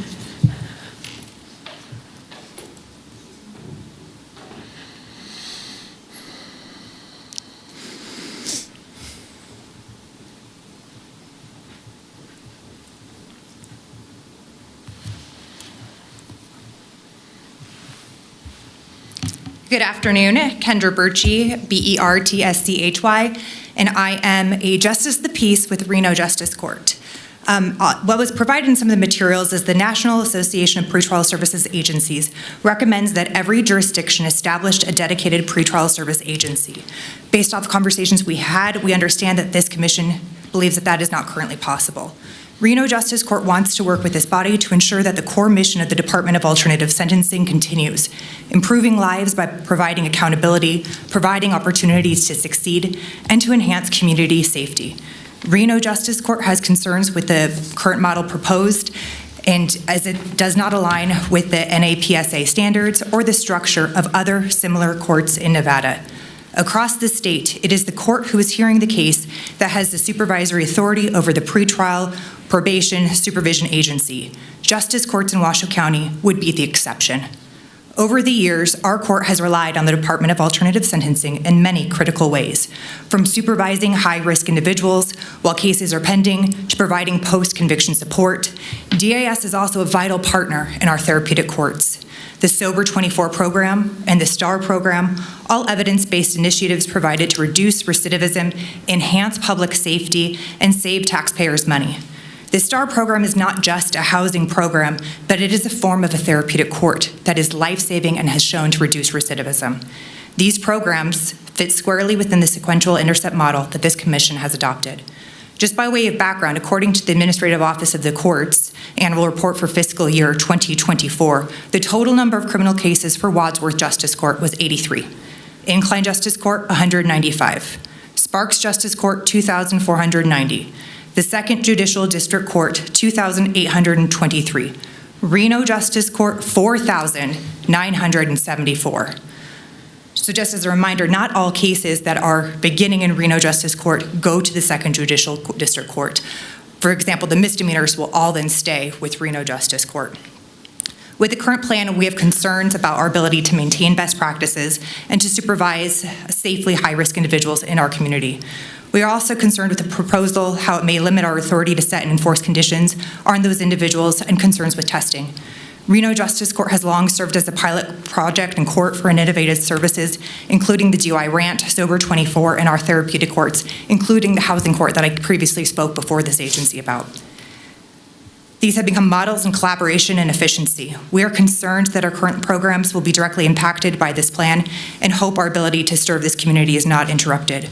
As this plan continues to evolve, I want to thank Manager Thomas and the members of this commission and the partner agencies for continuing to work with us to ensure that collaboration is met, our safety concerns are managed, and as well as to allow for effective supervision to remain at the forefront. Thank you. Thank you so much. Mark Wickman.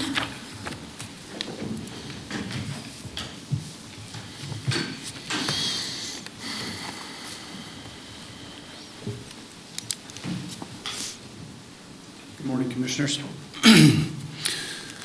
I'm mainly here today to listen today, but also answer any questions you guys have. But I just wanted to, so DAS, we work for the justice courts, and we do a lot of the post-sentencing supervision on our side for misdemeanors.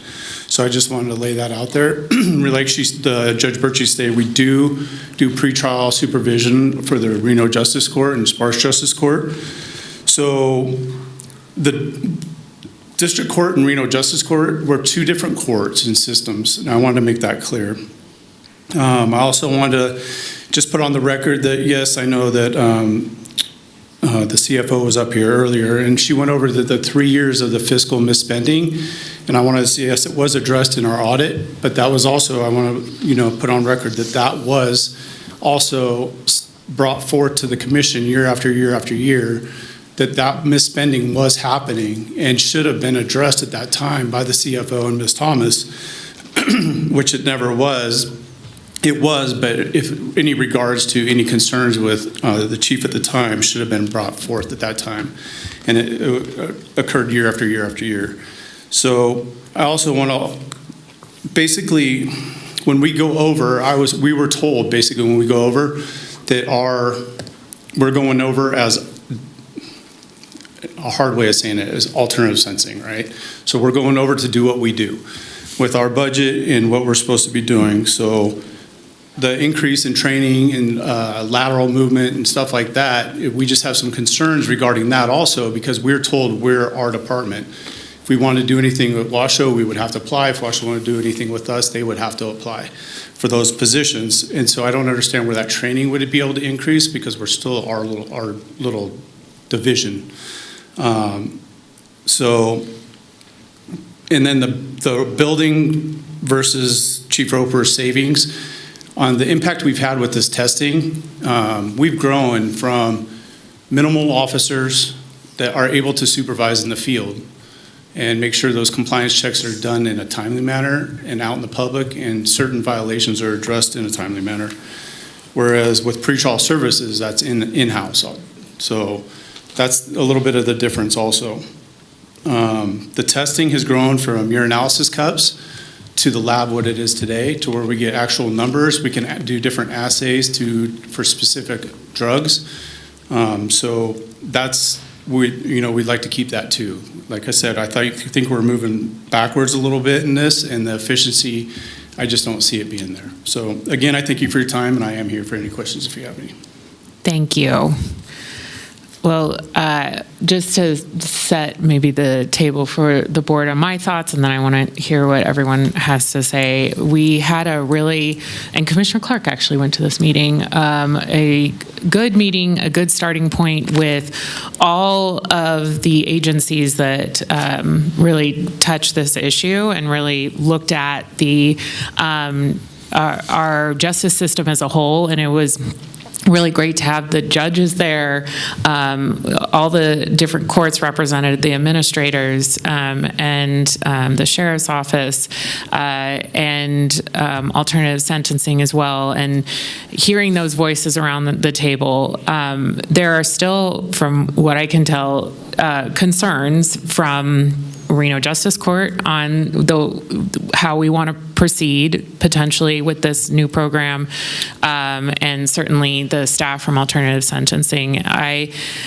am heartened to know that if we move forward with this, it won't be until January. Potentially, I'm hoping that if things are not worked out with how we manage this pretrial services, we can, I don't know, I need to look to Manager Thomas if it could be extended to February, knowing that we're hitting the holiday season and it's really tough to work out these issues. But I had asked Abby to get calendar all these meetings with the team. I feel like it's a really important team of alternative sentencing, working out this transition and start those meetings to make sure that we can start talking and start working out these issues, because I think that there is a way that we can try to make everyone a little bit happy, knowing that we need to get drug testing online. We've got staff who are no longer going to be doing that. We have staff that are not being supervised right now without having a chief,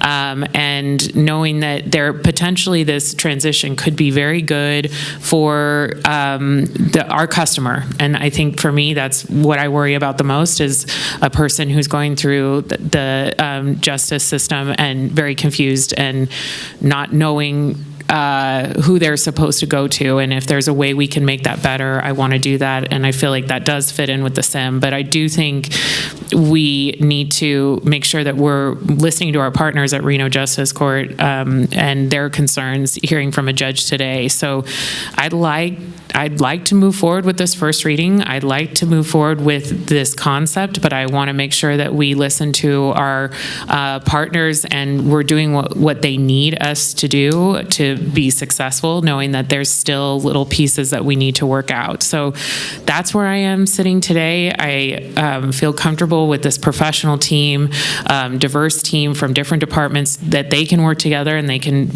figure this out. And I have asked that this board continue to get updates on where this is at if we do move forward, so we can make sure that we are making changes as needed, and listening to our departments and our elected officials. So that's where I'm at. I would like to go around to starting with the vice chair. Your thoughts?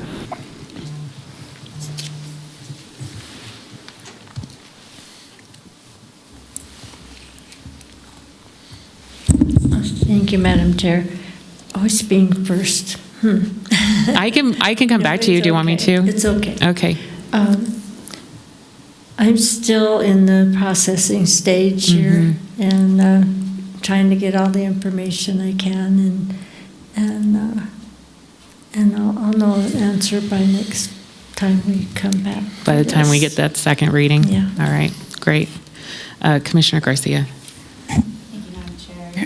What's clear today is that we've got a lot of people who are working incredibly hard and are very, very dedicated and committed to serving our most vulnerable population that go through the judicial system. So whether you're sitting in the front row or our judge in the back, I really appreciate the time, energy, and efforts taken to have these difficult conversations. I think for me as a commissioner sitting here right today, I may not be here in this role after elections next year, so I have to make every decision I take count for long-term vision, long-term goals, because while we have a great sheriff in office right now, we never know with the changing of the tide how quickly things can change within the cultures and the leadership styles, whether it's a commissioner or sheriff or whoever is sitting at the table. So taking away all the, the faces and the names and the titles today, looking at it from, a clear operational standpoint, I think what we, during this difficult time, are looking for are, how we can be more efficient, how we can improve services, how we can make operational changes, although they can be tough at times, but to really stretch our dollars as far as we can. And it's not always about the money, but it's the quality of services for me. And so I appreciate the conversations. I haven't been in on some of these meetings, and it is difficult to tease through because we're getting so many different opinions, and there's a lot of heart into this because, you've dedicated your life to this work, and it's important to you to see that your people and your mission and your values carry on. So, it's been a difficult process. I just hope that the communication continues. So the question to Abby is, the question that you brought up, Madam Chair, is that we would need or expect to have more updates and communication between now and January 1st. And then Abby mentioned that we would have a 30-day transition meeting and perhaps a 60-day. And then what would it look beyond 60 days? Thank you, Madam Chair, through you to Commissioner Garcia.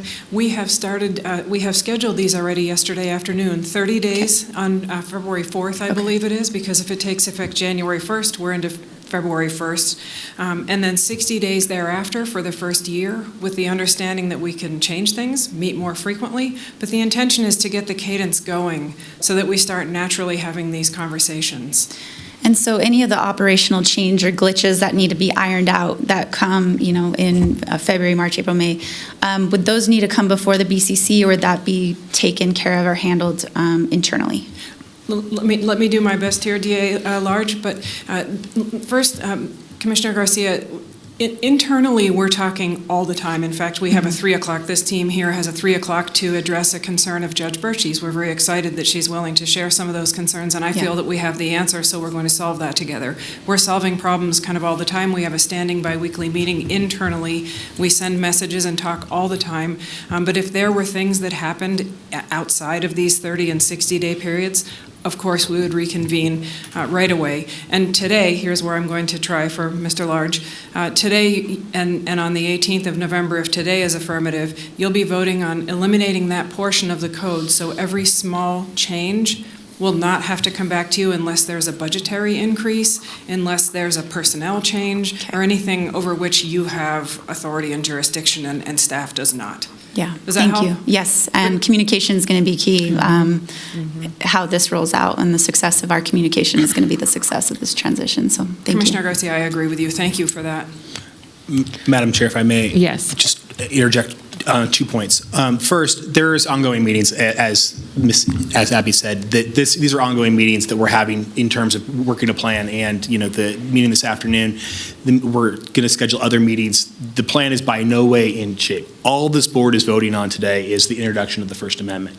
I want to note for the record, the ordinance that was submitted and posted has been slightly modified by my office. It has been put in the back before the meeting and has been circulated to you.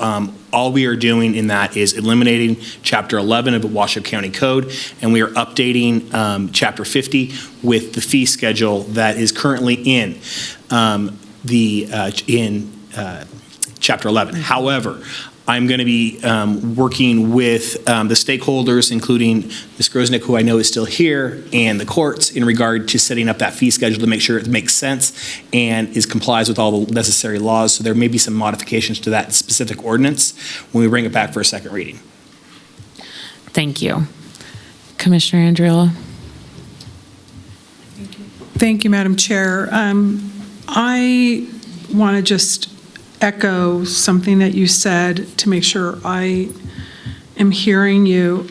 We are running into the holidays, and we are, even though there's a 30 and 60 day plan and the communication is committed to by everyone, but I believe some of the things that Judge Bursky mentioned in terms of just some of the concerns moving forward with the model that both she, and for full disclosure, I've also met with Pierre Halfchef, Judge Pierre Halfchef. I just knew him before he was judge, so I still call him Judge Halfchef, and even Judge Pearson as well. And I just want to be really transparent. And we all want the best. The one thing that I have seen from everyone is everyone wants to do the best they can in terms of the whole process for the individual, and to avoid confusion or an inadvertent situation where somebody's not understanding something, they might get in trouble and they didn't mean, there's certainly pretrial services and the process that was explained was extremely helpful. But January 1 for this ordinance to go into effect is just so soon.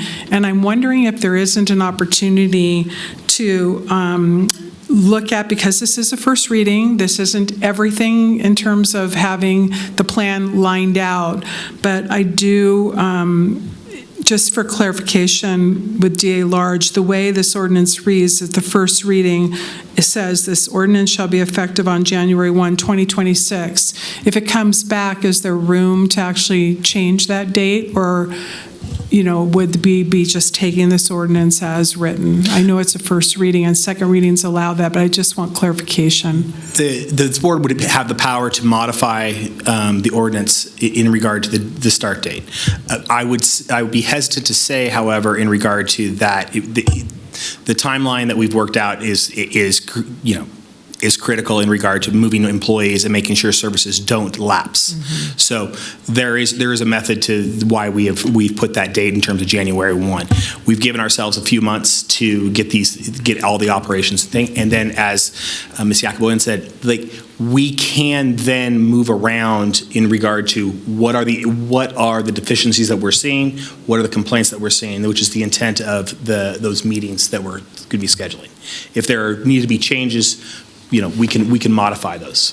Thanks. I really appreciate the clarification, because you just never know, and it just 2 months seems like a lot, but then you have holidays in between. And I think that having everyone at the table is critical in order to come up with a solution.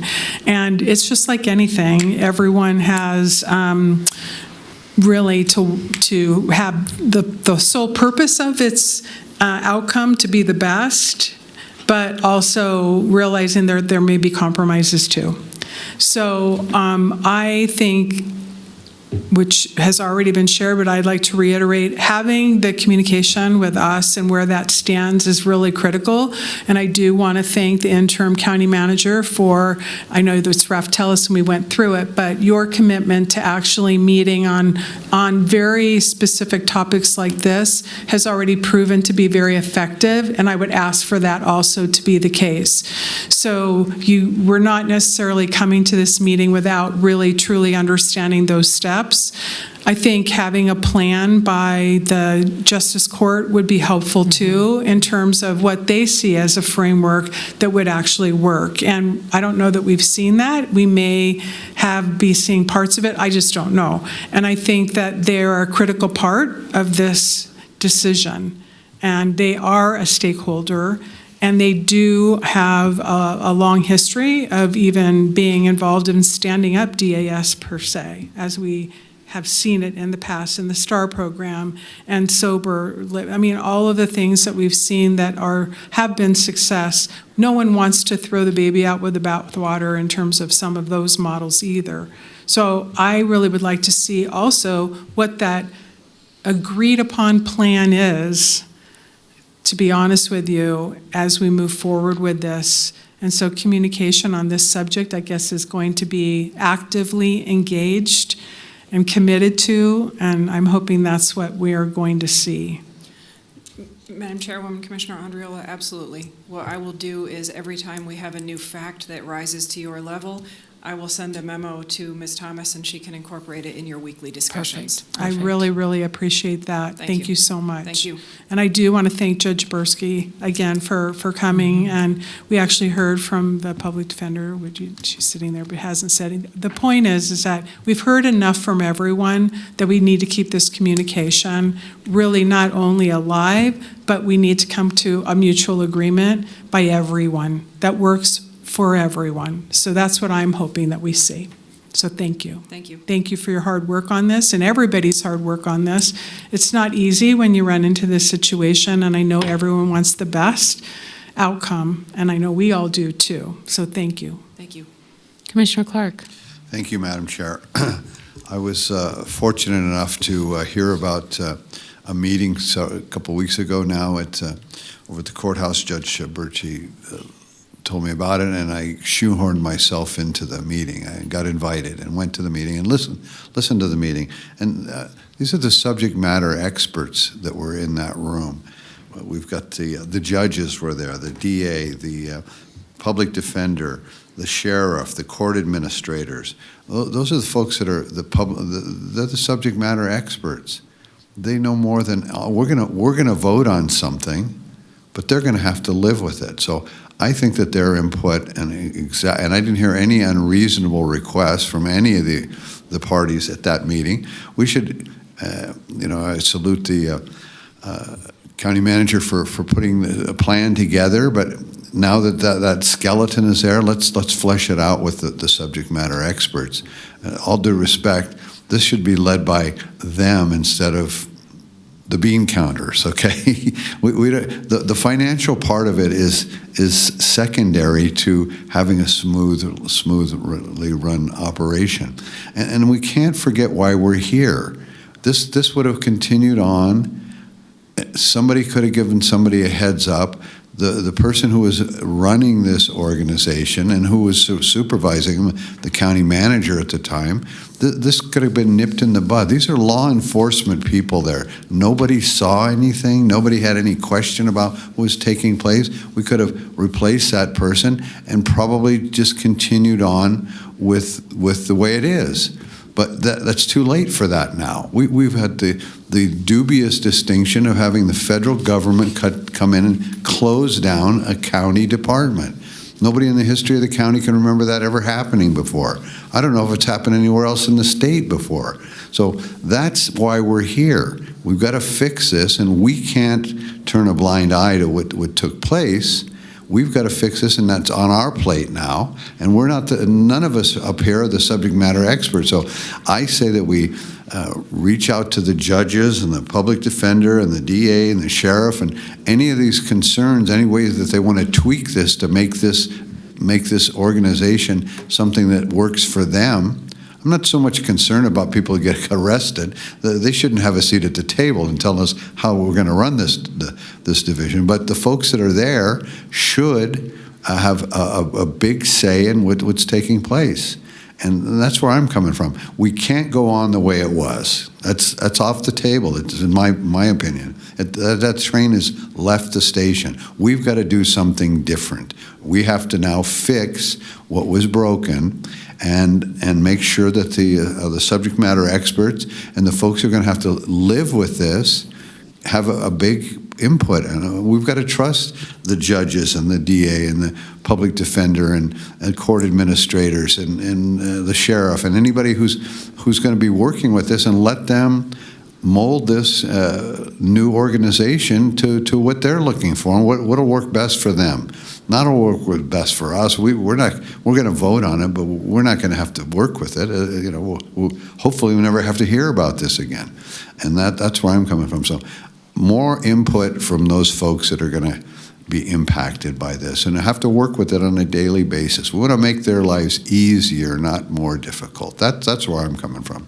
Thank you. Thank you, sir. Thank you. So I think the board is aligned and moving forward, but we really want to see Reno Justice Court, continue to hear their input and their concerns and make sure that they feel comfortable moving forward. And if that means 4 of those caseworkers go somewhere else, I mean, we shouldn't get in your operations. This is a management issue after we close this ordinance, but I just feel like we've got to make sure we're talking to our stakeholders and making them comfortable moving forward. And the one thing that Commissioner Jung would always say when we'd be doing difficult things is, we didn't write this on tablets and stone. We can go back if this board has made a decision that it turns out it was not the right decision, or if the staff have put some things into operation that need to be changed, we should do that and be okay with that, and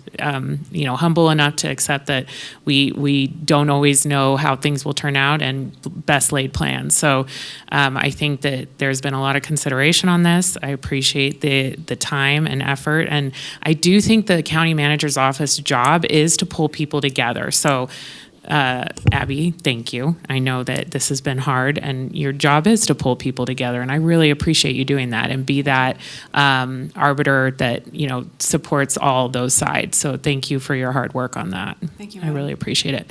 Any other board comments? Okay. Well, looking for someone to read in the record, or I'm happy to do it as well if folks do not want to. Looks, Commissioner Clark, do you want to do it? No? All right, I'll do it. Okay. Move to introduce and conduct the first reading of Bill number 1940 and set a public hearing for the second reading and possible adoption of the ordinance November 18, 2025. Thank you, everyone, for your time. We really appreciate it. Okay, now we are moving to our final public comment. Madam Clerk. Do you need to read I can it do in? that, sure. Oh, I'm sorry. No, you're all good. It's Manager been a long Thomas. day. Yeah. We're on final public comment. Comment heard under this item will be limited to 3 minutes per person and may pertain to matters both on and off the commission agenda. Unused time may not be allocated to other speakers, and please make your comments to the commission as a whole. Thank you. Trista Gomez. Thank you.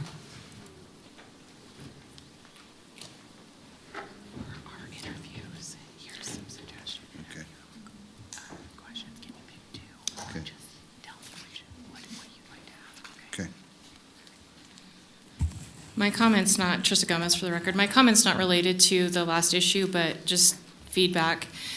I get that the people who work in these departments are really, really invested in these departments, and it's hard to see those kinds of change, especially when they were the ones who started those departments. I have had a kid who's had to kind of go through this, and I was really surprised. I said, man, I don't know how kind of like people who don't have experience in this do this. I have experience in it because I was a social worker and I did juvenile stuff, but it was really hard to navigate. And so to consolidate duplicative services, as hard as that might be for the people who really, really invested, I think that that's a good call, and I do think that that is a complicated system, and for people who have to navigate it, it is complicated. So that's the one thing I will say. The other thing I'm going to say is I'm just going to go back to, the manager comment. What I know now that I've done this is people are like, what does even the commission do? Like, they're like, you're gonna run for a commission? Like, what do they do? And so I tell them, and they're like, that sounds so boring and like nerdy. And I'm like, it kind of is so nerdy. And it's not anything that's like these crazy issues that we talk about on a federal level or any of those things, right? Like, those kinds of things that everybody like loves to talk about, like, that's not what y'all do. And so it's hard to communicate that. It's a long process, right, of kind of trying to communicate. And I've been to a lot of meetings, and when I don't go to the meetings, I'm often listening to them online. And so what I'm going to say, though, is the one comment that I hear, the one thing that I hear consistently over and over and over again is it doesn't matter if we tell those commissioners how we feel. We can hire lawyers, we can hire experts, we can do anything. They will not listen to us. And I say, I really can't say that they're wrong. The other thing that I'm going to say is we are in a worse financial position now, and the reason I started to pay attention was because of my quality of life, because my quality of life was impacted by the decisions that were being made here. And nobody really cares. Honestly, like, a lot of people aren't really going to know if Ms. Thomas is made the manager. They're not really going to know or not know. But what I'm asking you to say is why. I feel like this is a done deal, just like I feel like many things are done deals. When we come to the board, the decision is made. And what my question is why are we moving forward with Ms. Thomas if that's the decision, when we know the outcomes that have been in the past? And that's the question. And that's it. There's nobody else signed in. Thank you. We'll now move into item 20, Manager Thomas. Thank you, Chair Hill. Item 20 is Commissioner and County Manager's announcements, reports, and updates to include board and commission updates, requests for information, or topics for future agendas. Do you have anything for us? I don't. Okay, Vice Chair Herman. Okay, Commissioner Garcia and Commissioner Clark. Okay, thank you everyone for a great meeting. It's 2:40. We are adjourned.